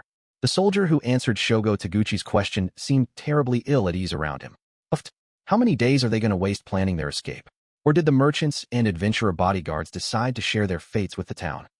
Oh, I wouldn't be so impatient, Kyoya said to soothe the clearly annoyed Shogo. The other positions didn't have any news, either. If they're running, they'll have to go down this road. It's the only option. Yeah, I hope, Shogo resentfully replied. It had been 3 whole days, and nobody had fled town. It made him suspicious. He was here because of the merchants and adventurers who were supposed to be skipping town. Kyoya seemed content with just shutting down this highway, as ordered, but Shogo had other ideas. Raisin, the head sorcerer of the Pharmas court, had personally told him that he had free rein to massacre anyone on the highway. Just as Rimuru thought, the kingdom of Pharmas had decided that anyone from Blumend trying to flee the region should be killed. Shogo was no homicidal maniac, but the order filled him with glee nonetheless. He had noticed something in this new world, and that was the way his skills could evolve. Once, during training, he had failed to fine-tune his berserker unique skill, and the results killed one of the knights. Somehow, it felt like he was just a bit more powerful after that event. Maybe killing more enemies with that skill would continue to boost the effect. He still couldn't defy the locking curse Raisin had put on him, but maybe, if he powered up enough, he could later. That was Shogo's thought, but defeating monsters didn't provide that concrete feeling of strength he craved. It was a disappointment, but now, with carte blanche to kill the Blumundians who would no doubt be flooding this road shortly, he was doing a little dance in his mind. But the people he had wanted to see so badly showed no sign of appearing, even after 3 days. For someone as quick-tempered as Shogo, it was sorely trying the limits of his patience. Kyoya tried his best to keep him calm, even as he struggled to contain his own cravings for murder. The previous attack on the town opened his eyes to just how wonderful slashing up bodies could be, especially that one elderly ogre. Those sword skills were the real thing. Kyoya could tell that much. Ooh, I'll never forget that surprised face. The way it was so confident in its own strength. It's irresistible. It made him lick his lips in anticipation. And even though his motivations were different from Shogo's, he was just as ready for the fleeing crowds to appear. Then they heard a messenger provide a report. Enemies up ahead. They number 4. Tension and nervousness found their way into the western encampment. The knights immediately cast magic to boost their physical strength, preparing to engage this threat and going into a formation that guaranteed at least 3 troops could tackle each one. They might have slept on the job a little, but these were Western Holy Church monster hunters, each one an expert in the field. There was no panic, no agitation. They simply did what needed to be done before a battle began. Hakuro, Rigger, Gobta, and Geld were coming their way. "Let's give him a show," shouted Gobta as he drew his dagger and held its scabbard in his left hand. The star wolf he was on leaped forward, and then he jumped off his mount's back, somersaulting once in the air. Steadying his aim with his scabbard, he launched a case cannon strike upon the head of the most important-looking knight in the crowd. Easily surging past the speed of sound, the 2-centimeter-wide iron balls landed a direct hit. There was a soft swing, sound as the knights behind the targeted captain were bathed in blood, then a thud as he collapsed to the ground. Nice. Direct hit. The knights began to scream and shout as Gobta admired his efforts. Enemy of God. What sorcery is this? The company fanned out, which was exactly what Gobta and the others were anticipating. Well done, Gobta. Keep diverting their attention, but don't let them capture you. Roger that, sir. You're just as nimble as always, observed Rigger. You always were good at sniping like that. Heh. Yeah, wasn't I? Don't let it get to your head, you fool. It was rare for Rigger to compliment Gobta. The subsequent warning quickly silenced him. Keep your guard up. We need to work together to shoulder some of Hakuro's and Geld's load. Got it. Rigger and Gobta climbed onto their star wolves, working to throw the knights' teamwork out of whack. Geld was waiting for this. Even their breathing was fully aligned as he watched them send their wolves into the air, the signal for him to stomp his right foot against the ground. The impact shook the earth under the knight's legs like an earth tremor. It was called Earth Shatter Kick, one of the arts Geld had learned, and it sent a shock wave of aura force below him to further extend its power and range. Whoa! NGH. The quake lasted for just a moment, but that was enough. By the time Rigger and Gobta reached ground again, they were right in front of several unbalanced, teetering knights. They were left lethally wide open in the midst of battle, fated with nothing but broken windpipes at the fangs of the Star Wolves. Boy, that sure was something. I can hardly believe it. We didn't even practice that in training, but your timing was perfect. Geld, Rigger, and Gobta looked at each other and grinned. Then the three of them sprang into action anew, maintaining their impeccable teamwork as they beat the knights at their own game. Before their overwhelming numbers, the trio couldn't have looked less concerned. But now there was a dark-haired young man standing before them. Ha ha ha. Nice. I like it. But now you gotta take me on. Ah, Sir Shogo, please do something about these monsters. The smell of death surrounding Shogo intoxicated him, making his face twist villainously. He could feel force flowing through him like never before. Yes, this is it. Just as I thought. My power grows as people die around me. His spirits soared as he began running toward the trio. Oh, there he is, Gobta noted, eyes showing an uncommon for him. Anger as he sized Shogo up. But he ain't fightin' me. It was Shogo who had kicked Gobzo to death back in town as he tried to cover for Shuna. The memory of the moment he heard the news made Gobta boil with fury at the figure running for him. But he was fully aware of the difference in strength between them both. No, Shogo would have to fight Geld, just as they planned originally. Do not worry, Sir Gobta, the Orc King declared. It's time to deliver the iron hammer of justice. Hehe, just Gobta is fine, Geld. Understood. Allow me to handle the rest. Gobta. I hope you do, Sir Geld, Rigger said as he nodded. Gobzo had his faults, but he was a good man to all of us. And in another moment, Geld and Shogo were locked in battle. Amid this fury, there was another confrontation taking place, between Hakuro and Kyoya. Wow, old man, you survived? If you were lucky enough to live, you should have tucked your tail and fled when you could. It would have been easy for someone as strong as you to make it out. Ho ho ho. I may not look it, but I happen to be a very sore loser. Besides, something about some youngster getting a swollen head with me when I haven't even revealed my full strength just doesn't seem right. Oh, you aren't talking about me, are you? Does it not seem that way to you?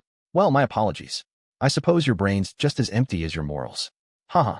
So getting slashed once didn't bring the message across, huh? Or are you growing feeble in the head? Just then, a sharp ting echoed across the field. It was the sound of Hakuro's hidden sword deflecting the blow Kyoya unleashed in the blink of an eye. The otherworlder had lunged upon Hakuro in the middle of their chat.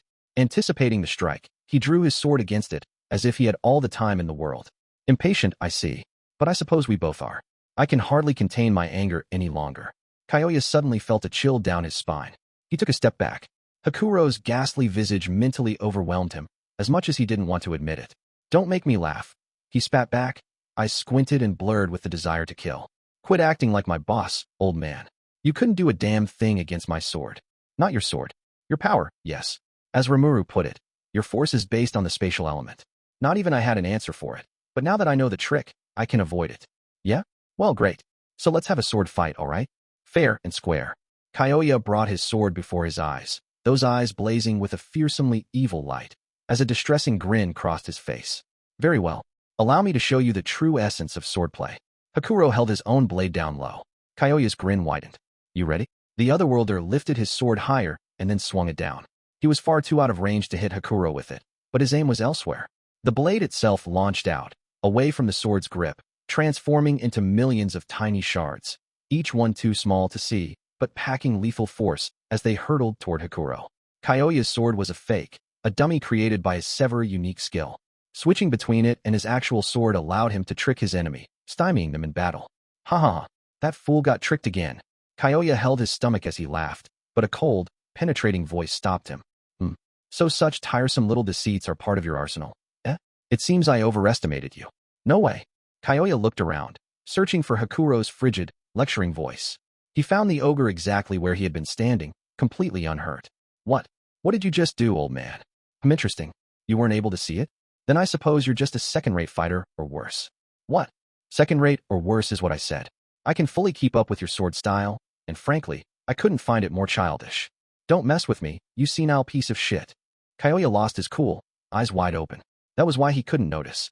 His severer blade, capable of ripping through anything, had been fully deflected by Hakuro, and now, he had to accept that. He hadn't even noticed that the third eye on Hakuro's head was now open. Aura, all-powerful and overwhelming, flowed from him. It was enough energy to easily propel him into the ranks of monsterdom. Right? I said I would show you the true essence of swordplay. Pay close attention to this. Shut up. Shitty little monsters, acting all tough and crap. Kyoya, still enraged, created a new blade and slashed at Hakuro. Hakuro paid it no mind. He just stood there, quietly transforming the intense rage inside him into power. Not even the sight of Kyoya bringing down his sword at point-blank range fazed him. He just kept his third eye open, the extra skill heaven gaze, and dodged his opponent's unseeable blade by a hairbreadth. You talk big, Kyoya shouted as he laughed loudly. But you can't do a thing against me, can you? There's nothing you can do. Just sit there and watch my invisible blade rip you apart. The time has come, I see. Perhaps your eye is not so all-seeing after all. Huh? What did you? Kyoya didn't understand. But he could tell it meant trouble.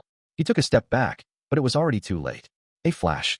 The resulting sword move, Crestwater Slash, was clearly visible to Kyoya's all-seeing eye, and then Kyoya realized something was wrong.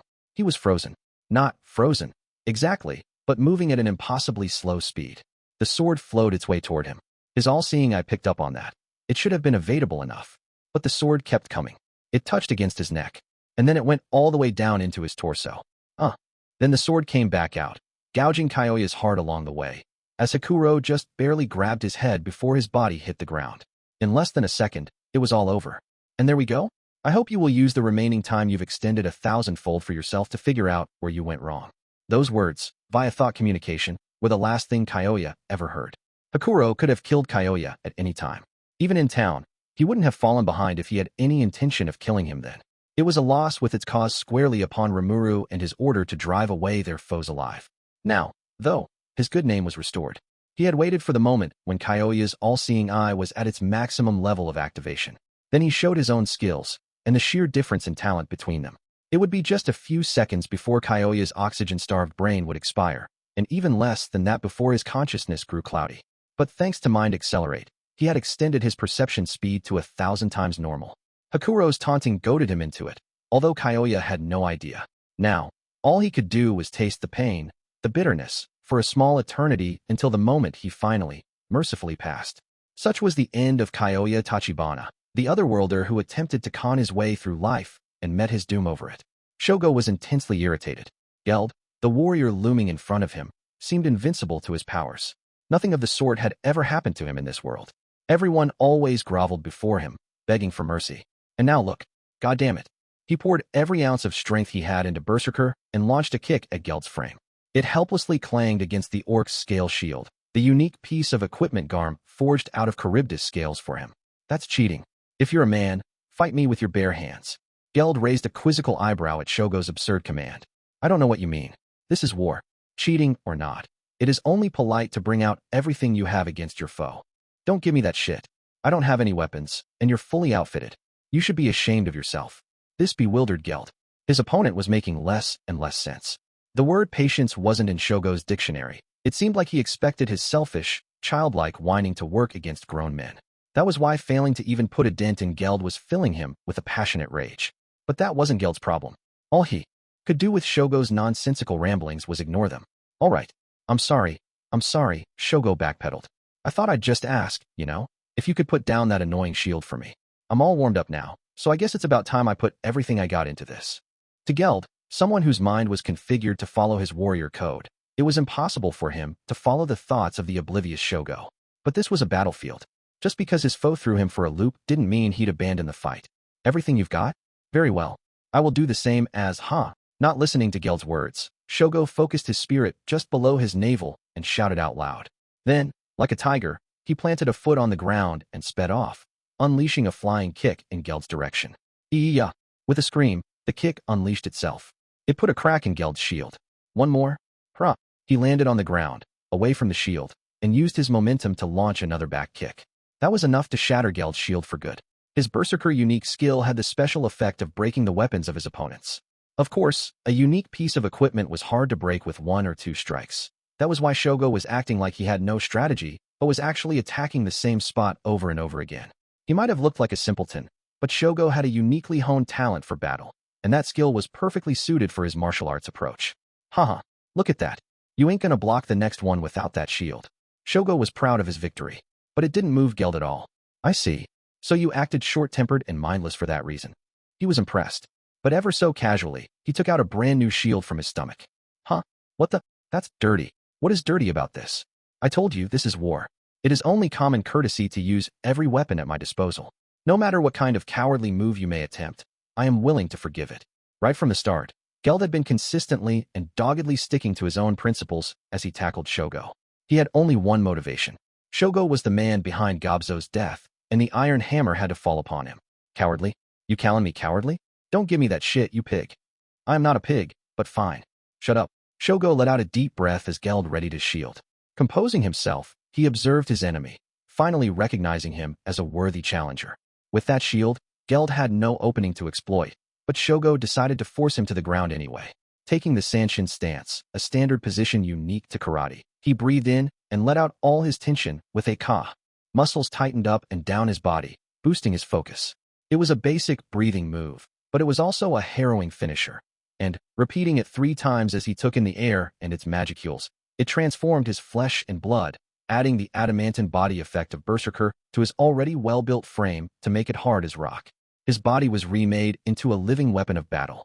Now I'm ready. This is how I really fight, and I'm ready for you. Try to make this fun for me, all right? That goes without saying. Come at me.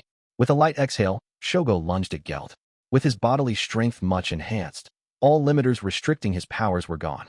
The difference was like night and day, and he even moved faster than before. Shia. Quickly closing the distance, Shogo launched a frontal punch. The power from his toes upward ran through his navel and focused itself upon a single point in his fist. He called it the tornado punch, and it mixed Berserker's weapon-breaking and adamantine body properties to unleash a torrent of force.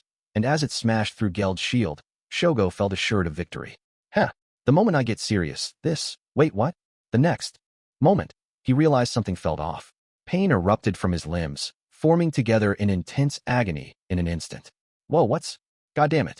It was Chaos Eater, a yellow aura that snaked its way around him. Now Geld was on the attack. Your physical strength is commendable. I can certainly tell that much from what I have seen in this short battle. But it seems rather weak against Rot. Rot. Shit. Get this off me. The intense pain made Shogo writhe on the ground. Looking on from above, pity in his eyes, Geld prepared his meat cleaver blade. Let me end the pain. Wait. Wait a second. Geld's slow approach made the orc look like a man-eating demon in Shogo's eyes. He was strong of will when attacking, but now that it was his turn to take a shot, he was defenseless.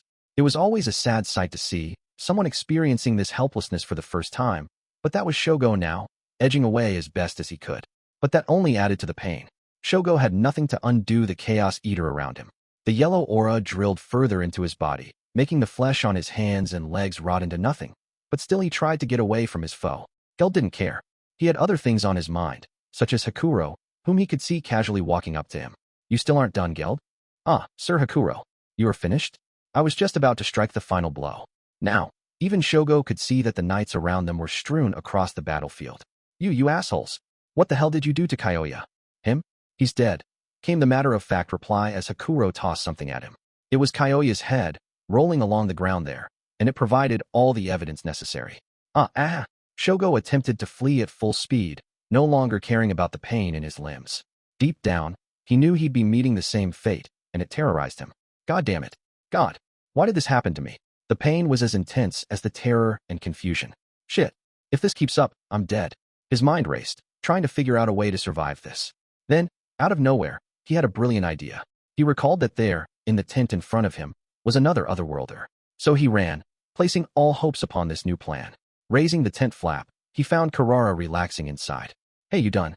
'Cause you sure took your sweet time with— Shut up. Karara, Shogo said as he ran up to her. I'm sorry, but you're gonna have to die for me. Huh? What are you talking about, you dumbass? Why are you picking a fight with me? Karara took it as a joke. It had the effect of greatly shortening her lifespan. Clench, NH. Wah, you're choking me. She had left herself wide open, and now Shogo's hands were fully engaged with her. She struggled mightily, even as Shogo's tremendous power shattered her neck, but in another moment, her resistance grew weaker. Memories of her life in Japan flashed before her eyes. The boyfriend she liked, the friends she got along with, the parents who put up with her selfishness. All Karara wanted to do was go home. Raisin had told her himself, do what I say, and I'll develop a spell to whisk you back someday.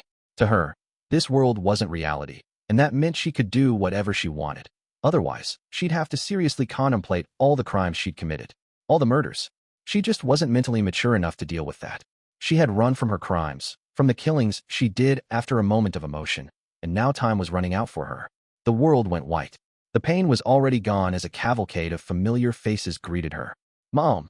And this was the end of Karara Mizutani, the otherworlder who turned her back on her weaknesses and blamed everyone else for them but herself. Hakuro and Geld had given chase, only to find Shogo in the midst of killing his ally Karara. An abominable deed. You have fallen. That far. No need for pity now. You are no warrior. And then a transformation occurred. Confirmed. Unique skill survivor, successfully obtained. Shogo's desire to live was the trigger for a new power within him, snagged at the expense of Karara's soul. The yellow aura eating into Shogo's body dissipated as he rapidly healed himself. This was ultra-speed regeneration in action, one of Survivor's sub-skills. The world language. So that's what he was after. Sir Rimuru described killing your allies as the greatest crime there is. Your deeds are the work of a soulless minion, lower than a monster himself. Shut up, you worthless maggots. Winning's what matters, isn't it? It's easy. I got the power for it. Shogo screamed as he unleashed both his unique skills, Berserker for the attack and Survivor for the defense. It fooled him into believing he was invincible. The sheer force, and the ultra-speed regeneration and the resistance to all types of elements. As long as a blow didn't kill him instantly, he had invincible force and the ability to regenerate himself at any time. Yes, even if Hakuro used one of his sword strikes to lop his head off, he'd be right back to normal in an instant. Even if Geld used his superhuman strength to smash both his arms, they'd grow right back and be even stronger. How'd you like that, you piece of shit monsters? This is it. This is my full power. And he couldn't be blamed for bragging to the skies about it. As a combination, his powers were like none seen before. But there was one thing Shogo didn't realize. No matter how lofty the heights you achieved in the world, there was always someone above you. Shall I lend a hand? No need, Sir Hakuro. Please go and support Sir Rigor and the others. Assuming such support is necessary, Hakuro said as he stepped back and gave Geld the right of way. The orc strode forward and prepared to strike. Huh? You're gonna take me on by yourself? 'Cause right now, I'd be more than happy to whip both your asses at once. You seem to have confidence in your martial arts. So be it. I will fight you with my bare hands as well. Oh, quit acting like you're so much better than me. You're just looking for an excuse for when you lose. Such was the way Shogo's mind worked. It made him go immediately on the offensive. His face was brimming with confidence, testing out his new powers, but that ease of mind didn't last long. It was a bit harder for him to die now, and he was ever so slightly powered up, but that still didn't make him a foe for Geld to concern himself with.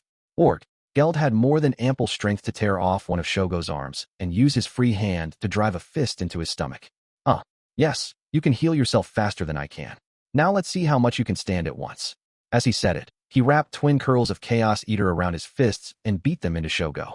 Over and over again, before he could recover, Geld pummeled him into oblivion. Thanks to the survivor skill, Shogo was enjoying cancel pain privileges, preventing him from feeling any of the anguish these injuries provided him. But Geld just kept on punching, doing away with all weapons. By its very nature, Chaos Eater bit its way through everything, damaging not only Shogo's material body, but his spiritual one as well. The unique skill survivor was capable of regenerating all bodily systems, but a lifeform's spiritual needs were beyond its feature set. Indeed, before Geld's unrelenting attack, it was only a matter of time before Shogo's frail spirit was against the ropes. Stop, stop. Please stop. It hadn't even been 10 minutes, but to Shogo, it felt like an hours-long torture session. Selfish words fell out of his mouth, seeking salvation for him and him alone. Geld and Hakuro were almost too disgusted to watch. And that was the exact moment Shogo's heart and soul broke. I suppose it is over. It is. Now to finally ease his pain for Inno. Wait a second. I was just kidding. I didn't really want to. I just got carried away. Help me. Shogo, faced with this cruel reality, fell into confused terror. In this world, simply being an otherworlder gave you overwhelmingly preferential treatment that only fed his arrogance, twisting his personality beyond repair. And even more importantly, he and the others summoned into the kingdom of Farmus all suffered from the same affliction, a terminal case of egotism. And it had led to this. I came over to see what all this commotion was about, and Shogo is the last man standing. Is he? My, look at that. Perhaps I misestimated the power of these monsters after all. Now another older man stepped in front of Shogo. He had on his robe, woven with magical fibers, a staff with untold stores of magical force in one hand. This was Raisin, court sorcerer and the greatest magician in all of Farmus. With a hand in the air, he used his aspectual magic to cast a magic barrier in front of Geld, nullifying his attack. This spell was normally used to build a shield over the caster, but Raisin could adapt it to block his enemies' moves as well. Arathan, you came to save me. Shogo clung to the sorcerer's back. Raisin replied with a nod before returning his eyes to Geld and Hakuro. Well. No wonder our otherworlders weren't enough to secure victory. I find it hard to believe, but you are both A-ranked and a calamity-level threat. I do not like our prospects. Time to fall back for now. Then, with the magic barrier still in effect, he began to chant a high-level teleportation spell. Unlike Warp Portal, which required a magic circle to base itself on, this allowed the caster to define any point they liked to serve as the jump site. You had to be at least wizard level to use this forbidden spell, and Raisin's ease in completing it indicated the full extent of his power and experience. Geld attempted to give chase. Hakuro stopped him. No rash moves, Geld. This is no also ran. What? Geld faithfully followed Hakuro's advice. And, before him, the very air tore itself open. Raisin had installed a trap in the magic barrier, setting it to explode after a given time delay. Haha. Very shrewd of you to notice that. I should have paid you all much more caution than I did. Perhaps we should not be so optimistic about this battle after all. He had been wary of Geld's magical energy, but now, he acted like he noticed the threat of Hakuro for the first time. You sly fox. You've been cautious of me from the very start. Oh, not at all, my dear ogre mage. It is only natural, after all, to spot this orc lord first in terms of brute strength. But now it is time. I would love to speak with you further, but my spell seems to be completed, so I had best take my leave. We may meet again in battle, assuming you survive. I rather doubt that, Hakuro shot back, because the battlefield you are headed for will be attended to by our master. You have all gone too far this time. You have enraged the one creature in this world you should never have riled. I pity you. Your death will not be an easy one. Haha. Enough of your silly bluffing, but if you mean it as a warning, I will keep it in mind. Farewell. With that, Raisin disappeared, carrying Shogo with him. Silence returned to the scene, although the sounds of battle could still be heard from outside the tent. Are you sure it was best, Geld said, to leave that sorcerer Raisin be? I imagine not, but if we fought him, then either you, I, or at worst both of us might have died. He had another hidden magic queued up for us, one set to trigger in the event of his death. He did? And the magic was that much of a threat. Likely nuclear in nature, he muttered bitterly. The ultimate in aspectual magic. Rigor and Gobta are here as well, and we cannot have them caught up in it. Now is not the time for ill-advised gambles. Heaven Gaze gave him a better sense of the magic around him, from the flow of magicules to the extent of its force, than even magic sense could allow.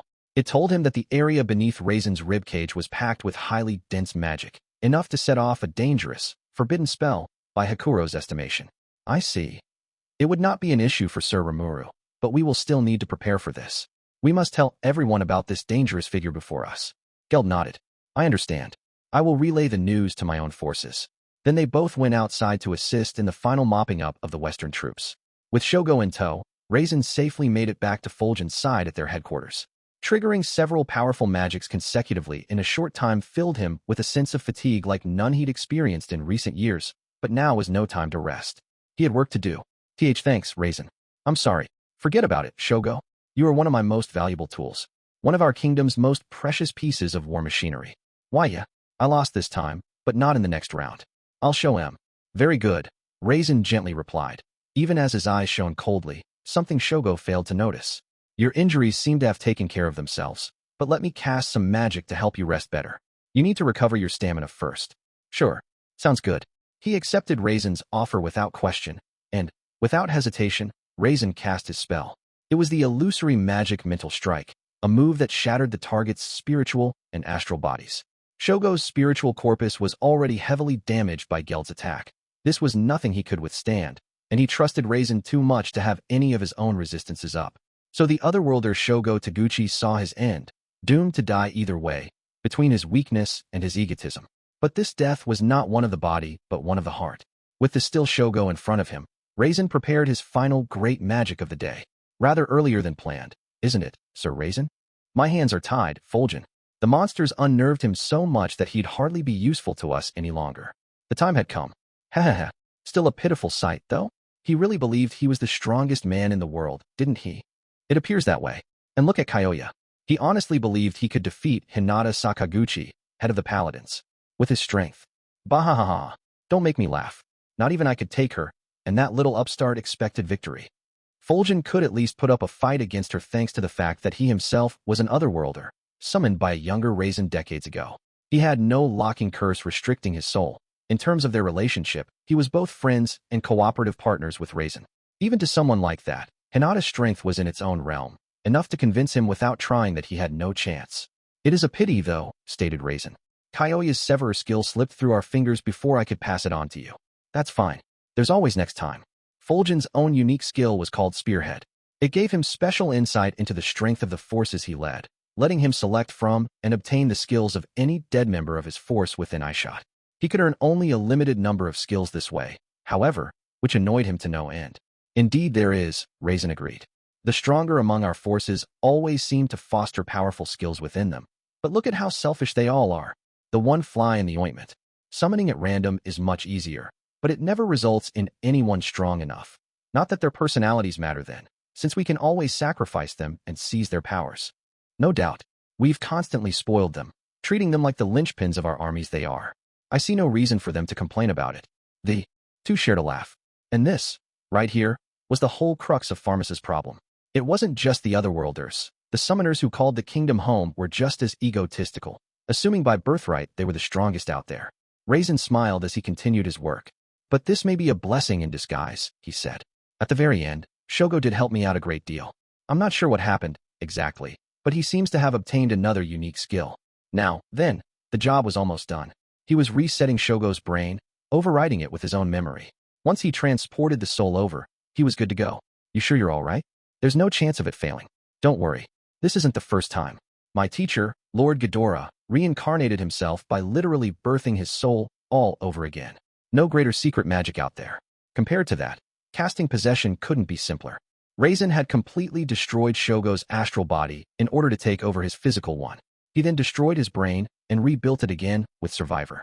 It was a total blank, with none of its soul's memories restored, and now Raisin's own memories were burned into it. All he had to do now was implant his soul into Shogo's body.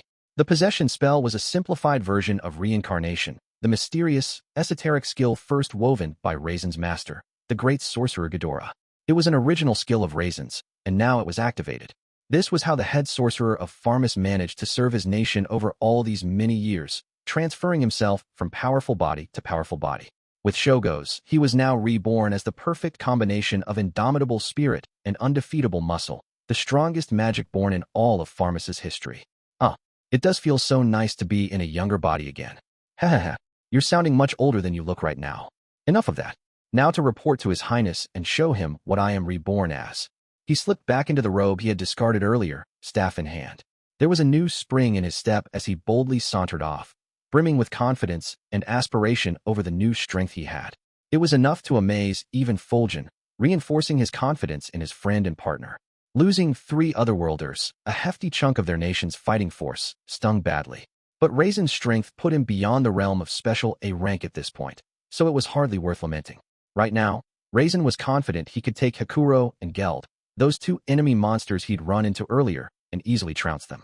Deep inside, he even had a suspicion that he could challenge a demon lord, the so-called S ranks. Then he recalled the words of warning Hakuro left him with. Have I enraged the one creature in this world I shouldn't have? That which dispatched the monster's so-called master long ago, no? He's actually alive? The suspicion made him stop in his tracks. What? Oh, nothing. He immediately started walking again. I'm letting my mind paralyze me. Perhaps he is more of a menace than I thought, but I'm overthinking matters. And even if he did survive that witch, I can just dispatch him myself. He smiled boldly as he approached the pavilion where his king awaited. On the third day, with the sun hanging in the middle of the sky, the nightmare finally began for the kingdom of Farmus. A legion of troops was marching below me, but in my view, they were nothing but sacrifices to feed upon for my evolution. These were the ones who got Cheyenne and the rest. Normally, I suppose I should give some kind of warning or indication that I would attack, but I already knew these guys had declared war on us, and if they were marching for town, I imagined they were ready to die for the cause. Besides, this wasn't even a war. I was planning to consume every single one of them. Fair and square kind of lost its meaning if I intended for there to be no survivors. This human garbage wrecked my territory. The least they could do now was enjoy the honor of helping with my evolution before dying. I was hovering in midair, in human form with my mask on and my wings out.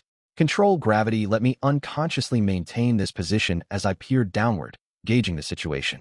As I did, Rimuru sent a thought communication reporting that the magical devices running the barrier were destroyed. Hakuro also informed me of a dangerous sorcerer he'd encountered, but I didn't see the fuss. I'd just take care of him alongside the rest.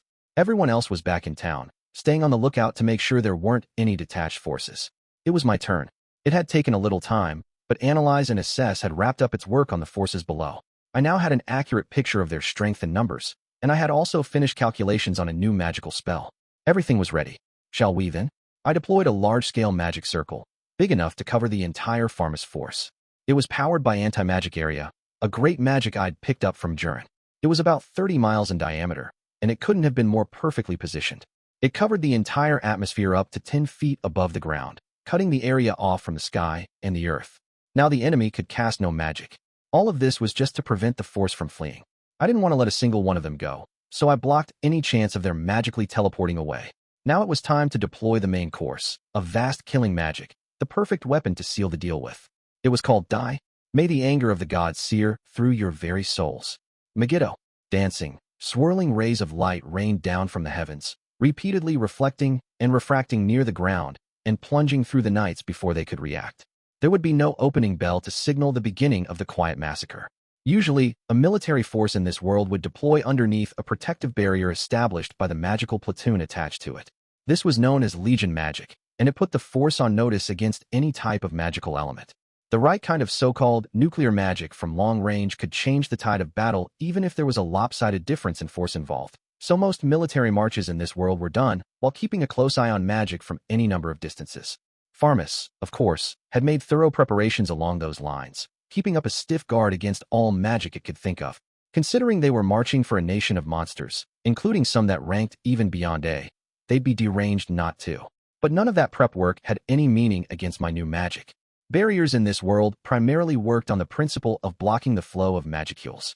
It required a different approach from resisting the laws of physics, something I discovered when I analyzed the barrier. It was simple, if you thought about it.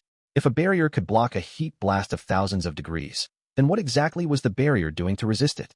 The aspectual magic of this world worked by intervening into the laws of physics through the careful control of magicules. If you wanted to block such magic, you could just erect a barrier to keep those magicules from streaming in. Any offense against that barrier would have to outclass it in strength, or else it couldn't apply any of its effects beyond the barrier. The magic would simply fail to set off. Things like Charybdis's magic interference were applications of this principle. Elemental magic, on the other hand, rewrote the laws of physics with the powers of spiritual intervention. It didn't work on such large scales of force and distance, and the barrier had been built to block that type of magic as well. It was a pure test of strength between elementals, which made it easy to block your opponent if need be. As long as you were prepared for ambushes, it'd just devolve into an arm wrestling match. Really, with any type of magic, it all came down to figuring out the principle and going beyond it to neutralize the threat. That was why barriers like these were prepared to deal with just about anything, usually stacking at least 2 types of protective layers above each other. To deal with this, I thought outside the box a little and used magic to create a pure form of physical energy. Between my experience with Charybdis and my analysis of control magic, I had a general understanding of how the triggering of magic worked. Getting to see Hinata's disintegration in action was also an inspiration for the final concept. It all allowed me to have the great sage develop a magic effective enough to poke a hole through every type of defensive magic. I had just finished the final adjustments on it, and now it was deployed. Over 1,000 or so droplets of water were floating around me. I had deployed a dozen-ish large ones up above, shaped like convex lenses. These droplets gathered the sunlight overhead, honing it into thin rays of light and refracting it against the mirror-like droplets below. This focused all the light upon a single point, where it was then further condensed by the convex lens droplets down below me before being channeled toward its target. The temperature of these thin rays, no more than a pencil's width in diameter, was several thousand degrees, more than enough heat to take a person's life. The droplets were water elementals I summoned and transformed for my needs. With my magic, each one of them took in the sun's energy, refracted it, and collected it. And that was how Megiddo, my new physically driven magic spell, worked. The first wild blast of light led to a helpless death for over 1,000 knights. Their ranks began to fall apart below me. Megiddo was terrorizing them, or so I hoped. But that wasn't the end. Optimizing my calculations, I automatically adjusted the positions of the relevant droplets and set off the second blast. Another 1,000 or so fell, unable to resist the searing heat. That was the really scary thing about this magic, actually. How little energy it cost me to orchestrate. The convex lens that served as the final launching point was vaporized every time by the heat, but I could instantly provide another one. That was what the water elementals were for, and gathering water vapor from the air didn't take much work. Rebuilding a lens took less than half a minute, so it was even possible to launch a volley of airstrikes. All I had to do was gather more water and adjust my aim. It cost me nothing more than whatever it took to summon elementals and keep the machine purring. This spell, for the most part, ran on sunlight, the purest symbol of natural energy. It meant I could use it only during the daytime, but these forces were kind enough to march upon Tempest close to high noon. All potential issues had been addressed. Now I just had to clean up the garbage below me. The soundless bolts of lightspeed force offered the knights no chance to react as they toasted them. The massacre went on. Magic sense gave me a perfect picture of their locations, letting me strike them right where they were most vulnerable. The only thing their barrier obstructed was magicules, so I luckily had a clear view of them all. Whether a mercenary clad in crude leather armor or a knight in government-issue metal plate, death came to all equally. Occasionally, I would deliberately aim a beam at someone's arm or leg or torso, making them scream in despair to add to the chaos. It only made the scene more gruesome. Terror was everywhere now. What I did not aim for were the fancier wagons and tents. I didn't know where the king was. If I killed him, I'd never be able to make him confess his sins. I wasn't that compassionate. Anyone stupid enough to incur my wrath needed to be amply rewarded for it. A mere 5 minutes or so after this one-sided strike began, 2/3 of the advancing force were out of commission. That meant over 10,000 lives had been snuffed out by me, their souls harvested. Now ought to be a good time. With a flutter of my wings, I descended to earth, ready to deliver yet more despair to the fools before me. When Raisin spotted the anti-magic area deployed by the enemy, he was amazed at the sheer size of it. But he paid it no further mind, instantly recognizing that it didn't matter much to them.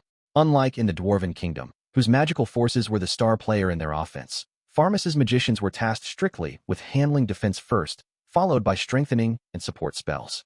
Magic that enhanced the bodies of targets was largely impervious to jamming, which meant having offensive magic robbed of them was not a major problem. Plus, they already had assorted legion magic in effect, and dispulsion magic would be the only way to get rid of that. An anti-magic area made it impossible to cast any new magic within its range. It had no effect on things already cast. Raisin checked one more time to make sure all their defensive magic was still operational. It was, looks all right. Our enemy is rather confident in their close-range combat skills, then. Sounds like a job for me. Let me drum up my knight's morale for a... Just when Fulgen was replying to the sorcerer's question, a beam of light slammed down. Raisin could barely comprehend what had happened. Not just him, but everyone in the area. There was a dull ting of impact, and the guard sentry behind them fell, a tiny round hole right between his eyebrows. Ah, what was that? Raisin found himself shouting out in surprise. Stand strong. Protect his highness. Immediately heeding Fulgen's orders, the knights sprang into action, trying to bottle up their trepidation inside. But it was pointless. That first beam was just a test firing. What followed was a brilliant, dazzling array of light. In the blink of an eye, soldiers began to fall anew. There was no time to heal them. The beams ran right through their vitals, killing them instantly. Gah! My arms! Help! Help me! Yeah! Where's it coming from? Those unlucky enough to be caught up in firing range cried and begged for mercy, or fell into panic at the sight of their unresponsive squad mates. In a single moment, it was pandemonium across the battlefield. Their spirits were once high, their minds confident in victory, but that was all long gone. The leader of the Farmist mercenary brigades bitterly clucked his tongue. His old soldiers, all veterans of more than a few intense battles in their time, were being run through by these beams of light out of nowhere, killed instantly. The new, younger recruits were running for their lives, driven by terror and barely in control of their senses. It happened in an instant, the blinding light dancing around them, everything within range of it dying all too easily. Resistance was futile, and after a few moments, the second wave arrived. He saw his right-hand man, the vice-captain of the force, fall before him, and that finally made the leader realize this was an enemy attack. Immediately, from the bottom of his heart, he regretted ever joining this expedition. God damn them all. What the hell is behind this? There was nothing he could do to counter this thing that went well beyond his understanding. But the mercenary leader had luck on his side. The third merciless wave that visited the squad killed him painlessly. He was a famed fighter, lauded as an A-rank champion to the world, and he lost his life before he even knew what had happened. In response to this emergency, the anti-monster temple knights affiliated with the Western Holy Church stuck to their guns. All troops, fall into rows. Every group, stand in close defensive formation and launch your multi-layer barriers. Show the enemy that no attack can phase our holy might. They were trained to move like this, instantly reacting despite all the friends they'd lost. It was a kind of dedication that amazed anyone who saw it. But just as they built their barriers, firm and confident, they all had their heads shot through and died. It was as if someone was ridiculing them from up high, showing them how useless their defenses were. And staying in close formation wound up being suicidal. Having so many troops in a tight space allowed one beam to kill several knights at once. No faith in the gods above would be strong enough to have any meaning in the face of Megiddo. By the time the fifth wave subsided, the temple knights were annihilated. The strong and the weak trembled in unison. There was nothing they could do. Even the Farmist Noble Knight Federation, that group of hardy young Farmist nobleborn, had collapsed, seeking any kind of escape they could. They were even attacking one another in a crazed, ugly display, but it was that ugliness that allowed them to survive the longest. Whether that was lucky for them or not is a topic for debate. The magicians among the Noble Knight Federation, Raisin's personal apprentices, were forced to wallow in their helplessness as they died. They were unable to cast magic, and instead it was magic being endlessly thrown upon them. Or was it even magic at all, really? They just didn't know, and it pained them. Even at the very end of their lives, on the brink of death, they were students. All they wanted to do was know, and they couldn't. At the end of light wave number 7, half of them were dead. Raisin and Fulgen stared blankly at the scene for a single moment, then resolved to regroup with their king and leader. There was no longer any way to maintain order among the ranks. Everyone was too busy trying to save their own hides. Their best bet right now was to hasten over to their king and keep him safe. They still had no idea what these beams of light were. Even with their intellectual senses turned up to maximum, it was beyond their grasp. The moment something bright passed by, someone else was fallen. Even the afterglow took precious time to be perceived in their minds. The speed of it all was simply unimaginable. But Raisin had another theory about this. By his observation, a single beam could kill at most a few knights at once.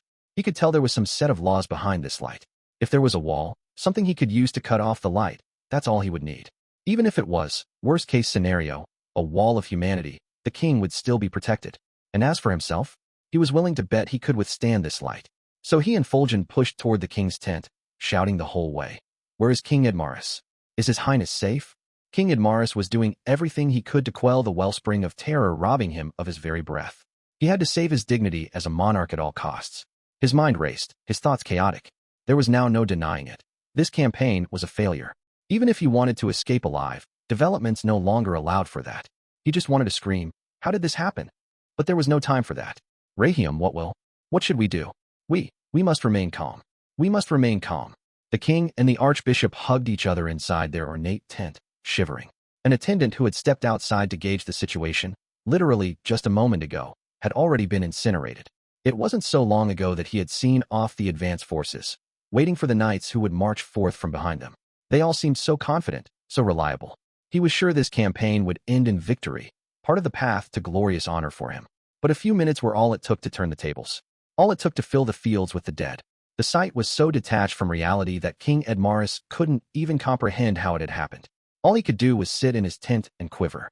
And Archbishop Rahiam was exactly the same. He had no interest in protecting the king.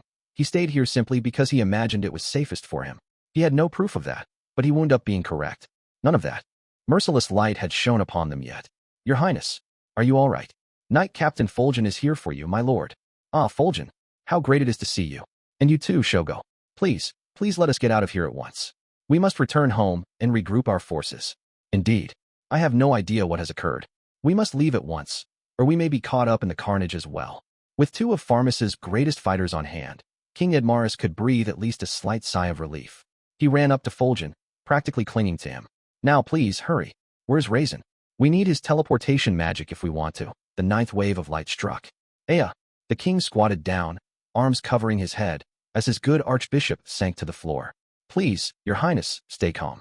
Your sorcerer stands right before you. Shogo? No. Is that Raisin? That is correct, sire. Oh, Raisin, thank you for coming.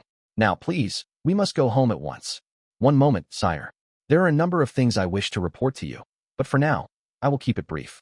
To put it succinctly, right now, we are unable to cast magic within this area. We will need to somehow assemble our knights and use them as shields as we fight our way back to safety. What? Are you sure about this? Rahiam ventured. We have, our current force numbers. Do not worry, Archbishop, chimed Fulgen. Thanks to my spearhead unique skill, I can force our surviving troops to group together. They will form a wall of humanity to keep yourself and His Highness safe. I knew I could count on you, Fulgen. Indeed, I would rather rely on no one else right now, Sir Fulgen. Very good. I will relay our status to my men. Prepare to retreat. It shall be done. Yes. Godspeed to you, Sir Fulgen. Fulgen nodded back and ran outside, King Edmaris looking expectantly on. So how should we prepare? He asked the man who looked for all the world like Shogo next to him. Raisin nodded and provided the king and Rahiam 2 pairs of shoes. Winged shoes, magical in nature, which boosted the wearer's running speed and reduced their fatigue. Someone well-trained in their usage could almost look like they were flying through the air, but the not-so-battle-hardened king could not expect that. He would need to run during this retreat, though, so anything that could make his flight more efficient was a godsend. Even within the anti-magic area, magic that had already been activated would continue undisturbed. Raisin had confirmed long ago that magic items weren't affected at all in one. Now, sire, the next time a wave of light strikes, we will make a break for the exit outside. Are you all right with this, Sir Rahiam? Yes, I am ready. Understood, Sir Raisin. They packed only what they needed with them and waited. Soon, the 10th and final bout of dancing light dazzled the battlefield anew. Now, under Raisin's signal, the 3 of them ran off. Outside, the first thing they saw was Fulgen's broad, burly back. When King Edmaris caught sight of it, he shouted at his knight captain, "How is it going?" He was ranked beyond A as an otherworlder, a battle-hardened veteran, and the pride of all Pharmas. As strongest in the nation, the proud Fulgen was one of King Edmaris's closest confidants and a man he knew he could always trust. But Fulgen offered him no answer. Fulgen, what is wrong? Answer me. Fear, confusion, and anger intermixed in his voice as the king slapped the knight captain on the shoulder. Then, in a single motion, the large, monolithic frame tilted and fell to the ground. A closer look revealed a hole in both his temples, running in a straight line from right to left. It was burned through, instantly cauterizing the wound and preventing much in the way of blood loss. Yeah. The king let out a loud yelp of terror, lost his footing, and practically crawled back into the tent.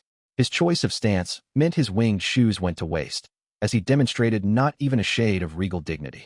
A warm liquid dripped out from his crotch as he sobbed, eyes and nose dripping like a faucet. And as they did, he knew he was going to die. If he stayed here, he was dead. Even as he tried to flee in terror, he kept falling down, his legs failing him. But there was no one there to notice. The knights who Fulgen had called together had been wiped out with the 10th wave. Anyone still surviving had lost their sense of reason, too focused on saving themselves. Order and discipline were a thing of the past. The knights could easily boast of being the mightiest military power of the Western nations, but now they were powerless, lowlier than a disorderly mob. All of them now tasted their powerlessness in equal measure. The terror should only have been expected. In a single instant, the absolute superiority over monsters they enjoyed had collapsed into a heap. The feel of the battle had now changed. The soldiers, running amok in all directions, stopped moving, their eyes turning toward a single point in the sky. King Edmaris was among them. The cause of this scourge was there, a human figure flying down from above with its bat-like black wings. It was not that tall, and the mask it wore had a clear crack that made it almost look like it was crying. It had on a kimono of pure black, giving it a beautiful, almost divine look. The only obvious weapon was a straight blade slung at its waist, shockingly light gear for a battle like this, but the drive and ambition that oozed from its every pore provided all the explanation needed to overturn common sense. It proved that even the most elite of Pharmas's forces were worthy of a fate no better than a bug's, crushed under the heel of this figure, as if it took a leisurely stroll across the park. The instincts of every witness on the scene told them all the same thing. Is that a demon? No, it's a demon lord. Now, finally, King Idmaris realized the greatest mistake he had made. He should never have prodded this wasp's nest. He should have forged formal relations with them, the way the kingdom of Blumend had. That outfit, and that beautiful, fetching cloth it was made from, and that appearance, that presence. This was surely the leader of the nation. So Hinata, that witch from the Holy Church, failed after all. The conclusion made King Idmaris's face turn pale. But perhaps, the terror had gone so far past its limits that he had cycled back into calmness. He had the capacity to think now. That which was lauded as the most powerful in the Western nations.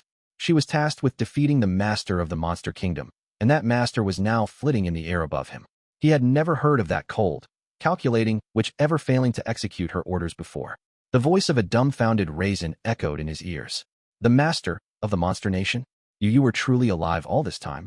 Realizing that his chief sorcerer was of the same mind convinced the king once and for all. The witch had failed. And, he saw now, the monster before them had more than enough strength to make that happen. But that could wait. This monster bore the appearance, the air of a demon lord.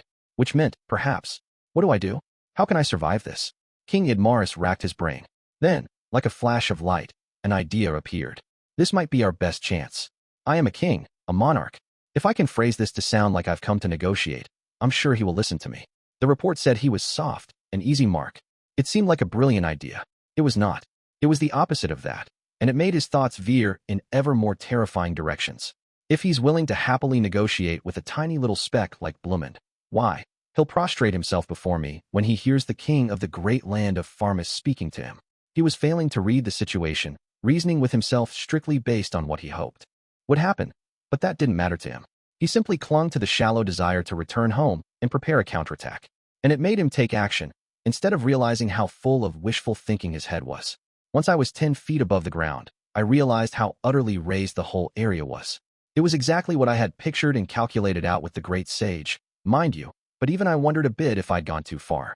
Wait, no, can't let my mind waver over something like this. The survivors who spotted me sank to the ground in fear. Help me. I could hear what sounded like people pleading for their lives. I gave each of them a shot between their eyes for their trouble. It did take some time to get used to things, but now I could control the beams of light like second nature. The key was in the angle of refraction. You could fire all you wanted for the barest minimum of energy.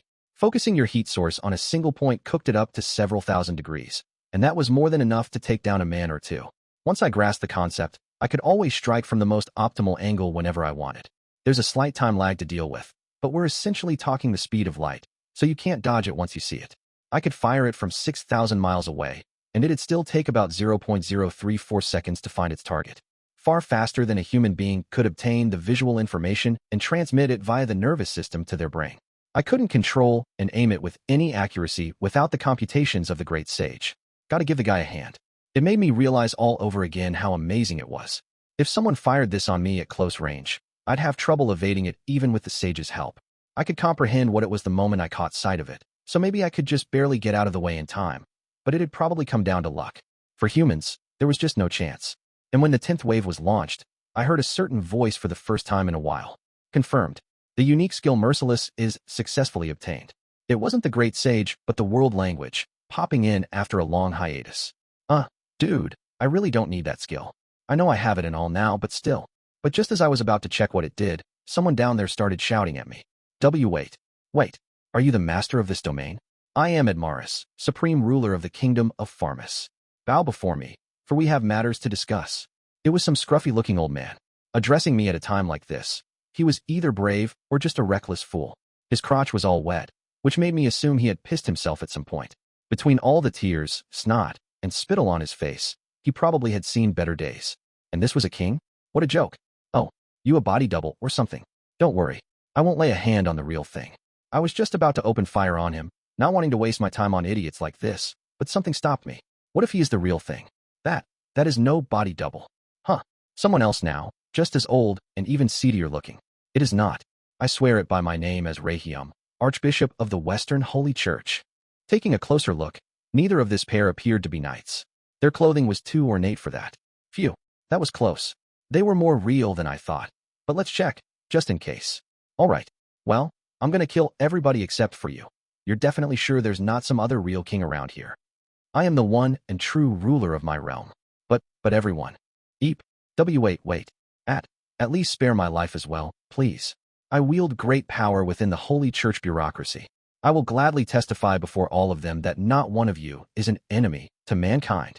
The seedy-looking guy who called himself Archbishop Rehium was practically praying to me. It's not like sparing him would change matters much, but maybe I could use him somehow. And he definitely seemed important, for sure. Let's keep him alive for now. Which left the other one. I gave him a quick glance. The man who called himself the king instantly noticed. Wait, he prattled. I told you, we have matters to discuss. Well, all right. I have a positive ID now. Let's hear him out. What matters are those, old man? I'll listen to what you got. It was a nice show of generosity on my part, I thought. But the guy took it as an invitation to shout his head off at me. How dare you? Such rudeness. I am the leader of the great kingdom of Farmus. Normally, I would never even deign to speak to the likes of you. Now I've granted you that right, and that is how you treat me? But very well. This time, I shall. Then I shot his arm off. I don't know. I guess the scope of his utter delusion grated on my nerves. I really had no reason to be courteous to him. I saved the politeness only for people who sincerely returned the favor to me. That much applied whether this guy was a king or not. Plus, was now really the time for him to act all high and mighty? I guess he didn't get the situation he was in, so I just wanted to open his eyes without killing him in the process. I took pains to avoid that, really. I even used dark flame to sear the wound and prevent excessive blood loss. Like, he was probably going to die a painful death anyway. But that wasn't my job. I was kind of hoping Cheyenne could handle that for me. She'd be the one with the real grudge. Now, will you look at me when you're talking? Don't get all carried away just because I'm being nice. You are allowed to speak. Get to it. All he did at first was blankly stare at the stump where his right forearm used to be. He realized what it meant at the same time the pain struck home. Gah-ha-hi. He started rolling around on the ground, screaming. What did they call him again? A national hero, the ever-proud something or other. I was finding it hard to equate that great-sounding guy with the old dude in front of me. I still wasn't sure he was truly a king, but nobody else in the area looked like they'd fit the bill. I told him I was going to kill everybody besides the king, and there were no other claimants to the title stepping up, so guess I'll just go with this guy as the king for now. As I settled on this, it began to seem like the man's pained screaming was starting to make the anger within me subside. But if this dude died on me, the potential rebound in my anger level honestly scared me a bit. I had to be very careful not to kill him. Look, did you have something to say or not? If you just wanted to show me your interpretive dance, that's great, but I've had enough. The statement made him open and close his mouth like a fish, desperately struggling to say something. I guess the terror and pain made it impossible to find his voice. This was getting really troublesome. Oh well, just for a bit, let's make him forget the pain. I grabbed the man by the hair, lifted his head upward, and peered into his eyes. You get one chance, I threatened through the mask. There's no next time, got it? That was enough to make the guy freeze in place, nodding furiously. Enough to make him regain his wits, I guess. Or maybe I just scared him so badly that it paralyzed all his senses. He was still having trouble with articulation, but now the words were coming out freely. This is all a misunderstanding. It all began with a misunderstanding. I only came here to form friendly relations with this land. Did you find the force I brought along with me and not to your tastes? They were here to guarantee my safety, and I merely brought them along out of hopes that I may gain an audience with you. Huh? You declare war on us out of nowhere. I coldly spat out at this pile of bullshit. And that's the nonsense you conjure up for me? The moment I lost friends in that battle, you all became my enemy. But the guy didn't give up. Wait, he shouted, talking even faster than before. You're wrong. That's where the misunderstanding lies.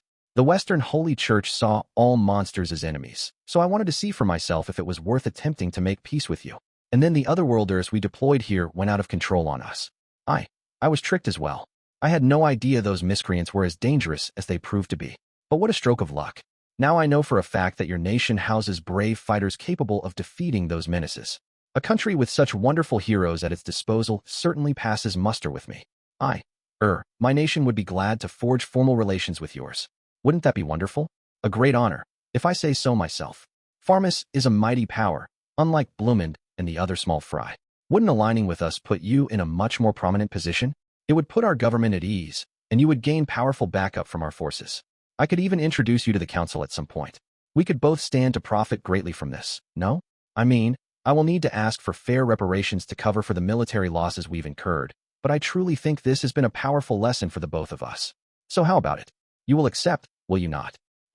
Wow, is this guy a genius or what? How much does he need to talk down at me, making me as uncomfortable as possible, until he's happy? And why is he working under the assumption that I'd gladly pay him anything? Does he really want to piss me off that much, just so he can taste more pain during his inevitable death? Is he one of those? Unaware of my confusion, the old man just kept on talking, up to the end. Right, let's take off his right leg to shut him up. He started screaming, but I had taken pains to keep him alive again, so I let him be. No need to cauterize the wound, or anything. I just cast dark flame to burn off the relevant blood vessels, so nothing came out. A pretty useful way to keep someone alive, I thought. I then realized things had grown awfully quiet around us. I scanned the field, only to find the remaining soldiers kowtowing before me, too awed by the horror to do anything else. They had watched this whole exchange with bated breath, and seeing our talks get, literally, cut off filled them with despair. Some of them were half praying, half pleading for their lives, giving the proceedings a suddenly tragic air. Sadly, there was no point in pleading now. My normally generous heart had been fully drawn over by the scrawls of rage, and I had just happened to finish analyzing that merciless skill I got. Turned out it allowed me to seize the souls of anyone begging for their lives or seeking help from me. In other words, if they ever lost the will to fight, it meant death for them. It didn't seem to have a vast range of uses, really, but something told me it'd help out a bunch right now. Question: use the unique skill Merciless? Yes, no. If I had accumulated the necessary number of souls to evolve into a true demon lord, I could have always left these guys alive. But, sadly, it looked like I still didn't have quite enough. Yes, I thought. My heart was calm. There was no pain, no real sense of guilt I could find lurking in some corner. And an instant later, everyone except for Rahiam and that guy with him, whom I had specifically defined as out of range, was exposed to the tyranny of Merciless. The knights all fell, unable to pose any resistance. And with that, the nearly 10,000 soldiers still alive all breathed their last. Merciless, huh? You're damn right it is. It was safe to merely fear me, I guess, but the moment I fully broke their hearts, I could launch it. It was like they just handed their souls to me on a silver platter.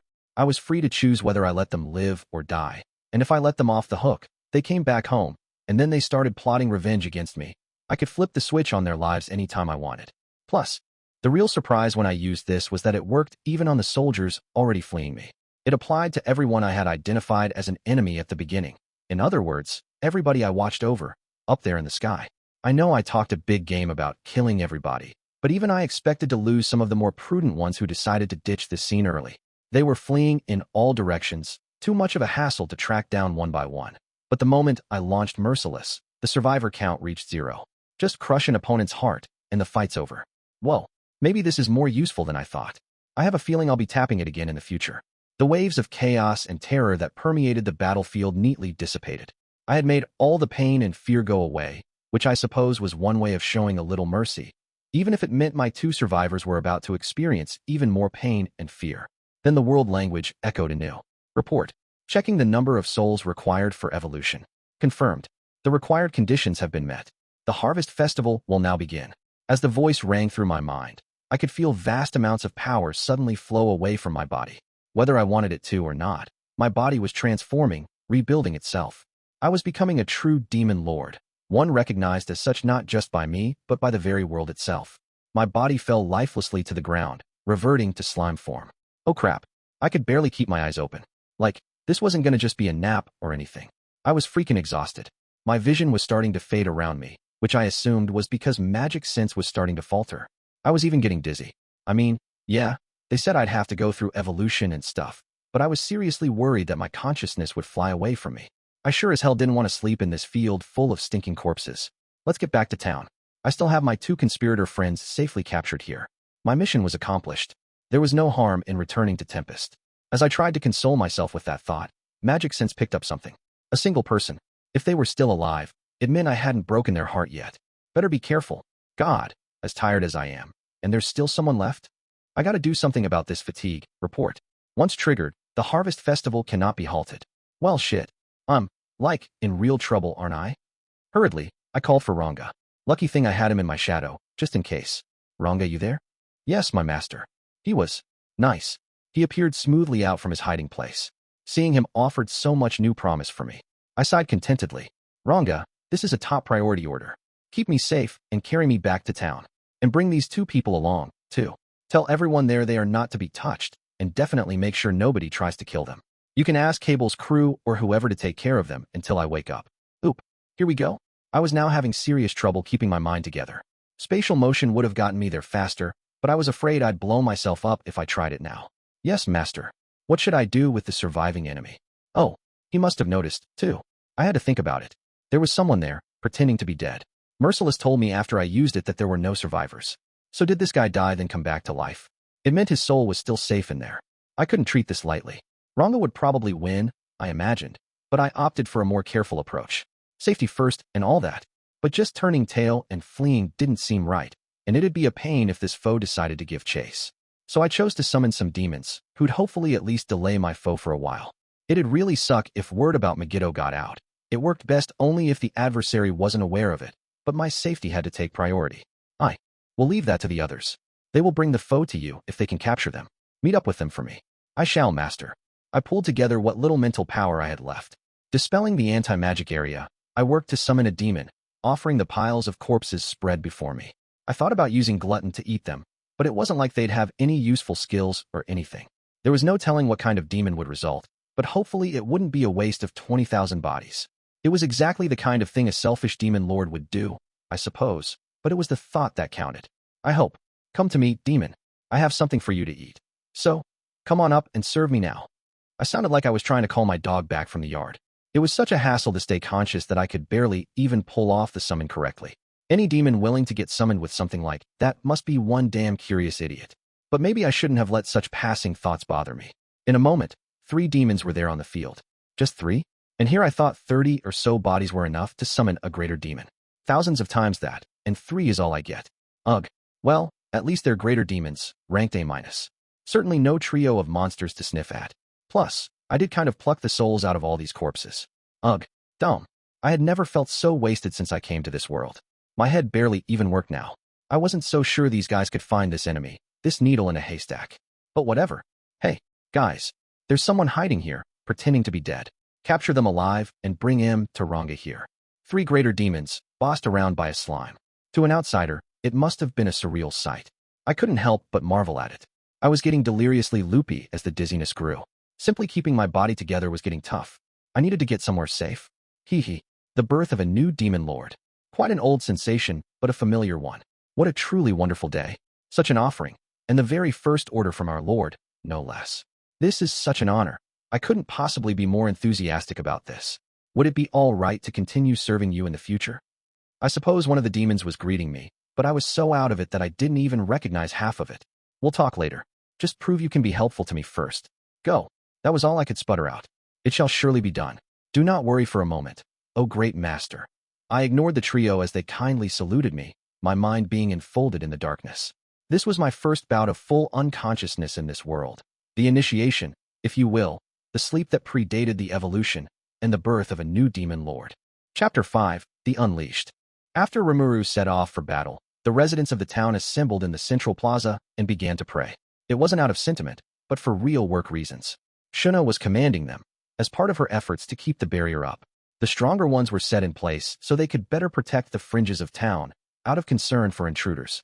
At the same time, Shuna released a stream of magical force within the barrier, boosting the number of magicules in the air. All of them had a firm grasp of their role, and all were deadly serious about carrying it out. In the middle of the plaza, the bodies of Cheyenne and the other victims were laid to rest, kept in good condition by Shuna's magic. There was a throne in the middle for Rimuru, an enshrinement site for his demon lord, evolution ceremony. The hope was that performing the evolution as close to the victims as possible would make it that much more likely they'd be resurrected. The townspeople surrounded the whole site, Shuna among them, standing next to Mjurin. And as she stood there, Shuna couldn't help but think. Rimuru seemed to care a great deal about being a former human. But that's such a trivial issue. To Shuna and everyone else, soul-to-soul connections mattered the most, and the connection she shared with him gave her an absolute sense of security. She wished Rimuru would realize that as well. The eternal euphoria he provided filled her soul, nourishing it. If that went away and Rimuru disappeared, she thought it might drive her crazy. Just imagining it produced such a profound sense of loss that she shivered. Sir Rimuru, she whispered. As long as we have him, that's all that matters. But even missing one of us could upset his mental balance greatly. Rimuru, just back to the plaza, nodded at this. It made sense to him. The transformation that the usually gregarious Rimuru made, he was convinced, might impact that balance heavily. To him, he wanted to believe that life would go back to what it was someday. I just hope he doesn't turn into a different person as a demon lord. Going berserk on us. With the barrier destruction work done, all of them, Benimaru, Soai, Hakuro, Geld, Rigger, Gobzo, even Gabble, were now surrounding the throne. That was on Rimuru's orders. He'd asked them to kill him at once, should he lose all sense of reason and turn into an uncontrollable beast up there. No matter what, they wanted to keep that from happening, all of them. It's because you keep on sleeping there, Cheyenne, Benimaru whispered before returning to his prayers. Just wake up already. His faith wasn't in some god up above. It was in a single slime. That faith had never betrayed him before, and it shouldn't this time. Everyone believed that, no one doubted it. Just then, report. The individual Rimuru Tempest's Harvest Festival is about to begin. Upon its completion, all monsters in his genealogy will receive their due gifts. The world language echoing in the hearts of every monster gathered in town sent a shock wave of tension across the land. Everything had gone as planned. Rimuru had successfully crushed the invading force and begun his evolution. Now it was everyone else's turn to pitch in. Brace yourselves. Our master is victorious. Now is the time for us to wield our own powers. Everyone on hand voiced their approval of Benimaru's words. Things had begun to move. Losing Cheyenne and the rest could very well destroy Rimuru's heart forever. They all needed to do everything they could right now to prevent that. After some time, Rimuru returned, carefully ferried over on Ranga's back. As directed, he was taken to the throne and laid to rest. Benimaru took this moment to think about what he would ask Rimuru when he awoke, to ensure he was still in full grasp of his reason. All right, he'd suggested at the conference earlier. I will ask you, what do you think of Cheyenne's cooking? Sure, Rimuru had muttered. And then I'll say it's shitty, right? How'd you come up with that question? Is that really the best thing to ask? It had been Benimaru's idea, of course. He hadn't forgotten about how he was always having her latest creations tested out on him, and the boundless pain and suffering that resulted. But now, if Cheyenne could listen to that conversation and it enraged her enough to wake her up, they could hope for nothing more. Beyond that, all they had to do was carry out the duties they discussed earlier. And that was why Benimaru missed it. He was too worked up with performing the procedure exactly as planned to think at all about what these gifts might be. But even that was quietly beginning its preparations, ready to manifest itself in reflection of his subconscious thoughts. Rimuru was in a deep sleep. His consciousness was gone. He was an irregular, unresolved blob, not even able to retain his usual streamlined form. And there, in the deep darkness beyond the reaches of Rimuru's consciousness, report. The Harvest Festival has begun. Your bodily structure will be reconstructed in order to evolve you into a new species. Confirmed. Super evolution from type slime to type demon slime, successful. All bodily attributes have been greatly enhanced. The material and spiritual bodies are now freely transformable.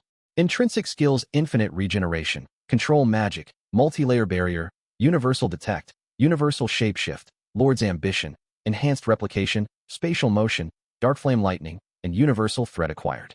Reacquiring resistances completed. Cancel pain, resist melee attack, cancel natural elements, cancel ailments, resist spiritual attack, and resist holy attack acquired. Evolution is now complete. Then, as if responding to its master's command, the unique skill Great Sage, which never demonstrated having a sense of self before, requested its own evolution. Report. Re-executing skill acquisition requested earlier. Unique skill Great Sage attempting evolution. Failed. Failed. Re-executing. Failed. Re-executing. Failed. Endless. Report. Unique skill Great Sage attempting evolution, using Deviant as a sacrifice. Successful. Unique skill Great Sage has evolved into Raphael, Lord of Wisdom. The Great Sage attempted it without sacrificing anything several 100 million times, and then, after a trial and error process that seemed like it would last for all of time, it obtained its Harvest Festival gift, conquering and evolving into an ultimate skill, the loftiest height possible in the world. The chances of this working were thought to be so small that it wasn't even worth considering. It almost seemed like a reward provided for the infinite effort involved with the attempt. Succeeding made it more likely that it could carry out its master's request, but the supposedly soulless conceptual intelligence bore no happiness. It could never understand emotion. But, despite the lack of emotion, the lack of happiness, somehow, it felt fulfilled. And then, with its evolved skill, it carried out its master's request once more. The way it acted, working incessantly to make its master's dreams come true, could even be. The evolution continued. Glutton consumed Merciless to become Beelzebub, Lord of Gluttony, perfectly honed to more effectively handle its master's desires. There, deep in an abyss beyond what Rimuru's soul could detect, the skill softly, deeply evolved itself, all to make his own dreams come true. But the Harvest Festival still wasn't over. The gifts meant to celebrate Rimuru's evolution were passed out to everyone who had been named by or evolved from him. A raucous festival, indeed, a gift for the one who had evolved from Demon Lord Seedling to true Demon Lord. And the party was just getting started. Raisin lay in hiding, concealing himself with all his might. He was lucky to have died once back there. Having fully commandeered Shogo's skills, he was brought back to life over time by Survivor.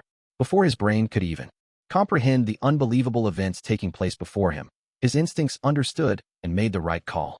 They told him, here was a foe who no one in human form could ever beat. Fulgen, his sworn friend, was rendered helpless and killed, not even able to stand before the monster, much less shield King Edmaris. He wanted to go and rescue his king, but stopped himself, knowing that going right now would be a waste of life. So he kept his breath low, playing possum until the masked Magicborn left the scene, looking for all the world like a demon lord. He had no access to magic and was facing an attack he couldn't identify, so fleeing would be difficult in itself. Just as he came up with this idea, several thousand soldiers died around him. If he moved right now, he'd just be targeted and shot down. It wouldn't kill him, but attracting that monster's interest wasn't a good idea. So he chose to wait and see what unfolded, hoping it'd boost his survival chances at least a little bit. Then he saw and felt it. The fear. Even Raisin, with his intrinsic resistance to the emotion, was stricken with terror at the sight. Nearly 10,000 surviving soldiers had their lives snuffed out in a single instant. He had never seen anything like that in his long life. This was beyond anything a champion or otherworlder could pull off. Even if he had a cornucopia of unique skills to choose from, he could never beat that monster. Calamity class, indeed. Raisin had thought of himself as equivalent to a demon lord in strength, but now he knew that was just wishful thinking. What is that monster? He asked himself. I've never heard of such a thing. Isn't the leader of the monster nation a slime? His own heart didn't break, for the simple fact that he was so driven to save the king he was loyal to. But Raisin's sole desire was not to be fulfilled. His presence had already been detected. Had he resigned himself to death and attempted a kamikaze charge, maybe he could have defeated that monster if he was lucky. He wouldn't have killed the thing, but he might have been able to save his king from the jaws of death. But Raisin was too careful, and there were already plans for him. A large wolf-like monster was summoned to the scene, gingerly carrying the monster, which had turned from a human form into a slime, in its mouth. Using a pair of forked tails, it snatched up King Edmaris and Archbishop Rahium, placing them on its back before running off at extraordinary speed. All that remained were 3 greater demons. Seeing the fearsome masked Magicborn turn into a slime, Raisin was both surprised and oddly convinced. I knew it. That really was their master. And deploying such great magic spells, one after the other, would easily exhaust his magical energies. If he summoned those demons to serve as bodyguards, then perhaps I will have a chance at rescuing the king. He was half right. The demons, in particular, that demon, had been summoned. To that one, Raisin was nothing more than prey. A poor, forlorn piece of prey, left to live only so this demon could carry out his summoner's request and be amply rewarded for it. Figuring he could beat these 3 demons, Raisin rose up from the shadows cast by the dead. Fortunately for him, the masked Magicborn canceled the anti-magic area as it cast the demon summon. Now Raisin could fight with his full force.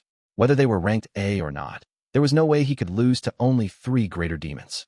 Stretching out his body, he attempted to silently sneak up from behind one of them, only to find that the other 2 were already standing before him. Oh, spatial motion, eh? I suppose you've all been serving as greater demons for quite a long time. The 2 demons didn't answer him. They showed no signs of movement. They were ordered only to confine him for the demon who was leisurely walking up to the wizard.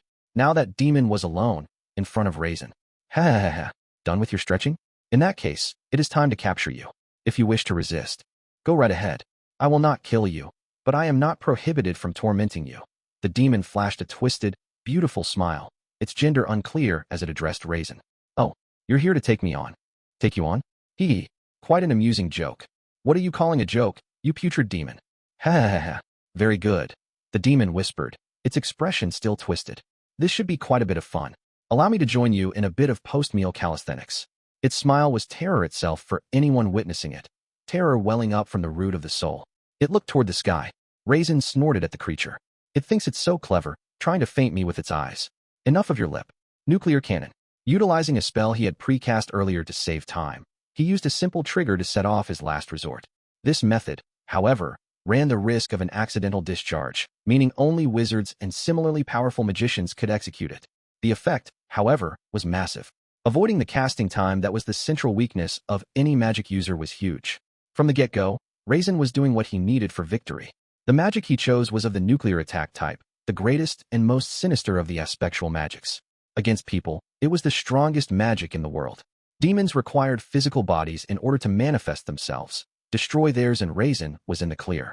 They wouldn't be gone for good, but they'd no longer be able to interact with this world.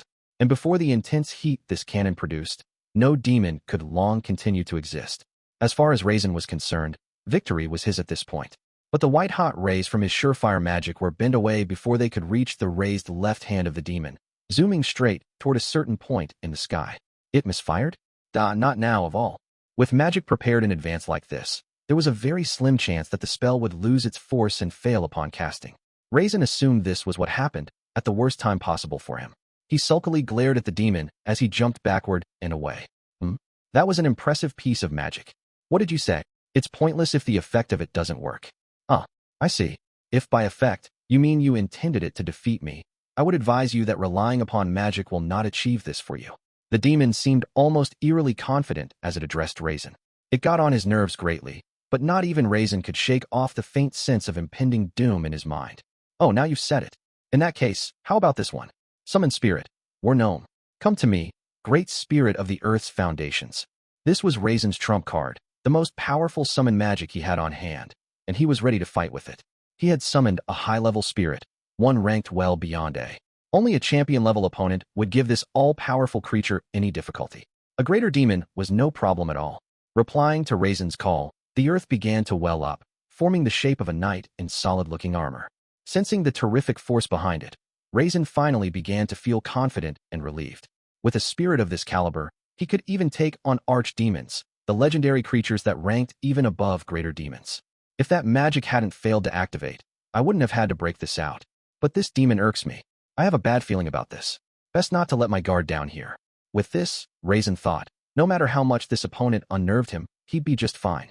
He intended this magic to mow down not just the demon before him, but the other two behind him. Then he could finally set off to rescue King Idmaris. But, I see. Certainly, demons are strong against angels, angels against spirits, and spirits against demons. If selecting based on this three-way relationship, calling for a high-level spirit was the correct response. However, even before the war gnome Raisin summoned, the demon was completely unfazed. It is too young. When did it even move? Even with his senses turned up to maximum, Raisin couldn't trace the demon's actions fast enough. A large hole opened up in the knight's strong crystalline armor as a beautiful hand sliced through the spirit's core, grabbed it, tossed it in its mouth, and chomped down upon it with a frightful crunch. There, you see? The demon snickered at Raisin. It lacks experience that can only be accumulated over years. A puppet like that, nothing but pure strength, is a pushover for me. You're kidding. That was a spirit. A greater spirit. Having his trump card killed instantly put Raisin in a state of near panic. Every fiber of his brain told him this was impossible. It just made no sense. A spirit easily the equal of a greater demon, not only facing difficulty, but being wiped out in one shot. Enough magic, the demon said kindly as Raisin stewed. I would like to test out more this body my summoner provided me, so let's use a different tactic this time. The demon snapped its fingers, triggering a magic spell. For over a mile in radius around him, an anti-magic area appeared. Now magic is no longer available to you. Feel free to attack me with your preferred physical strikes. Raisin struggled to understand this. Why did it shut off the magic? Magic is any demon's most powerful weapon, and it cast a great magic with no ritual? No spell chanting. But now's not the time to think about that. Shaking off the cobwebs, Raisin stood on his toes, steeling himself. With Shogo's body in hand, all of the Otherworlder's karate skills were his. HNH. With a light exhale, he focused himself and fired a fist at the demon, backing it up with a flurry of kicks.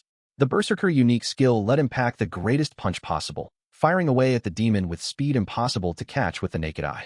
It was a torrent of punches, a rain of kicks that could chop a large tree in two, and soon, they did their damaging work on the defenseless demon. Wait. No. Every attack was neatly and cleanly dodged, as if all this was a pre-orchestrated karate demonstration. The demon wasn't defenseless at all. It was weaving its way through every strike, using skills far beyond what Raisin had access to. Now, for the first time, Raisin understood. He was too afraid to notice it at first, but now he was forced to accept it. The demon standing before him. The golden eyes and crimson pupils. The pale skin. The beautiful black hair. The streaks of red and gold within. The way it looked, unlike most demons, so close to a human being. This was a higher class of demon, and, if anything, Raisin's blind pursuit of ultimate strength was his undoing. He had peered into the dark reaches of the world, pursuing the deepest recesses of magic. His eyes could coldly perceive his own strength, and even among the small clutch of superpowered fighters in the A ranks, he stood head and shoulders above them all. If he didn't, the waves of terror the demon emitted would alone be enough to make him lose all will to fight. Although perhaps that would have been a happier fate for him. That demon's knowledge, its strength, only worsened Raisin's mood. If he didn't know that this was an archdemon at the very least, easily capable of destroying greater demons. He wouldn't be this terrorized.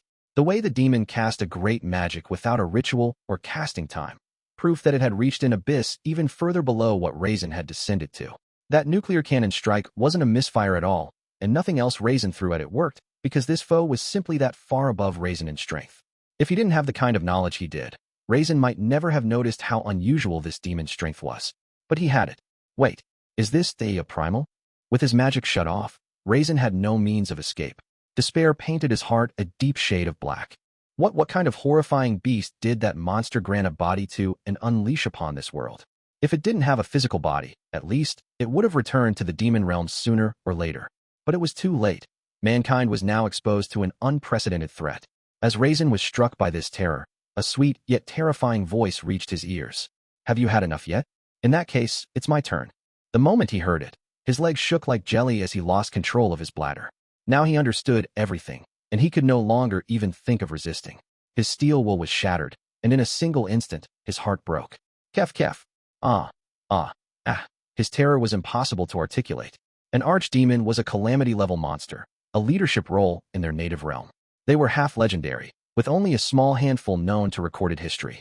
Their power was said to rank A+, alongside that of higher-level spirits, and they were dangerous enough to even be considered sub-demon lords.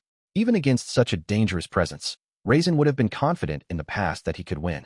Over the past few centuries he'd spent protecting the great nation of Farmus. He had defeated an archdemon at least once, with the help of several companions. But this demon was different. If this is one of the primal demons, then there was just no chance. Even escape was impossible. Faced with despair, Raisin crumpled to the ground, wailing at the reality this demon had unleashed upon him. The demon looked disappointed as he watched him. Oh, it's over already, he whispered. The other two demons under his command scooped Raisin up, resigned looks on their faces, and took him to the designated town. Their first job was done, and they wanted their master to praise them. Before the eyes of Rimuru and the rest, Rimuru's body repeatedly transformed itself from a slime to all kinds of irregular shapes. After a while, it calmed down, settling into its usual droplet form, but then it began to glow, eerily flickering on and off. Red, blue, yellow, green, purple, white, black, all kinds of colors. This went on for a while. Everyone there was starting to lose all sense of time. And after who knows how much of it had passed, the echoes of the world language resonated in their worried hearts. Report. The individual Jura Tempest Harvest Festival is now complete. Monsters in his genealogy will now begin to receive their gifts. Then they, too, were greeted with intense exhaustion. NGH. What is going on? Is this our gift? I feel more connected to Sir Rimuru than ever.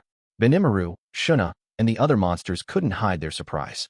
Now Benimaru realized that Rimuru's evolution was successfully completed, and it was their turn. Nobody expected this kind of fatigue to arise. The less resistant among them began to fall into a deep sleep. But Benimaru had a promise with Rimuru. He couldn't afford to fall that easily. He did his best to fight off the tiredness. And as he did, Rimuru's body began to shine brightly before him. When the light faded, there stood a fetching figure with long, smooth silver hair flowing in the wind. It was Rimuru, with his mask off, looking a little taller than before. He still didn't have any physical gender, sadly, but Benimaru couldn't help but feel a little smitten anyway. Report.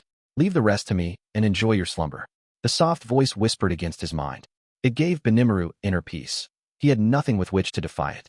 So he let the voice guide him into an irresistible sleep. As he watched this unfold, the figure with Rimuru's form checked to see if anyone else was awake. Jurin looked quizzically at all the people falling asleep around her. One by one, they fell like flies, and now, there was nobody else awake. The humans and dwarves left in town had all been moved into buildings away from the central plaza. The amount of magicules in the vicinity had grown beyond what most humans could withstand, so they were forced to evacuate the scene. Elin would build a barrier over them, no doubt, as she monitored the proceedings. Yom and his friends stayed there until the end to protect Jurin, but they were gone over to Cable and his gang now. Carrying the King of Farmus and the Holy Church Archbishop Ranga had brought over. By now they should be fully in Cable's custody, unable to escape. It was a good excuse for Yom to leave, Jurin thought, given that he could hardly take being in that magicule field any longer. If it wasn't for that, he probably would have stayed right next to her until he died. It gladdened her to know that, even though she knew it was stupid of him. Of course, she wouldn't actually say that to the man. If she did, Yom would no doubt let it go to his head and do something even stupider. It was, in other words, evidence that Jurin wanted Yom to be safe above all. But it also meant Jurin was the last person standing in the plaza. The Rimuru-like figure gauged this situation, eyes emotionless. Then, seeing Jurin and assuming there were no issues, he opened his arms wide. The long silver hair pushed back and emitting a light that shone like angels' wings. Report. By the name of Raphael, Lord of Wisdom, I command Beelzebub to consume all the magicules within this barrier. Do not leave even a single soul fragment behind. With those words, Beelzebub was activated, a villainous force unleashed upon the world, but one used for a certain goal, tracing each of the results Raphael calculated. Every magicule within the barrier covering the town was absorbed, converting the atmosphere back into pure air. Then the barrier itself was neatly eaten up, and then Beelzebub was halted. It was as if nothing had ever happened to this space at all. This was Raphael, the figure that took the form of Rimuru, the apparently soulless master. And even now, the Lord of Wisdom was edging his way closer to Cheyenne. Bringing his hands forward, he began to cast, analyze, and assess. Carefully, with every intention of making his master's hopes come true. Jurin watched slack-jawed as all this unfolded. The barrier they had all built over the town was devoured instantly, which was a threat in itself, but beyond that, this just can't be. The skill had engaged in its own actions, without the will of its master. She could understand if it had been ordered to do so beforehand, but it didn't seem that way here. This figure seemed closer to a spirit than a monster. It was crazy, but she sensed that it was nothing she could laugh at. All she could do was stay out of the way and watch. Once he handed over the King of Farmus and the Archbishop, Ranga returned to the town entrance and stood guard. Rimuru had ordered him to meet up with the demons, and while he wanted more than anything to be at his master's side, he had to prioritize his orders before he fell asleep. Deciding between his concerns for Rimuru and his vital orders, he ultimately sided with the latter. The magic-born Grusith looked on, bemused, as Ranga waited. He had been asked by Benimaru, or, really, Shuna, more like, to stay with Ranga just in case something happened. If intruders showed up, he was to call for Benimaru and the others while Ranga engaged them. But there was clearly nobody coming, so Grusith chatted with Ranga to kill the time. That ogre princess, Shuna's quite the magic user, isn't she? Fortifying that barrier like it was the easiest thing in the world. That barrier kept them from leaving town right now. Them and every other monster in the place, unless Rimuru was with them. Grusith was no exception to that. The powerful barrier kept him efficiently penned in. It needed to if they wanted to resurrect Cheyenne and all the other victims of that assault earlier. Benimaru and the others were able to return to town thanks to the intricate workings of Shuna, who had analyzed Jurin's great magic and took further measures to improve upon it. It was now set up to keep all magicules inside, but also allow anyone to enter the barrier without an issue. A one-way street, in other words. Theoretically, it was certainly possible, but actually developing the magic was quite a creative feat. But Grusith was even more preoccupied with how surprised Jurin looked when she learned about it. He found it cute, that expression of hers, although he would never ever tell anyone else that. Discussing romance with Ranga wouldn't accomplish much, he figured. Grusith wasn't that stupid. Ranga cheerfully nodded. Yes, I think the same. Lady Shuna is second only to Sir Rimuru in intelligence. Generally, monsters in town enjoyed praising one another. Grusith had the impression that Ranga was a little too complimentary toward his master, but he figured it'd be tasteless to bring it up. Besides, he liked that kind of atmosphere. It reminded him of his native beast kingdom, where people generally got along in the midst of all their chattering and carrying on. Lord Carolon is very shrewd, after all. And just as Lord Phobio said, every monster in this town seems so nice. By the way, Sir Grusith, I was wondering about something. I had heard the demon lords Carolon and Malim would be waging war soon. Ranga gave Grusith an expectant look, as if to ask whether everything was all right with him. Yeah. It was a topic on Grusith's mind as well, but the barrier and its magicule blockage kept him from contacting Eurazania at the moment. He wasn't that concerned, however. It was still 3 days before the start of combat, and as he said before, he believed that Carolon would win. It seemed like Rimuru was well on his way to becoming a demon lord, so Grusith also figured he had enough time to see how that all shook out before heading back to help his own master. Besides, the 3 lycanthropers were there, each far stronger than the likes of him. And as long as they were, no matter how much strength Malim might boast, Grusith doubted she really meant to wage war. No point fretting over things now, he thought. He knew they were all bold and courageous over there, far more than people believed. No, his mind was elsewhere. Hope they all get resurrected. His biggest concern was the fate of those sacrificed in battle here. If their resurrection turned sour, there was no doubt that Rimuru would suddenly become a major threat. He could feel that instinctively. It will be all right. Monsters are made of tough stuff. Plus, all of us are connected in spirit. As long as we remain under Sir Rimuru's protection, we will not be defeated that easily. Yeah, I think it'll probably turn out fine, but, no need for concern. When my master finishes the evolution, I am sure he will bring everyone back. It was a firm declaration, one based on Ranga's confidence in Rimuru. Perhaps sensing Grusith's concern, he wanted to make it clear that the concept of Rimuru going out of control couldn't be further from his mind. Yeah, no doubt, Grusith replied with a smile. Regardless of the potential threat involved, he didn't want Rimuru to change very much, either. He didn't serve him, but he admittedly was attracted to his character, and he owed him a lot for saving Juran's life, too. Of course, the girl I love is with another guy at the moment. If he was a bastard, I'd have killed him long ago, but if it's Yom, I can't do much about that. I'll just have to lay low until she inevitably dumps that idiot, or maybe get a little in the way between them, at least. The lingering attachment was clear in Grusith's thoughts, but he didn't see the point of pursuing the topic. Man, though, I wasn't expecting to see a demon lord evolution with my own 2 eyes. Nothing to be surprised about. This is Sir Rimuru, you know. No, I mean, a monster becoming the seed of a demon lord is something that happens maybe once every few centuries, you know? The seed? Yeah, it proves the worlds recognize them as a powerful enough monster. The strongest beings in the land. There are only 10 of them, Lord Carolon included. Oh, so Rimuru will become the 11th demon lord. Well, who knows? You can't say how the other demon lords will respond to this. This whole thing's ruining the current balance of power among them. There could be some pretty tumultuous years ahead if it goes wrong. If so, then we will protect Sir Rimuru with our own powers. Yeah, well, I'm in the same boat too. I'll be a sword for Lord Carolon to wield. I sure hope I don't have to face off against you guys though, I'll say. I agree. They laughed with each other, glad they were on the same page. The chit-chat continued for a while longer. Grusith was expecting absolutely nothing out of the ordinary to happen. But after a decent amount of time passed, Ranga's eyelids began to droop heavily. Shuna had apparently anticipated this possibility. When a demon lord was born, anyone below them was given a so-called gift, a sort of evolution that could not be resisted, and it put the target in a deep sleep. GNNH. I'm not sure I can last much longer. I will sleep, but if I do, my orders. Lord Grusith, I need you to take something on for me, but will you? Apparently, 3 demons might be coming to the entrance shortly, summoned by Rimuru, in order to bring over a survivor from Farmus. Ranga hated to pass the buck to him, but he could overcome his fatigue no longer, so he extracted Grusith's promise to take care of matters before dejectedly falling asleep.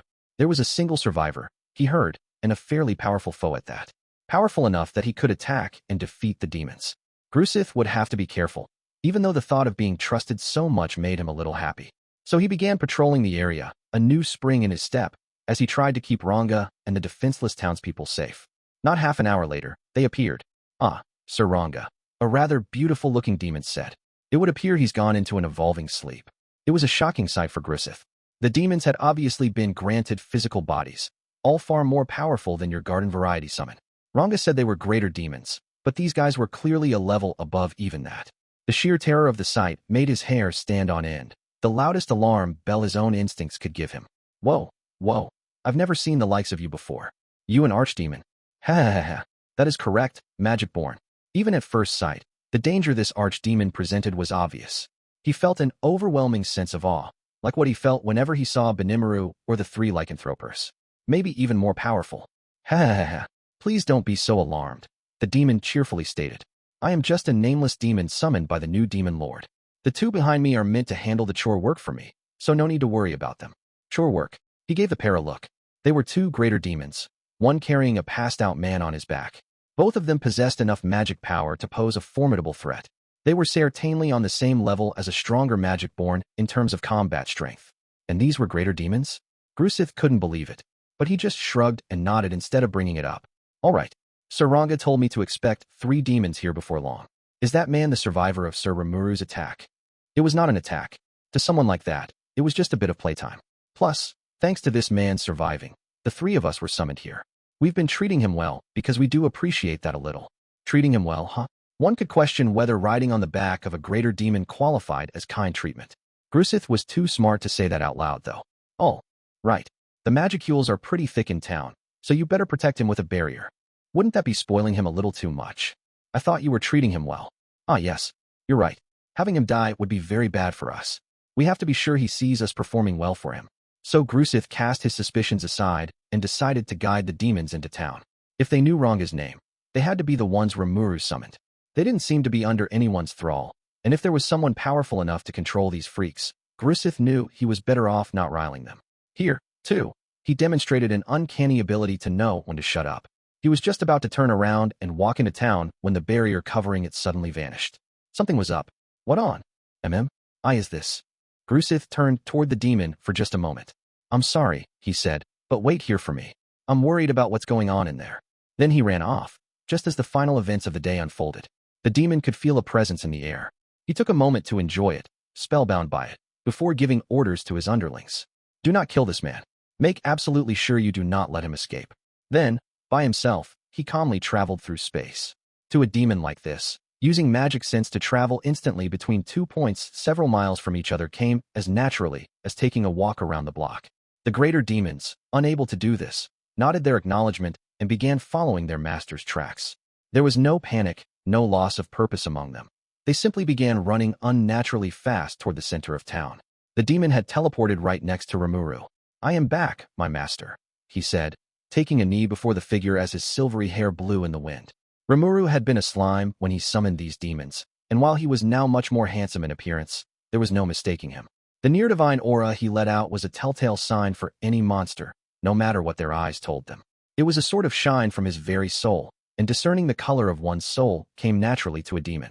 This demon's master was currently conducting a solemn ceremony, one aimed at the neatly lined rows of dead monsters before him. To the demon, it was simply a beautiful sight. He wanted to stay there, just basking in the glory of it all, but not now. There was something on his mind. He quietly came up to his master, taking the utmost care to stay out of his way. Perhaps it would be better to wait until the ceremony was done? Forgive my rudeness, master. It seems you do not have enough magicules on hand. The demon was right. Rimuru didn't seem to have the quantity of magicules this ritual required. Based on his knowledge, the demon surmised he was attempting to hold a ceremony known as the secret art of revival, a skill that created a fully new soul for its target, a level below straight up raising the dead. If this failed, the targets would be totally unlike how they were before death, transforming into uncontrollable beasts. The act was so difficult that even losing some memories and knowledge in the process was considered a great success. The secret art of revival had to be woven using arcane wisdom that humankind couldn't even begin to understand. It naturally required a massive amount of magical energy, along with an unimaginable amount of force to control it.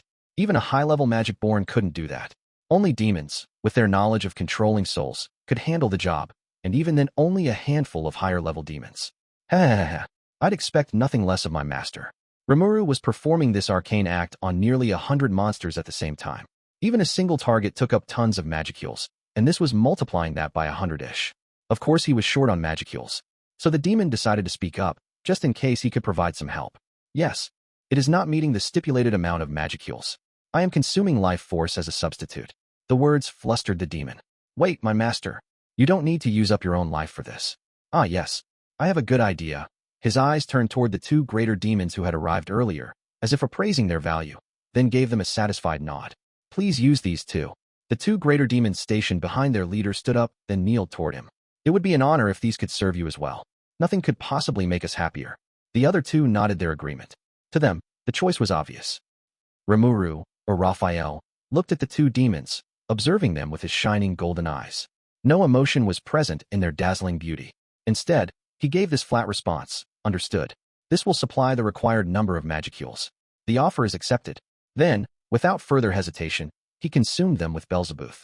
The greater demons disappeared without a trace, gobbled up with the air, taken apart, and converted into pure magicules. The energy appeared to shine a golden yellow to the demon. Perhaps, he thought, because their wish to be useful had finally come true. Nothing could satisfy them more. Ah, how I envy them. Well done, my master.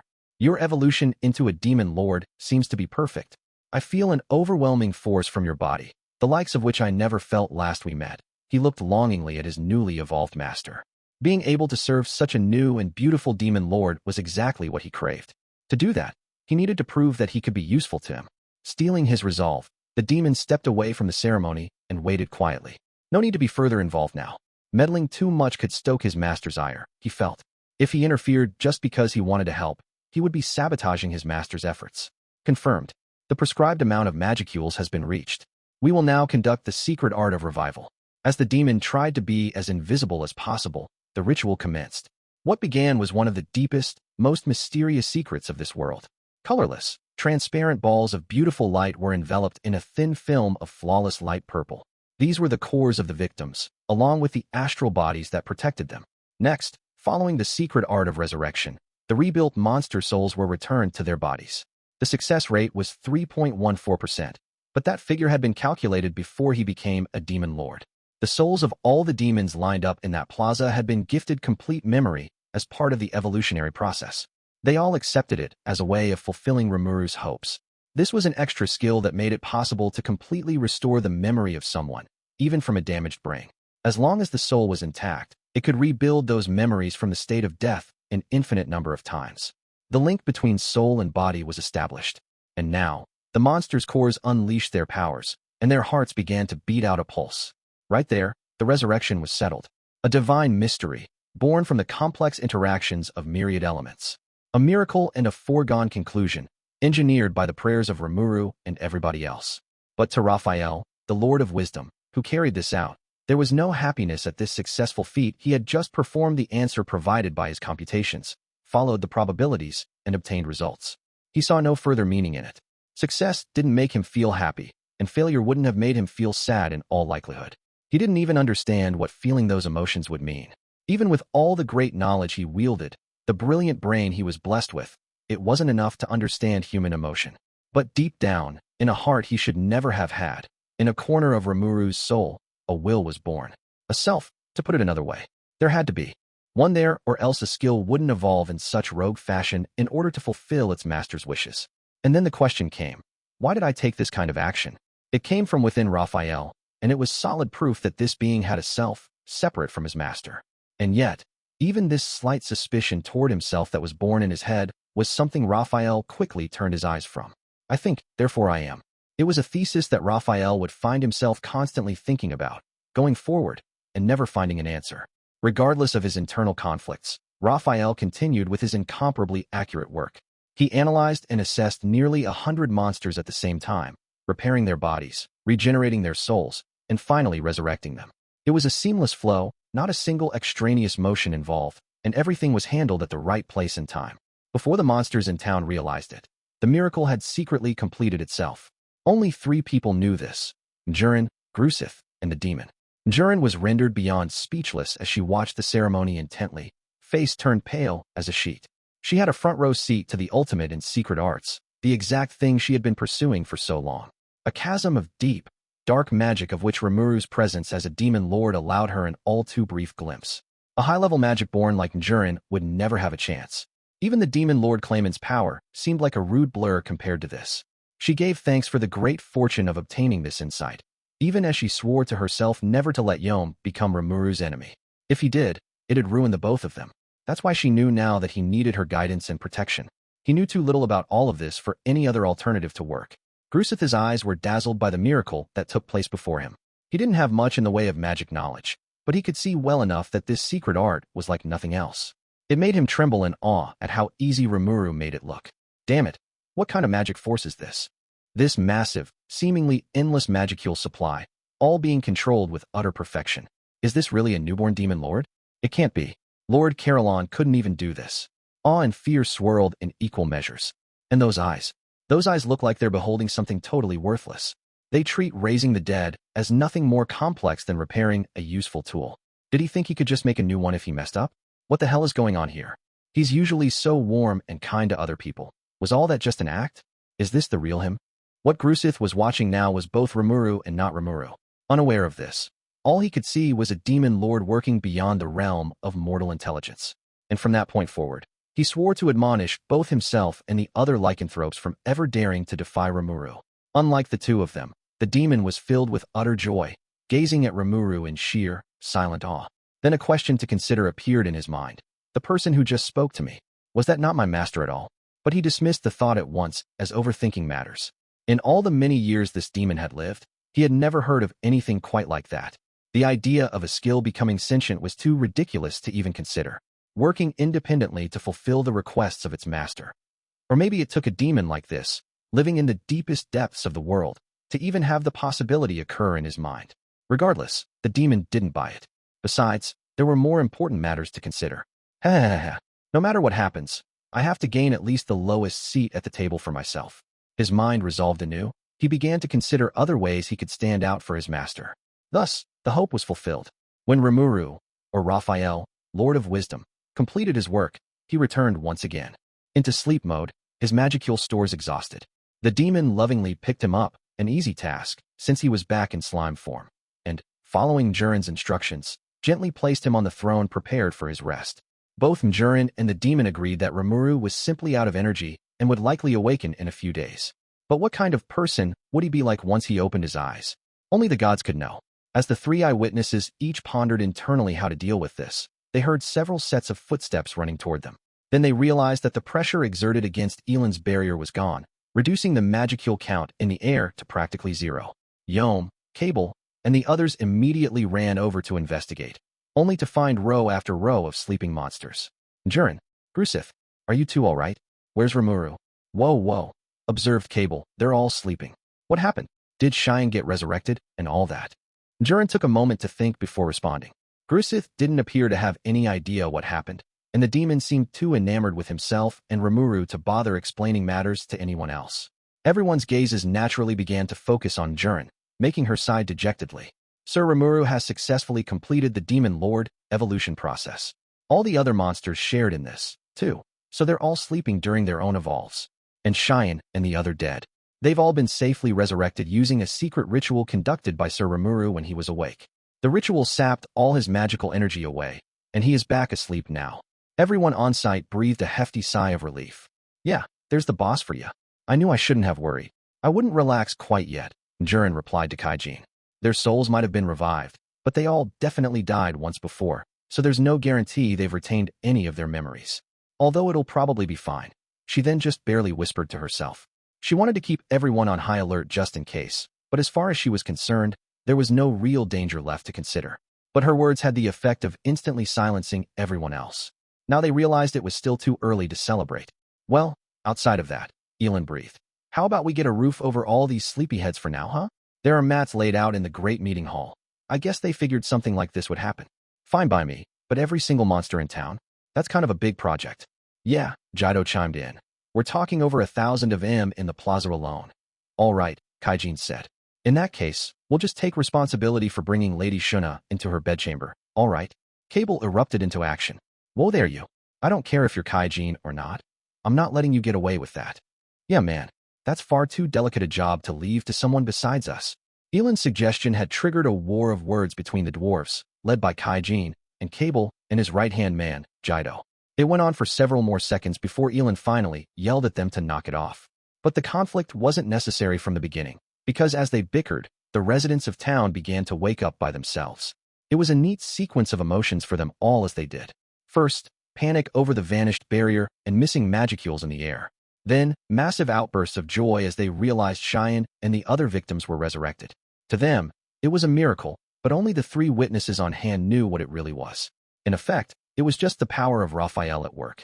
And nobody on hand realized, in the shadow of all that joy, that Raphael, a simple skill, nothing more, had somehow grown a sense of self-awareness. Rise and shine. It was a trite old phrase, but it was the first one my mind came up with. I hadn't enjoyed waking up like this in ages. Unlike my previous experiments with forcing myself into a nap-like state, I felt refreshed, satisfied. It goes without saying that I had never experienced anything like it before in this world. But as I got up and took a look, I realized that things had gotten pretty hectic around me. More problems to deal with, I guess. Give me a break. I could feel this sort of pulsing energy from the monsters. I did a quick analyze and assess on them, only to find they bore more magicules than before. They were stronger now, in other words, so I guess my evolution must have turned out okay. Correct. The Harvest Festival has successfully completed. Gifts were distributed to all creatures within your genealogy, leading to further evolution among individuals. So becoming a demon lord made everyone under me evolve. And is it my imagination, or is the great sage being a lot more talkative than it used to be? No, it is your imagination. Oh, all right. Hey, wait a second. But as much as I wanted to poke at the sage about it, it offered no further response. Was it really my imagination? I can't think about this right now. How's Shine doing? Not to mention everyone else. What's happening right now? I had an endless wellspring of questions, and as if to answer them all at once. Sir Rimuru, you are awake. I heard a familiar voice, and felt a familiar sensation behind my back. A pair of hilly peaks, pliant and warmly surrounding me.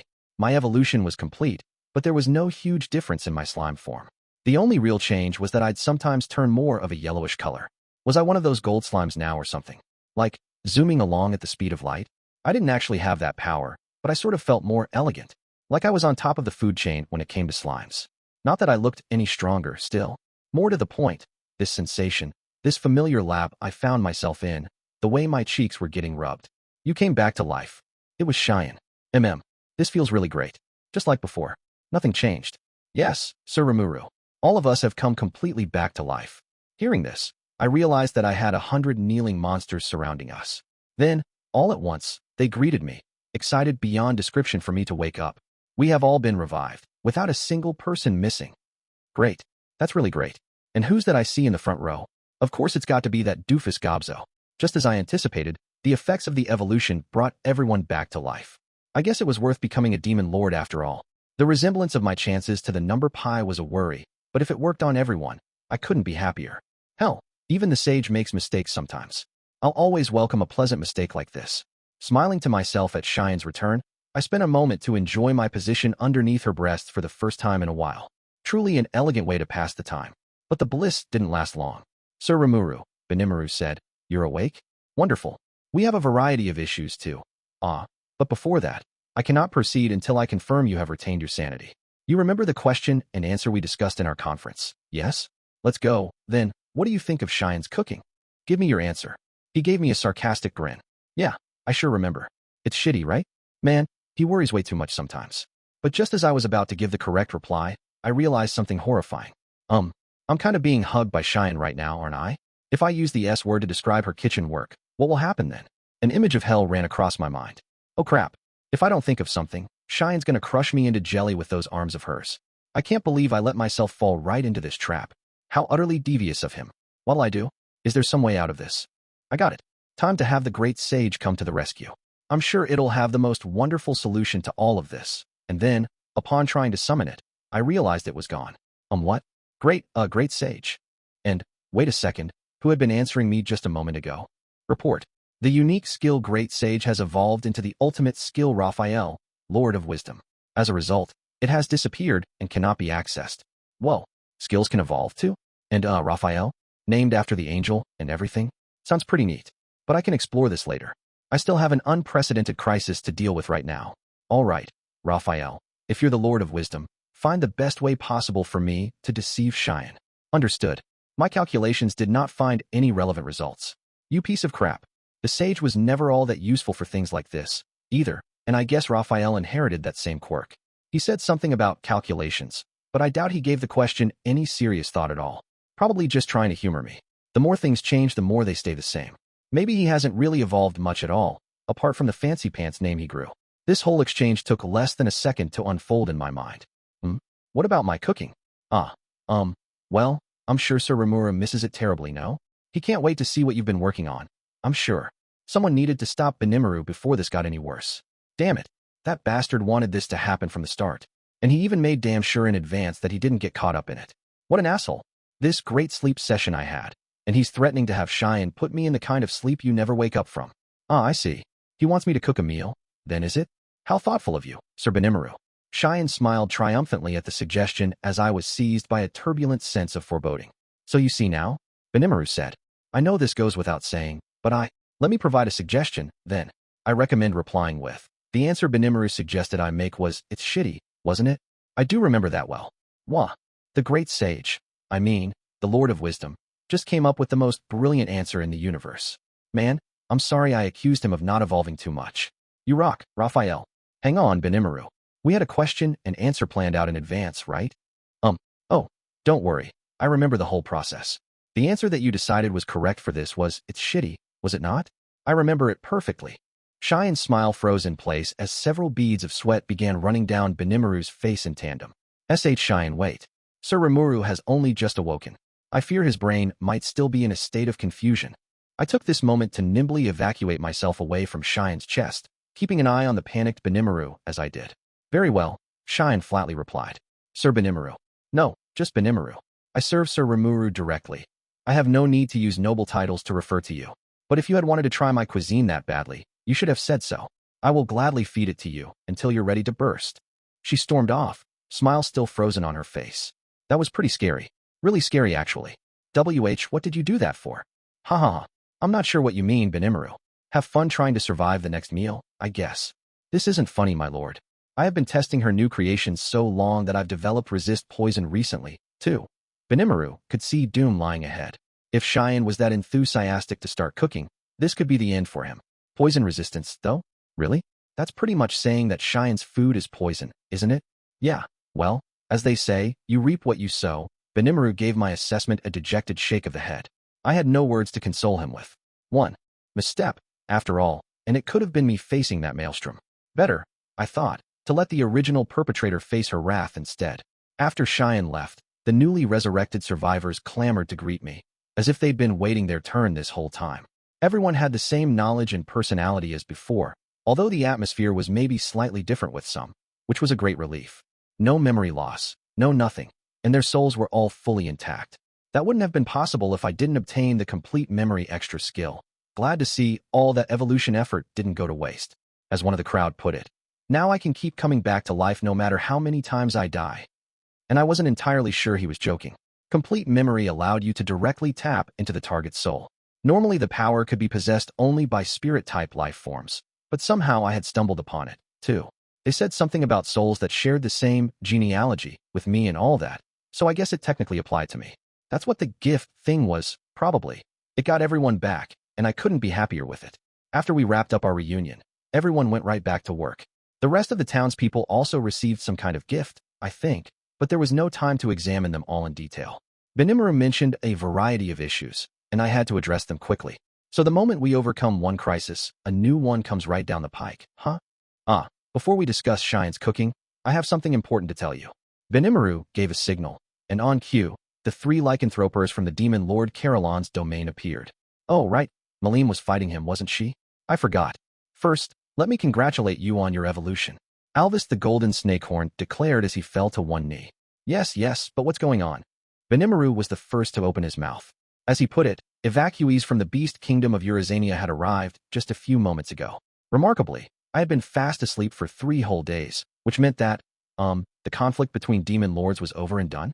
Yes, I saw it all for myself. Phobio, the black leopard Fong, had stayed close to Carolon's side for the entire battle against Malim. And the result? Lord Carolon and Malim collided right into each other, and the demon Lord Malim proved all too superior. The beast kingdom is, I am sad to say, no more. Dang, I had trouble forming a response. Benimaru gasped as well. Apparently, this was news to him.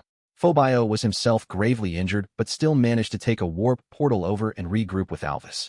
Gabble's potions saved his life after that. The 3 lycanthropers were silent, Sophia the snowy tiger claw gritting her teeth. However, Phobio continued. After an unbelievably massive explosion, it was none other than the demon Lord Fry who delivered the blow that defeated our lord. The very idea of demon lords working together, I could hardly even imagine.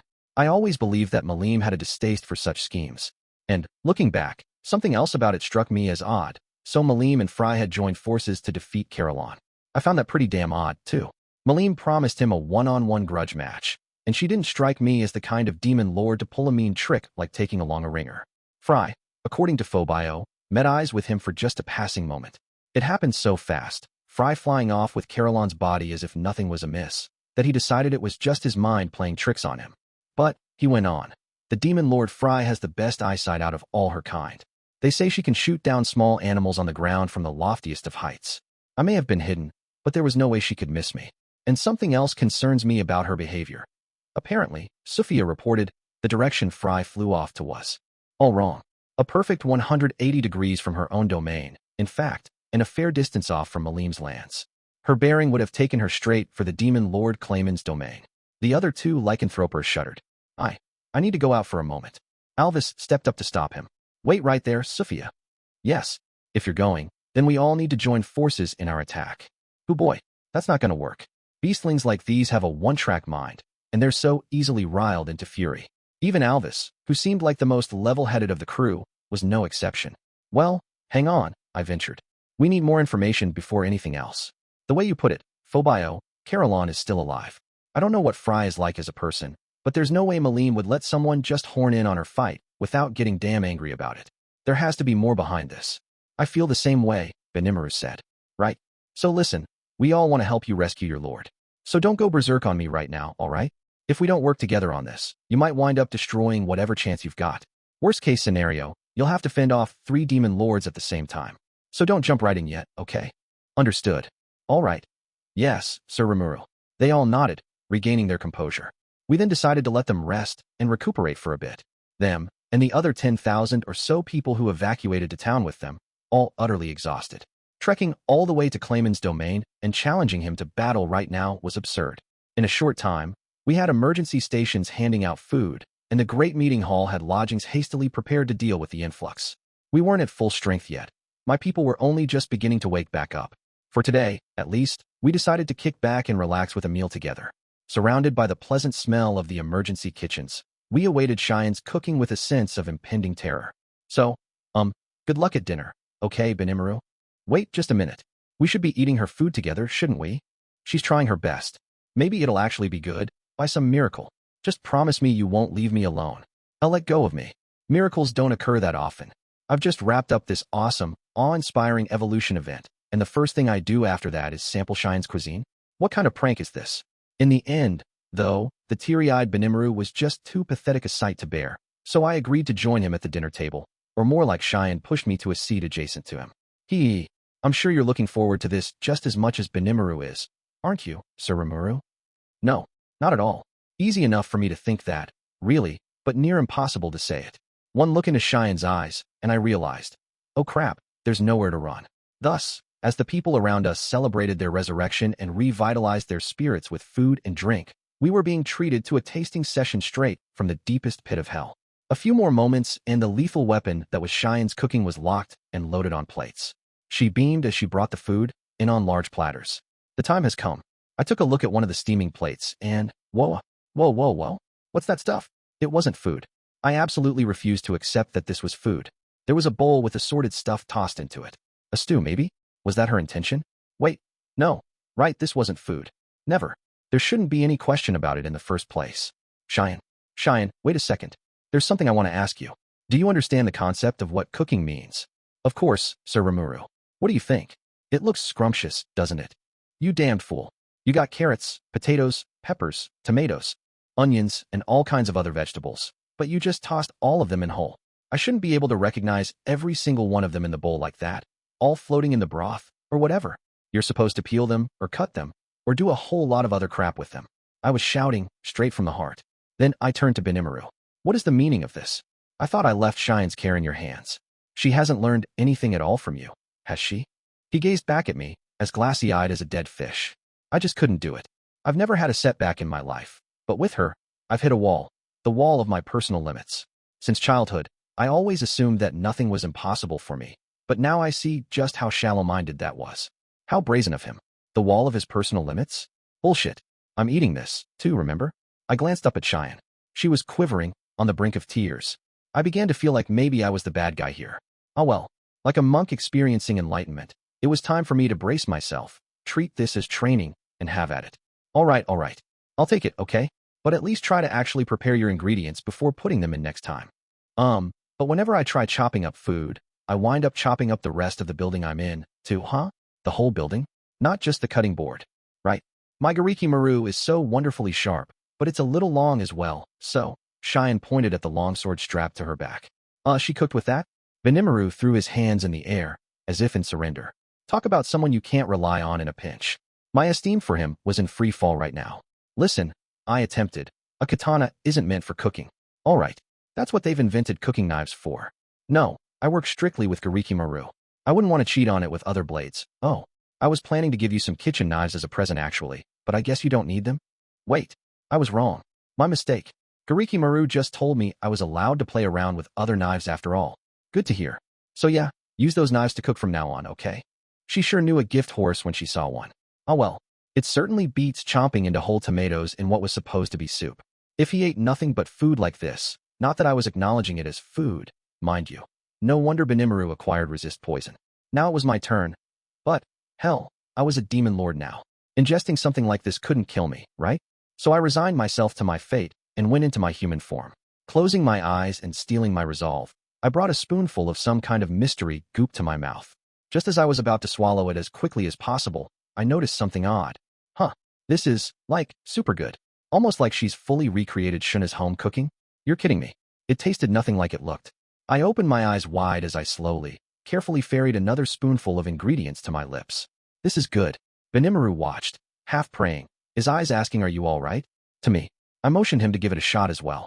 I guess his experiences with Cheyenne's food up to now were just as bad as I imagined. He dejectedly took a spoonful, then his eyes burst open in surprise. Guess my tongue wasn't lying to me. I almost thought something got screwed up with my evolution for a moment.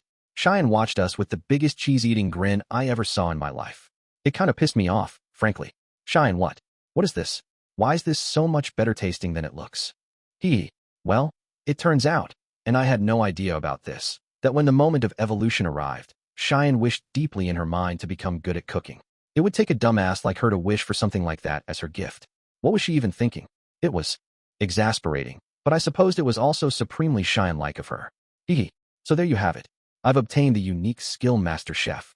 Yeesh, what a sight. Earning a unique skill because she wanted to get better in the kitchen. How badly did she wish for that anyway? And the way she described it, the skill let anything she made taste exactly how she pictured it in her mind, no matter what kind of dish it was. No wonder it tasted like Shuna made it. That was exactly what she was aiming for. Cheyenne's efforts, as always, were pointed in the completely wrong direction, and nothing could have been purer Cheyenne than that. So the rest of the day turned into a wild party, a feast that continued well into the wee hours. There was none of the grim pathos of the past few days. Cheyenne, and everyone else, was back, and their presence brought joy to the town. There was Gobzo and Gobta, showing off assorted tricks to their audience. One of them had a knife stuck in his head. Wonder how they pulled that off. It looked like it was bleeding, too, but maybe I just imagined it. They were laughing so much that I'm sure there was nothing to be concerned about. Yom was there, too, along with Elin and her bodyguards. He and Grusith were staggering around, which was still a better showing than the totally passed-out Cable. But Mjurin was the clear winner of the night. She didn't act a single bit drunk, an experienced partier, I suppose. Sophia, noticing this, became the latest challenger to fall victim to her in a drinking match as the party descended further into chaos. It was a wild scene, but at least it helped the lycanthropes forget their worries for a while. Starting tomorrow, we'd have a lot of cleanup work to do. I'd need to consider what to do with the Beast Kingdom refugees, as well as how we'd rescue Carolon. Plus, there was the Western Holy Church to consider. We'd need to pay careful attention to how they reacted, assuming we wanted to keep on the Western nation's good side. There was a mountain of issues to deal with, but, for now, I suppose we could have a little fun. And maybe it was just for today, but this was turning into a real fest, I'd say. Japanese people love their festivals, after all. No excuse is too petty to kick one off. No reason too trivial for someone to plan a drinking party for his friends. That's how we lived around here. No need to keep things tense all the time. I should also mention that this party wound up becoming a yearly occurrence in this land. They named it the Tempest Resurrection Festival. Deep into the night, while everyone was sleeping off their epic benders, I was pondering over our future direction when an unfamiliar person greeted me. I am glad you are awake, my lord. Allow me to express my heartfelt joy at seeing you become a full-fledged demon lord. The figure bowed deeply before me. Who are you? Surely you jest, my lord. Nothing could damage a demon's heart more than to hear that. The visitor seemed genuinely insulted. He looked like a pretty high-level demon, but I seriously had no idea who this was.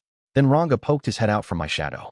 Master, this is one of the demons you summoned, using the knights as your bait. Oh right, this dude's still here. Sir Ranga. The demon turned thankful eyes to Ranga, as if in the audience of a personal savior. And, come to think of it, I did see him during the party, fidgeting and looking supremely out of his element. Well, thanks for all your help. I heard you rounded up the survivor for me, too, so Ranga and I could get back here safely. Oh, no, I am hardly worthy of your thanks. But along those lines, well, sorry to keep you here all this time. You can go back home now. What? That would explain his behavior. He wanted to leave, but I hadn't gotten around to giving the order. So I did, but this demon was acting all weird about it. He had rather handsome features. Really, you'd almost call him beautiful, despite being male and all. And now that face looked bewildered, ready to cry at any moment. It worried me. Oh, did I not give you enough of a reward or something? Nothing of the sort, my lord. As I asked you before, I seek the honor of joining your followers. What do you think? Will you please give it some consideration? Joining my followers? I think this greater demon I summoned said something like that. Yeah, but wait, this guy in front of me ain't just greater. We were talking like nothing was amiss, but this wasn't any kind of greater demon at all. Huh? Ranga, did I really summon this dude? You certainly did, my master. All right. Upon receiving the night corpses you offered as my summoner, I have earned my physical body. I can only hope that I may repay this great favor to you in some way. Oh, really? Well, neat. He did seem kinda strong, and if he wanted to be my follower that badly, then hell yeah. But that was a two-edged sword. If he ever went out of control, I worried that even Rimuru would have trouble stopping him. And what about the other two demons with him? Understood. When carrying out the secret art of revival, you began to run short on magical energy. When you did, the two demons rendered themselves into magical form and disappeared in order to help you earn the energy required. Man, Raphael tossed that bombshell out like it was nothing. He was acting even more cold-hearted than the sage, showing off the kind of stakes he worked with. So the demons helped out with Shine's resurrection, playing a role of their own behind the scenes? Boy, now I'm sorry I thought for even a moment that they were useless. But what now, though? This guy's aching so badly to help me out that he tossed his demon friends under the bus for me. It'd just be mean to ignore that. I can't really give you a salary or anything. You okay with that? The right to serve you will provide all the joy I need, my lord. Well, hell, if he's willing to work for free, I like those terms a lot. All right. Well, sounds good to me. As of today, you're officially one of us. Oh, I thank you, my lord. Quit with the my lord crap. It's creepy. I understand. How shall I refer to you, then? Rimuru works. Ah, Rimuru, such a sweet tone that name has. Sir Rimuru it shall be, then. Talk about grandiose. I had no idea what about me he found so attractive, but he just couldn't wait to be my servant. Right? Yeah, great. But what's your name? Being a nameless demon is more than enough for me, Sir Rimuru. Huh. He looked way too high level to not have a name. But that'd be too much of a pain in the ass to deal with. Let's do what I've always done, then. Okay. Well, in place of any other reward, I want to give you a name. You got a problem with that? My word. No, no problem at all. This is the greatest gift a demon could ask for. His well-featured face burst into abject joy. I guess that's just how I am, huh? There's something about me that demons find irresistible. I think I had a right to boast about that a bit. Right. So, a name. Time to fish into my grab bag of supercar models, maybe? Something that sounds nice and demonic? In fact, why not just throw a fastball straight down the middle with this? Your name is Diablo. May you live up to it in your service to me. And the moment I said it, I felt my energy drain. I was getting pretty used to this by now. It took only about half my magicules this time, too. The pessimistic side of me was expecting more, given how high and mighty this demon looked. Naming Beretta, that greater demon, took over 30% of my magicules, so he must have been greater than greater after all. Report. The individual Diablo was an archdemon. When his master evolved, he experienced a massive upgrade in magicule stores. As a result, making a comparison strictly on percentage of magicules consumed will not provide an accurate picture. All, right? But really, Raphael here seems a hell of a lot more informal with me than the sage ever was. Incorrect.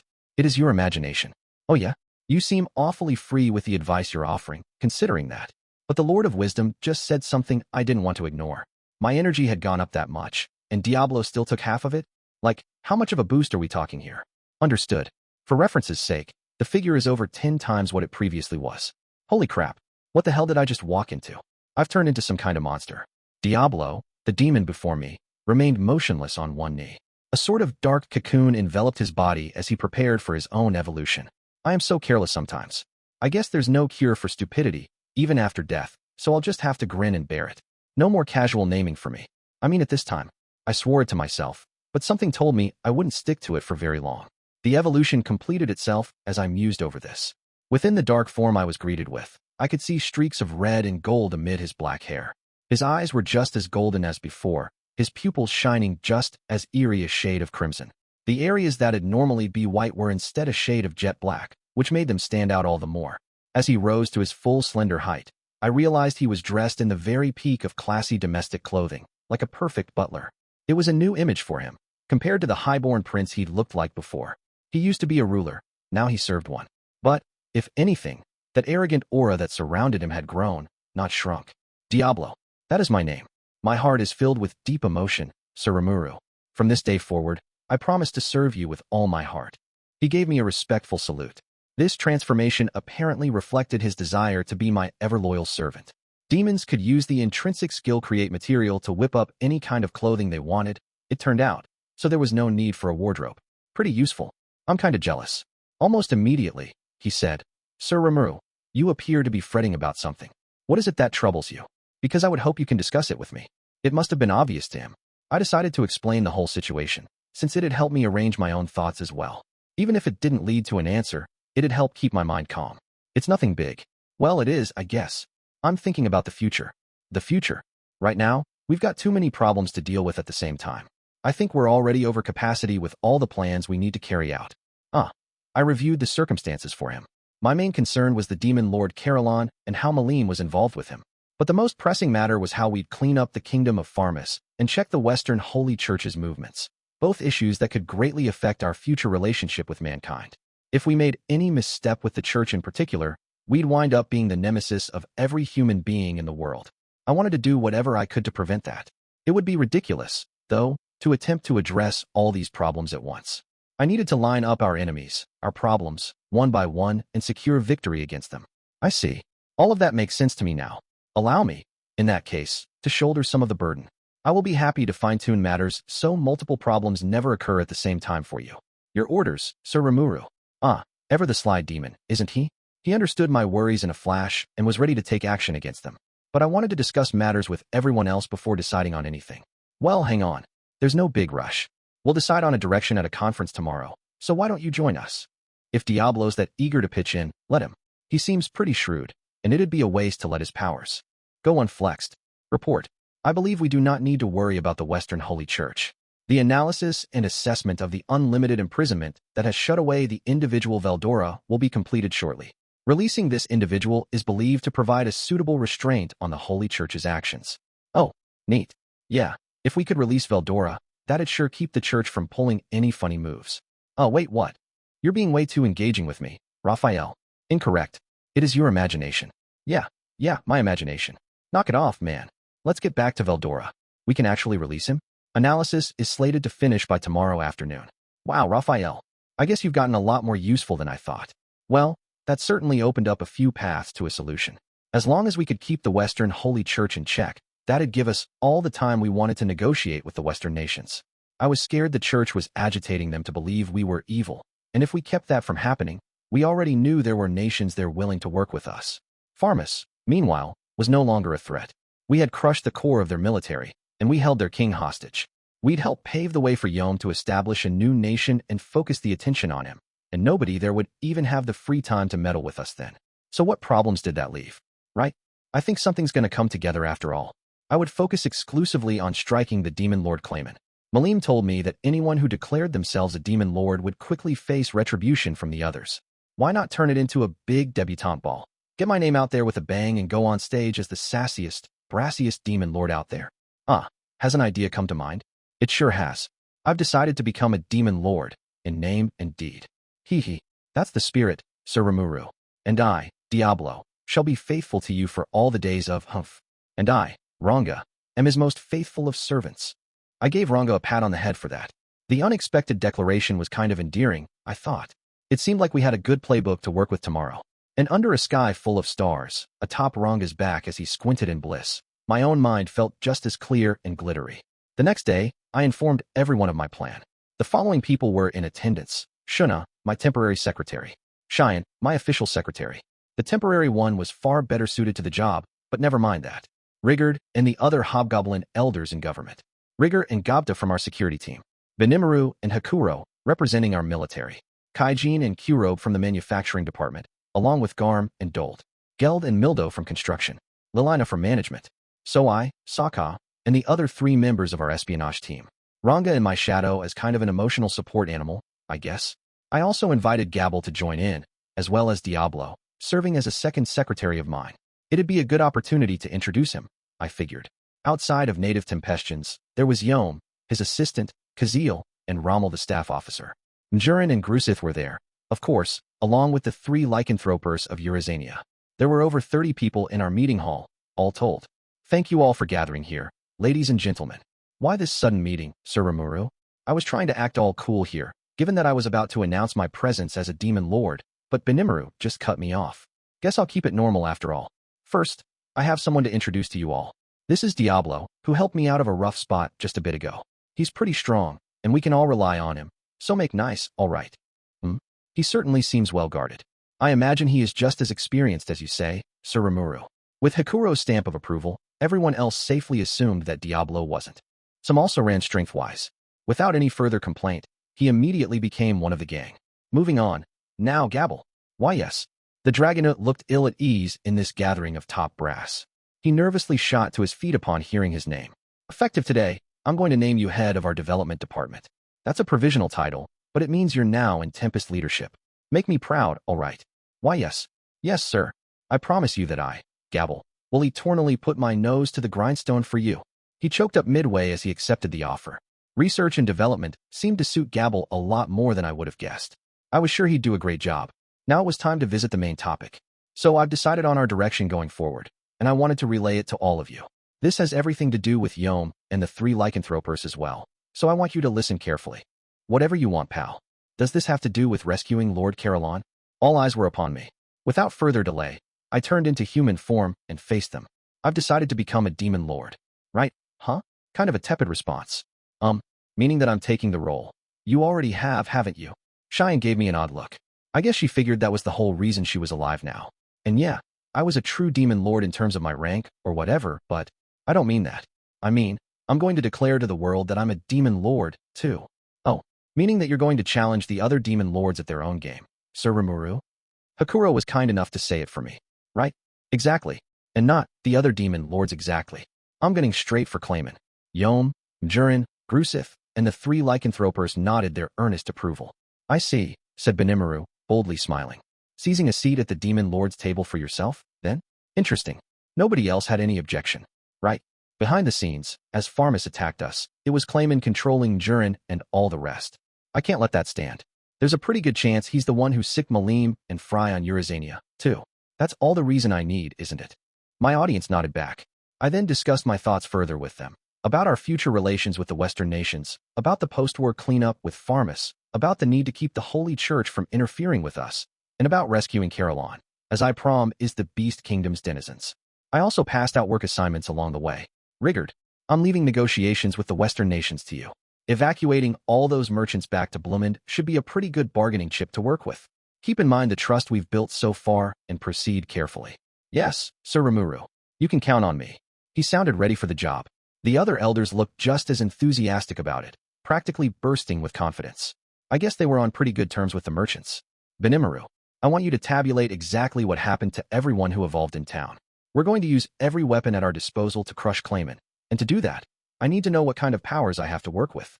Yes, Sir Rimuru. He, too, was brimming with confidence. It was the expression of a true general, one worthy of being entrusted with all military matters.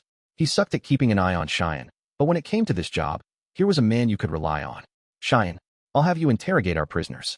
Yom and Jurin, you'll help Cheyenne out with that. Make them talk as much as you can about the state of things inside Pharmus, and help us seize their country. Before we do that, we'll have to finish all the post-war cleanup work, too. There's going to be a new nation set in place, one with Yom as its king and leader, and we need all the intel we can to make it work. Don't kill any of them, all right? They might be useful to us later. I happily accept the task, Sir Rimuru. Sure thing, pal. I will do what I can. Hopefully it will help me repay the favor a little. Cheyenne was ready. I made doubly sure to instruct her not to kill anyone, because I easily imagined her doing so otherwise. We should be fine now, hopefully, even as I sensed a sort of restless turbulence deep within her eyes that concerned me. Hopefully I was just imagining it. She was always quick to fly into a rage, so I figured this would be a good way to let her get back at him, but maybe I was being a bit too rash. Oh well, she wouldn't be alone, ever, so I figured it'd be fine. I had future work for Yom and Jurin, so it'd be best if they helped her for now. I made sure to have them contact me should Cheyenne begin to act unstable. That ought to be enough caution to cover my ass. So I will gather information on Clayman as quickly as I can. Oh, right. Good. So I's certainly a man who can work. He guessed at my motives before I could even give him his orders, and Clayman was the only prey in his eyes right now. Scary dude. Glad I could rely on him. And before I could finish the thought, all 5 members of our espionage team had disappeared, already carrying out their duties. Once he was back, I was sure we'd have another strategic conference to carry out. As for the others, now, as I've said, I'm going to crush Clayman. I'd like the 3 lycanthropers to help me with this if possible. I would expect nothing else. Oh, great leader of Jura. Just say the word. We're running on your orders for now. We are all of the same mind. We lycanthropes reward trust with trust. We repay our favors with our lives. We trust you, and you have given us a favor we could never repay. Now allow us to stake our lives on paying you back. All right. Well, here's the order. I want you to rest up, recharge yourselves, and prepare for the decisive duel. Yes, Sir Rimuru. All 3 of them kneeled and acknowledged that they were under my orders. That'd be a huge boost to our war power, not to mention some extra provisions to use against Clayman. That was a relief. Good. So, I want everyone else to evaluate the damage to our town and repair it. We also need some living quarters set up for the lycanthropes. Help them maintain a decent quality of life while they're here. And keep up your security patrols to make sure we don't have any fights or trouble. Everyone nodded their agreement. That marked the end of this salvo of orders. Excellent. Now we'll just wait for Soai's report before we hold another conference. Until then, I want all of you to figure out the main issues with the work you're assigned and put together a plan we can execute against them. Yes, sir. The audience stood up and saluted me. I nodded and gave them a little smile, putting on my mask as I sat down. Get to it. Every one of them immediately sprang into action. The only ones left in the room were Diablo, Shuna, and me. Cheyenne griped a bit about being the real secretary and all that, but luckily for me, she put the orders I gave her first. She lectured Diablo a bit on what the job of secretary entailed, but he was perfectly safe in ignoring all of that. Already he was eagerly nodding and giving thoughtful looks at what I said, so maybe that made Cheyenne get all stuck up with him. If I hadn't stopped her, she might still be yapping at him now. I had given her 3 prisoners to interrogate. She had to take that job seriously, or else it'd be pointless. It wasn't an interrogation so much as torture at Cheyenne's hands, truthfully speaking. I had given permission for her to deal any kind of mental anguish she could think of, as long as physical pain wasn't involved. The victims I resurrected were allowed to join in, too, and I was sure they'd be more than eager to make them sing like canaries. The anger swirling within me had largely calmed now that they were all back. It meant I had no real drive to kill that seedy-looking old man and the guy from the Western Holy Church. The main perpetrator already had his heart broken by Diablo. Besides, I couldn't forgive them, but I no longer had much interest in laying my hands on them. Depending on how things went, it might be better to let the King of Pharmas and the Archbishop live so we could more effectively use them. As long as Cheyenne didn't kill them, then I was prepared to give tacit approval to whatever she did. If someone hits you, you gotta hit back. Hit back, put the fear of God in them, and make sure they never make the same mistake again. Cheyenne was the perfect person to handle this, and once she extracted the info we needed, I was sure she'd give them a hearty meal, using Master Chef to make sure it tasted just the way she wanted. While Cheyenne played the role of interrogator, I had other business to take care of. First, I had to study how this world handled post-war cleanup. I wanted to at least consider things like what they did with POWs, as well as the other conventional wisdom surrounding warfare around here. If all of mankind considered us to be monsters, then I could just operate by my own rules. But if there was a chance we could build cooperative relationships, like we had now, I wanted to nudge things in that direction as much as I could. Thus I decided to examine what nations generally did in times like these. Yom and Elan's gang wouldn't know anything about politics or government. For something like this, Vester was my man. Soon, there was a knock on the door, followed by Diablo bringing the former dwarven minister into my chamber. "I hear you called for me, sir," he asked when he set eyes upon me. "And let me say, I am so glad to see you safe after all these calamities that befell us." Yeah, that ain't the half of it. Not that they were over yet, either. I decided to cut straight to the point. You said it. But I wanted to ask you, how do human countries around here wage war against each other? You are curious about Pharmas, then? That is a rather thorny issue to deal with. Vester then began discussing the rules of war with me. First off, Western nations countries that were members of the so-called Council of the West generally didn't fight one another. Even if they did, it'd have to involve formal declarations of war and a litany of strict rules. Failure to adhere to those would put the full weight of the Council against you, meaning every other nation in that Western region, pretty much. What about nations not involved with the Council, though? Assorted scenarios could play out in that case. But basically, the council never got involved no matter who won or lost.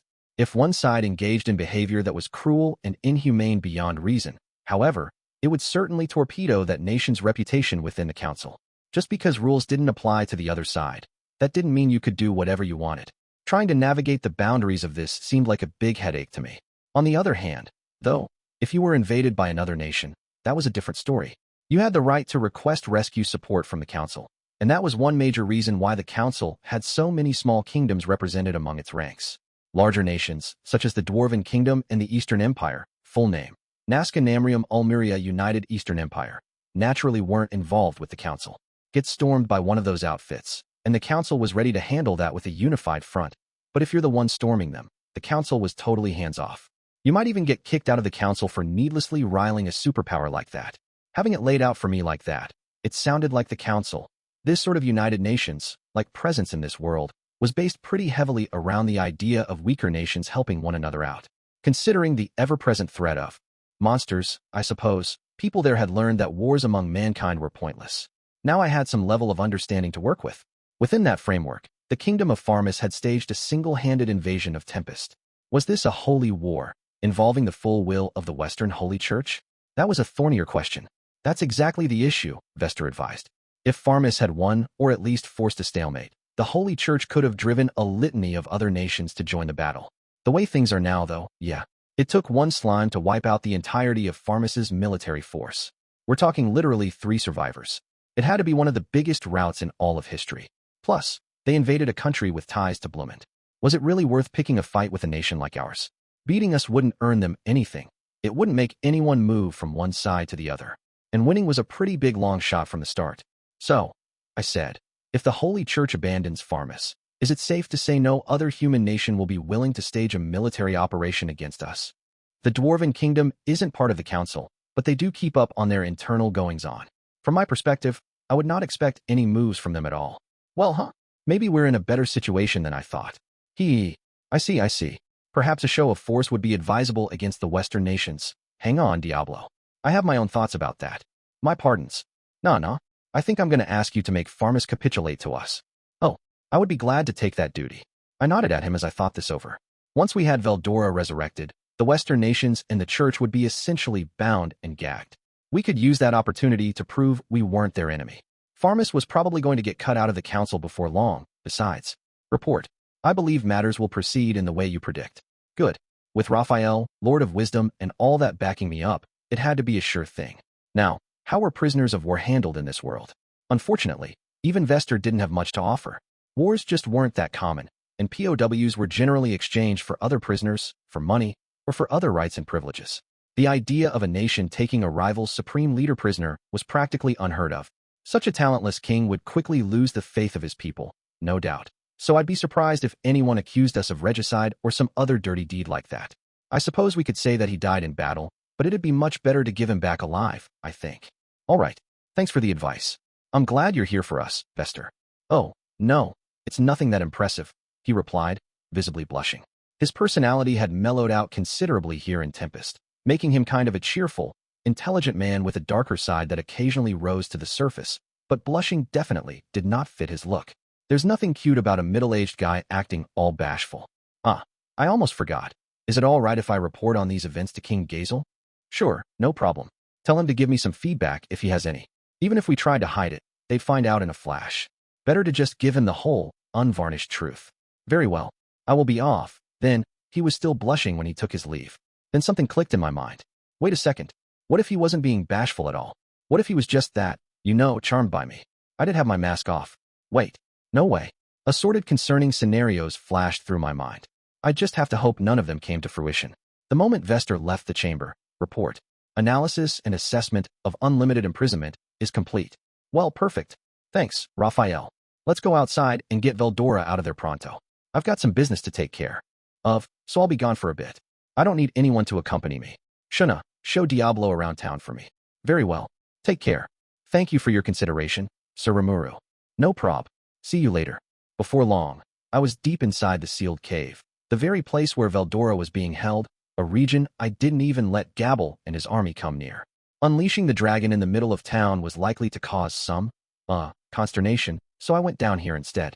Besides, even when sealed, the area around him was so dense with magicules that people couldn't even come near the place. For me, though, it was easy. It used to take several minutes to pin down the coordinates for spatial motion, but now it required no more than a passing thought to wrap it up. In an instant, the 2 points in space were connected, and a hole opened up before me. One hop was all it took to reach my destination. Okay, let's review where we're at right now. I've evolved into a demon lord, and my skills have changed quite a bit as a result. Essentially, all those skills, spatial motion included, have been brought together under the same umbrella, an umbrella called Raphael, Lord of Wisdom, making them all much easier to use. The ultimate skills Raphael's powers involved, quoting from him, were mind accelerate, analyze and assess, parallel computation, cast cancel, all of creation, combine/disassemble, and ability adjust. The unique skill deviant, an old memento from Shizu, was gone, now integrated into Raphael's own abilities. Maybe that was why he was a lot more talkative than my old partner? Incorrect. That is unrelated. So it wasn't just my imagination this time. And that must mean, but let's not pursue this right now. By the way, Mind Accelerate lets me extend my rate of thinking by up to 1,000,000 times. It's a little hard to picture that with words alone, but crank it up, and it feels like time stopped for you. Thanks to all these skills, I can now trigger multiple magics at the same time, with no more than a fraction of a second's delay between them. It was virtually incomparable with the Great Sage. The ultimate skill Belzebuth, meanwhile, encompassed predation, stomach, mimicry, isolate, rot, soul consume, and food chain. Soul consume was a new power for me. Merciless, a power I thought could come in pretty handy, was subsumed into the others, a pity, but it was still active within soul consume. I still needed to break my target's heart before I could take their soul, but it was pretty handy in practice anyway. Another interesting thing was that receive and provide had merged into food chain. It set up this entire skill tree of sorts to tap into, with myself at the very peak. Monsters below me could provide their strength to back me up, and I could divert some of my own strength down to them. It was ridiculous, and even now, it was doing its thing, granting me access to the skills the town's monsters picked up in their evolution. I was letting Raphael take care of all that for me. That rounded out my skill set, and even I was shocked at how superpowered it was. There's no way I could take full advantage of this stuff. Raphael himself was subject to food chain, too, placing him in the midst of an ability adjust. If these skills were going to change all the time, why bother remembering them? But enough about me. Let's turn our attention to Veldora. This has been a long time coming, hasn't it? Nearly 2 years, in fact. But I was finally ready to keep my promise. I still needed to find a vessel of some kind for the guy, but I had a feeling one skill or another would take care of that for me. I'm busting you out of there, Veldora. Then I placed the order with Raphael. The moment I did, a virtual tempest of magicules swirled around within my stomach. If I hadn't evolved Belzebuth, I'm not sure the stomach would have been able to take the strain. It felt like a near-overwhelming gale had burst out of nowhere. I, the great and venerable Veldora, have returned. Venerable? Dude, is this some new way of talking you developed while you were in here? Hey, I said, trying to keep things light. Long time no see. How you doing? You seem to be treating this great resurrection of mine rather flippantly, but it came more quickly than I expected. I had anticipated a while longer. Yeah, I'll bet. Analyzing the unlimited imprisonment took a hell of a lot of time in itself. The way I was doing it, I'd probably need another 100 years or so, I guess. But then my great sage kind of evolved on me. So, evolved? No wonder, then. Even my unique skill investigator told me to expect another century or so. All I could do was send the information I gleaned from the inside to your sage. But the flow of data vastly accelerated itself out of nowhere, so I was wondering what was afoot. A skill evolving, though? What happened there? I answered the question as best I could. I became a demon lord. My unique skill became an ultimate skill. The sage became Raphael, and I'm one lean, mean, analyzing machine now. I see. And you've become a demon lord in the span of under 2 years. An awakened demon lord is not some imposter pushover. Even I would have problems against such a foe. By awakened, I assumed he meant a true demon lord. When a potential seed goes through the harvest festival, that apparently awakens them. Not that it really matters to me at this point. Yeah, well, what can I say, huh? I was always kind of like a genius, wasn't I? Even back then. No regular dude would be reborn as a slime. After all, I kept on naming people, too, and that made me evolve really quickly. I mean, really, it was easy. You've taken far too many risks, you fool. No wonder I noticed my magical energy being taken from me when I wasn't paying attention. Whenever you lack the energy to carry out your ridiculous naming sprees, you took what you needed automatically from me. Of all the foolish things, it was such a blow to my analysis performance that I feared it would extend my imprisonment. But your evolution saved us this time, then? Never did I ever anticipate anything of the sort. So, So I survived all those epic naming sessions mainly because of Veldora? I mean, I did think it was kind of weird, pulling off all these evolutions at what seemed like a minimum of risk. Definitely gotta knock off the naming jags in the future. Hell, no wonder the demon lords didn't immediately set out to build a vast army for themselves. Now it made sense. But what's done is done. Let's just call it all part of the plan, huh? I bet you didn't. Well, I planned it that way the whole time. Did you receive any gift from my evolution, by the way? The world language said something about everyone in my spiritual genealogy getting something. We should have been connected that way, too. But instead, I felt an audible huh? From my thought communication. Veldora fell silent for a bit. Then, so this is an evolved skill. My unique skill investigator has become the ultimate skill Faust, Lord of Investigation. The power to reach the ultimate truth, the final goal of my boundless research. He sounded pretty excited about it, dancing around a bit in the cave. I dunno, maybe he's the type who's slow on the uptake. His teacher probably would have written, too inattentive, on his report card. But whatever. Oh, that's great. A lot easier to evolve than you thought, huh? You fool, came the exasperated reply. Not even I was aware of such phenomena. It is not a lot easier than I thought. No, I suppose not. True demon lords were a rarity, after all, and I suppose it wasn't such a common thing. We spent the next while catching up on stuff, sharing our knowledge with each other. Really, we could have spent all day down there, but I wanted to get Veldora out into the open sooner or later.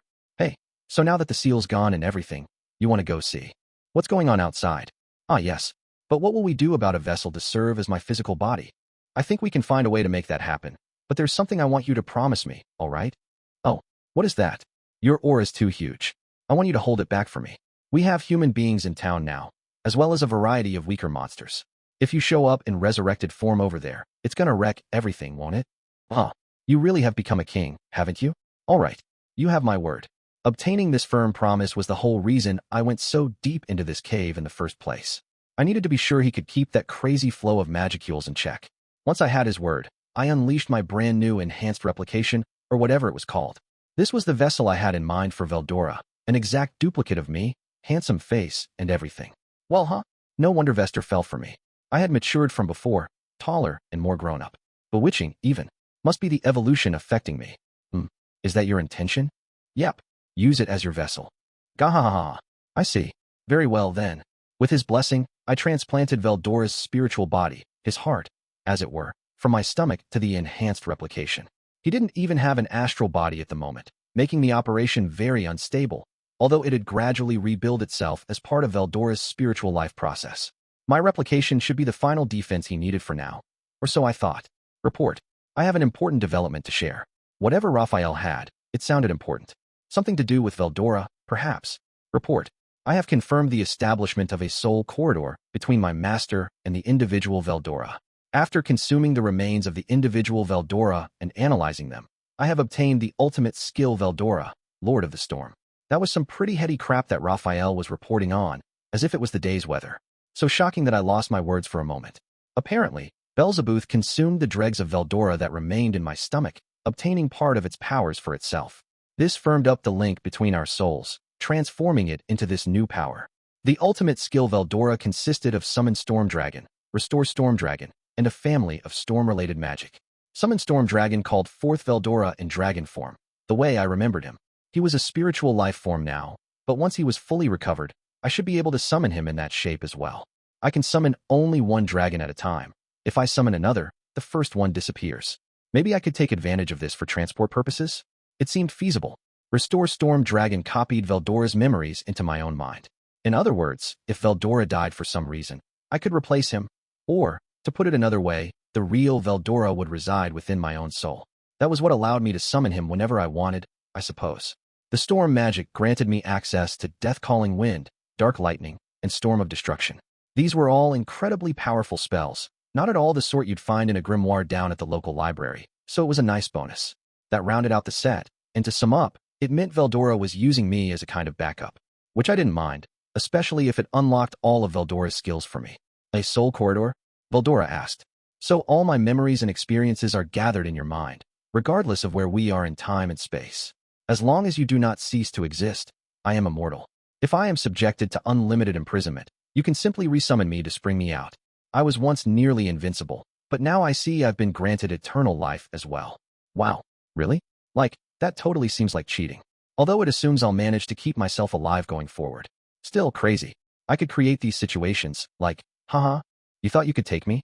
Well, check out this storm dragon I just happened to have bumping around in my pocket. Hahaha. I almost felt bad for my rivals. Talk about the ultimate ace in the hole. With that soul corridor connection, changes began to occur within Veldora. With his heart linked up to my soul, he had lost all his vulnerabilities. In a single moment, both his astral and spiritual bodies were regenerated, giving him new life in his original, complete form. And then, MNH. He grunted, and then his enhanced replication began to mutate. It grew and grew and grew, coming close to 7 feet tall. Now he was tall, well-built, supple, and quite muscular. His skin was a dark shade of brown, his hair blonde, and his looks rugged and masculine. He was a fine figure of a man, one with just a few suggestions of my own facial features still in place. It was kind of like if you took my external human form and made it deliberately manlier. I couldn't get this manly even if I tried faking it, so Veldora's will must have been involved with this. Just like the battle-obsessed freak he was, he probably wished for something that looked strong and would hold up in a fight. Oh well, at least he didn't grow into his full, gigantic dragon form. This resurrection certainly seemed to fill him with joy, too. Gahahaha. I am fully restored. I have obtained ultimate power. Anyone who defies me shall be slain. Hang on a sec. That's weird, isn't it? He's starting to sound like a villain here. And where have I heard that line before? Wait, that's gotta be a famous line from the boss character in a manga I used to love. Dude, why do you know that line? Gahahaha. I was rather bored in there. So to pass the time, I analyzed your memories and read through the works I found inside. Don't you think your analysis work would have gone a hell of a lot faster if you didn't waste your skills on stuff like that? What? We stared at each other. It wasn't exactly an affectionate moment. Veldora's eyes swam as he considered what he had done. Well, regardless, I have finally been released. My thanks to you, Rimuru. Way to change the subject, you bastard. I swore in my heart that I would pursue this issue in detail later on. Still, just as I requested, Veldora was trying his best to rein in his aura. He was trying, but after having his full, vast, expansive strength restored to him, it was all gushing out like a tsunami. So I gave him a crash course in aura suppression. Otherwise, I'd never be able to introduce him to anyone else. Not like that. Try to picture it building up in a little compartment in your body. MH? Speaking of which, Veldora closed his eyes, meditating over something for a moment. Then I noticed his aura shrink down a considerable amount. How is this? Oh, much better. Gahaha. I see my manga knowledge has paid off. It is as if all the knowledge of the world was contained inside those arcane volumes. No, it's not, dumbass. What a goofball, trying to act out all those crazy stories. But, well, with a little practice, he ought to be fine. Report. The food chain process on the monsters who share in your soul hierarchy is complete. A large number of skills have been gifted to you, their master. Would you like me to sift through them and execute ability adjust? Yes, no, now the Harvest Festival had done its work on the townspeople. There was no way I'd be able to fully harness the dozens, perhaps hundreds of skills streaming my way. Better to have someone rework them to be as simple and easy to use as possible. I mean, really, a skill something you may or may not be able to obtain after many years of diligently applying your latent talents. Now I had a zillion. It was just too much, a waste of power on someone like me. So I thought yes, and the process of elimination wrapped up in an instant. Report. Using the unique skill Unlimited Imprisonment as a base, the consolidation process has been completed. The unique skill Unlimited Imprisonment has evolved into the ultimate skill Uriel, Lord of Vows. Wait a second. Since when did I have Unlimited Imprisonment, too?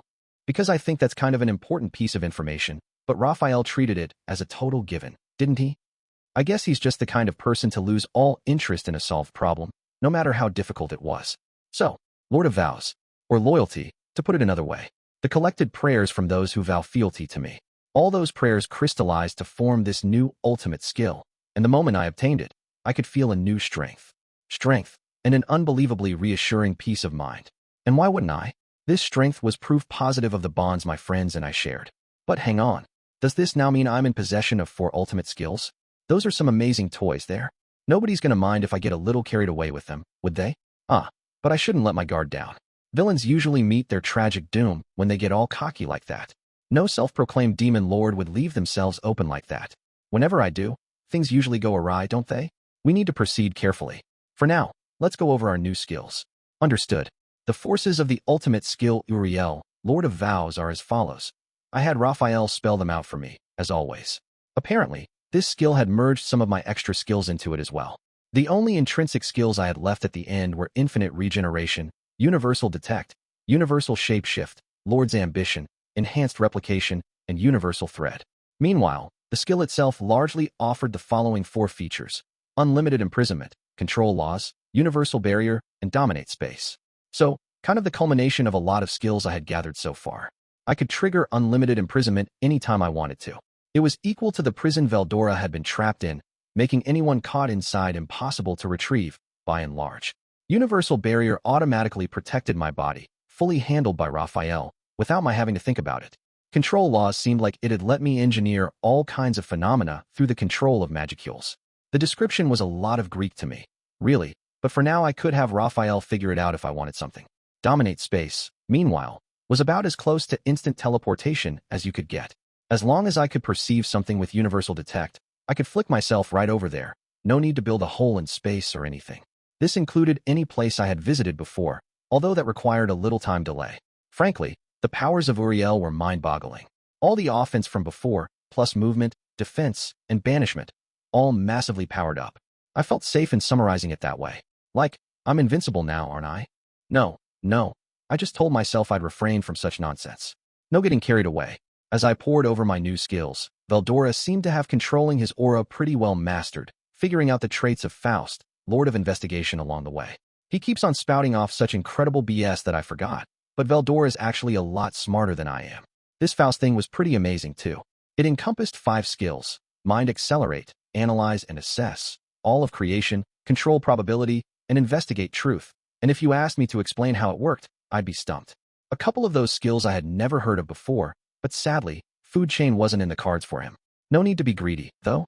I doubted he'd be able to fully use it anyway. So our preparations were complete. Now, for the first time in several centuries, Veldora would be unleashed on the outside world. Upon leaving the cave with him, I found everyone waiting for us at the entrance, and really, we were just about to have chaos on our hands. A large number of people were assembled around the cave, and they were, to say the least, unruly.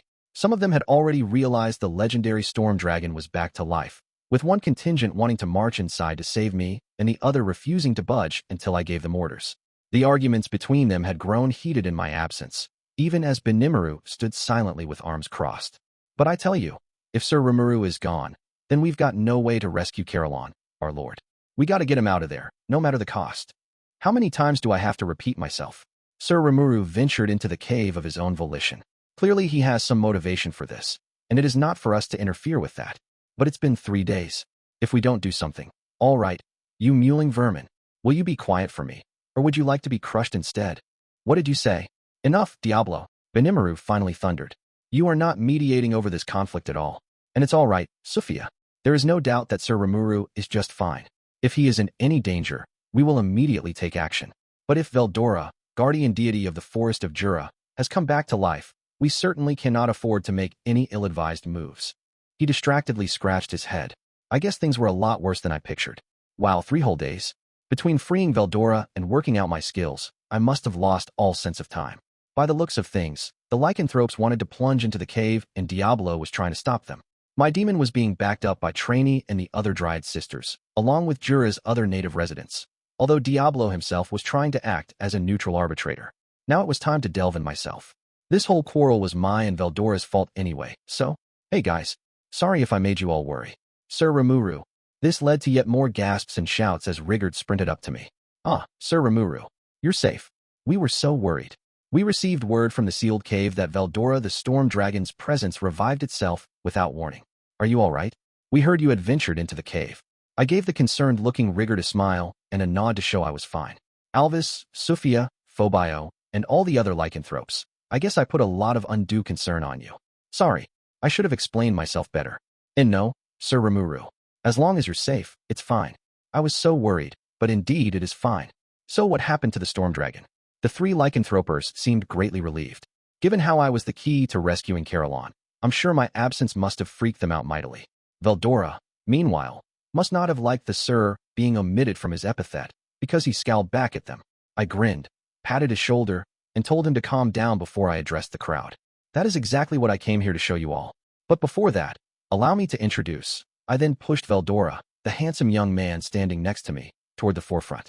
This is old Veldora in the flesh. He's kinda shy, but make nice with him, all right. The entire region of town fell into silence. Everyone's eyes landed on Veldora, nobody daring to say a word. In the midst of this, wait a moment. Enough of that nonsense. I am not in the least bit shy. I just had so few people reach my domain while they were still breathing, up to now. It was delivered in a peeved, dissatisfied voice, but it was more than enough to plunge the scene right back into chaos. The Dryads were the first to recover. They all kneeled before Veldora, trainee included, and bowed their heads.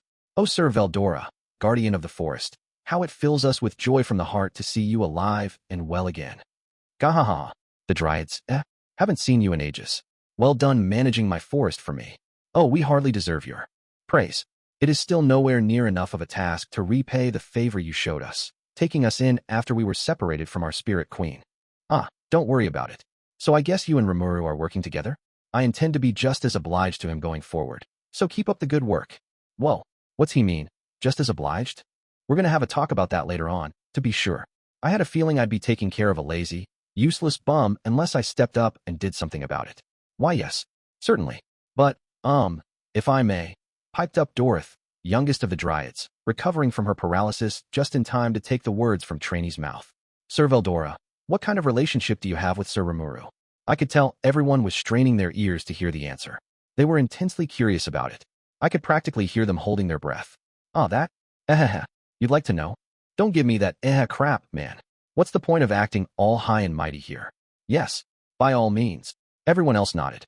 It served only to make Veldora smile triumphantly. "You see? You guys all spoiled this dragon for so long that he thinks he can get away with well near anything. We are friends." "Oh, please. Stop. Now you're embarrassing me, too." I wanted to die of shame at the way he proudly bellowed it out, but the monsters gathered before us were now more frenzied than ever. My goodness. First Lady Malim, and now Sir Veldora. When did he ever do that? "Oh, yeah. Well, Rimuru's always been that way. Really cool. Yeah, that's sure the slime I know. I've come to expect damn near anything from him, really." The murmuring continued for a few more moments. "So, why are you taking that form, Sir Veldora?" "Oh, this? My friend Rimuru prepared it for me. Over the past 3 days, he has helped me learn how to restrain my aura so I can converse with all of you without any adverse effects. What do you think? Don't you agree this is better as well?" "I do." Trainee sighed, overcome with emotion. "I really do. This will be a great help to all of us, truly. You look so amazing, Sir Veldora." Yes, I do, don't I?" Gahaha. The other Dryad sisters gave Veldora just the kind of praise he craved. "Well, if he's happy, I'm not going to rain on his parade." "Ha ha ha ha. Well done, Sir Rimuru. You trained him to hold back that all-powerful aura of his? How fascinating." "You said it, Diablo. But more than that, he's friends with Sir Veldora? That's what I'm more surprised about." "Perhaps," Rigard said. "But looking back, it makes sense. Sir Rimuru first showed himself in our village just when Sir Veldora himself disappeared. Indeed, I had always wondered if the timing of the two events was more than a coincidence. Yeah, I kinda kept it a secret from you guys. I thought at the time it'd take a century or so to free Veldora, and if word got out, there was no telling who'd take that as a signal to attack us." I see. My explanation seemed convincing enough to them, and in the end, Veldora became a member of our town far more easily than I'd guessed. Just then, I appeared before me via spatial motion. I guess that was my gift to him. "Sir Rimuru, I have returned to report on Clayman's activity."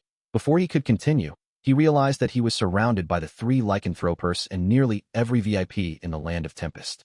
"Did something happen, my lord?" he asked, perhaps hesitant to divulge his report in front of this massive audience. "Yeah, something sure did happen, didn't it?" "Oh, nothing too serious. Your report's the most important thing for now. Here, you 3 listen in, too. Allow us to, if you could." "Yeah, me too. No way we aren't staying involved now. Guess I didn't need to ask." "Great. Now's the perfect time to nail down a plan. So I summon all the town leaders who aren't here right now, and have Yom and Jurin join us in the great meeting hall. Cable and his gang, too, while you're at it. At once." Then he spatial motioned out of there.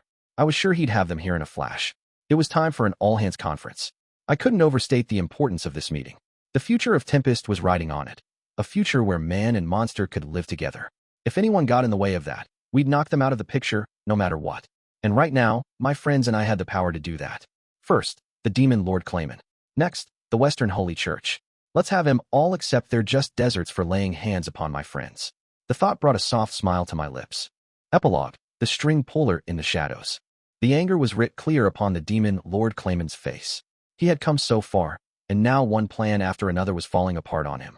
He schemed to have Caroline be attacked by Malim, and then she just flew over, declared war, and flew on back.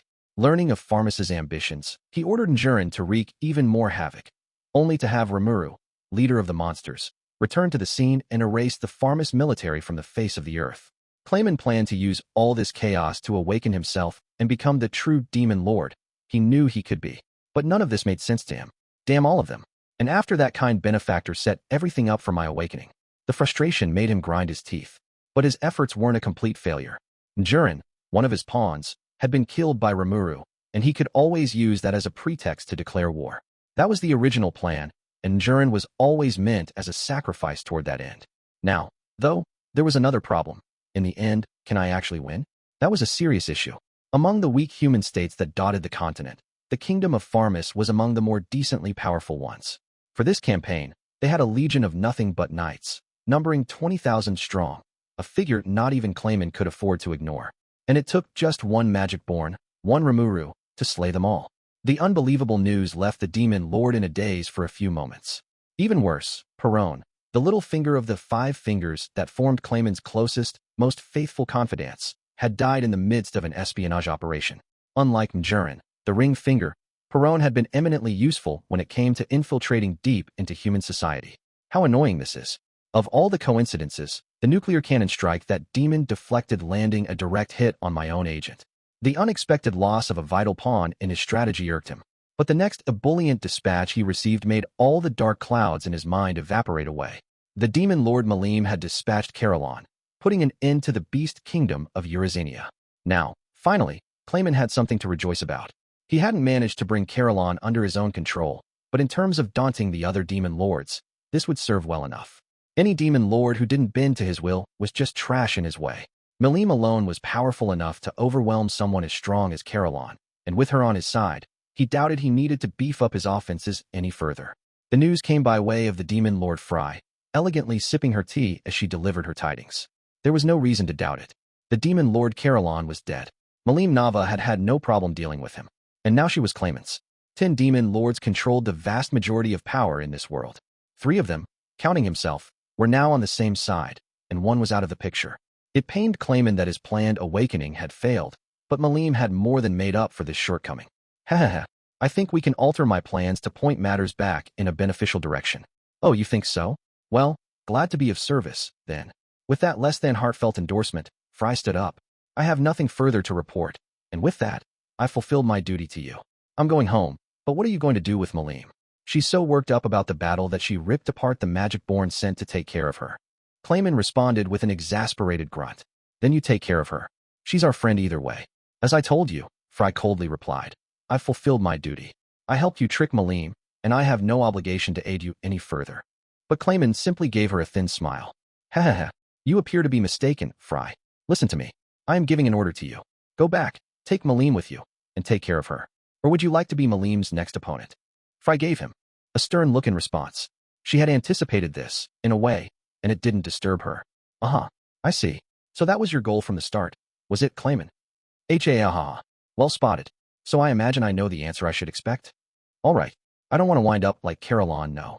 There you go. Very good. That's very intelligent of you, Fry. I will leave Malim in your hands, then. Take her along with you. Wouldn't want my own castle destroyed in the process, now would we? Fry gave this an exaggerated rolling of her eyes. And you think I want my home wrecked? Not that you'll listen to me. I'm glad we have an understanding then. You may go. The attitude indicated to the world that he no longer saw the demon lord Fry as an equal. He was calling the shots, and she carried them out. Fry voiced no great displeasure at this as she gave Clayman a final cold glance and left the room. Once he saw she was gone, Clayman closed his eyes and began to think.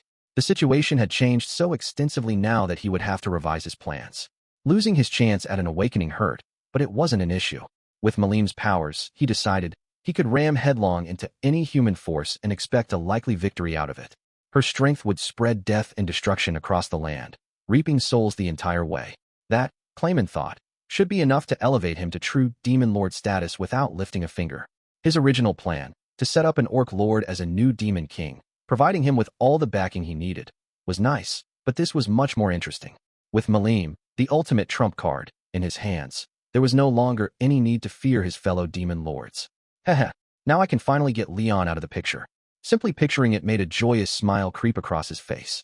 But before Leon, he would have preferred to put his own priorities first, but that wasn't going to happen. He needed to evaluate matters and see what required the most urgent attention. After all, it was what motivated his benefactor that mattered the most. Their enemies could be divided into 3 camps. The demon lord Leon, his rival these many years, the leader of the Forest of Jura, proving more powerful than he first guessed, and the ever-enigmatic Western Holy Church, along with the Holy Empire of Libelius that existed above it. At the moment, direct conflict among demon lords was prohibited. The downfall of Caroline would likely be filed as yet another case of Malene going crazy. Maybe some of them would notice Clayman lurking in the shadows, but he didn't picture any of them making a public issue out of it. Anyone who pursued that question would quickly be making Clayman their enemy. These demon lords were all far too selfish to work together as a group, and if anyone did pursue him, he could handle it. The ultimate trump card made none of them seem worth worrying about any longer. The real issue was the Western Holy Church. Clayman's sworn friend Laplace was still planted in their bureaucracy, and this incident provided both of them with immense backing. The magic-born Rimuru killed 20,000 Pharma soldiers, something the church couldn't afford to ignore. So why not pit them against each other on the battlefield and profiteer from the results? They could wait until both sides reached the limits of their fatigue, toss Malene in there, and bam, they'd both be gone, practically without a fight. Clayman could awaken himself that way, too, maybe. That scenario was exactly what his benefactor wanted, the only master Clayman ever truly served in his life. And if Clayman could pull it off, he could then declare war on Leon and stamp out that anxiety for good. The smile on his face widened. Several mistakes had been made, but fixing them wouldn't be a problem. Now he just had to report back to his benefactor and await the final decision. He laughed loudly and boldly, there in his room, already picturing his lifelong dream finally coming true.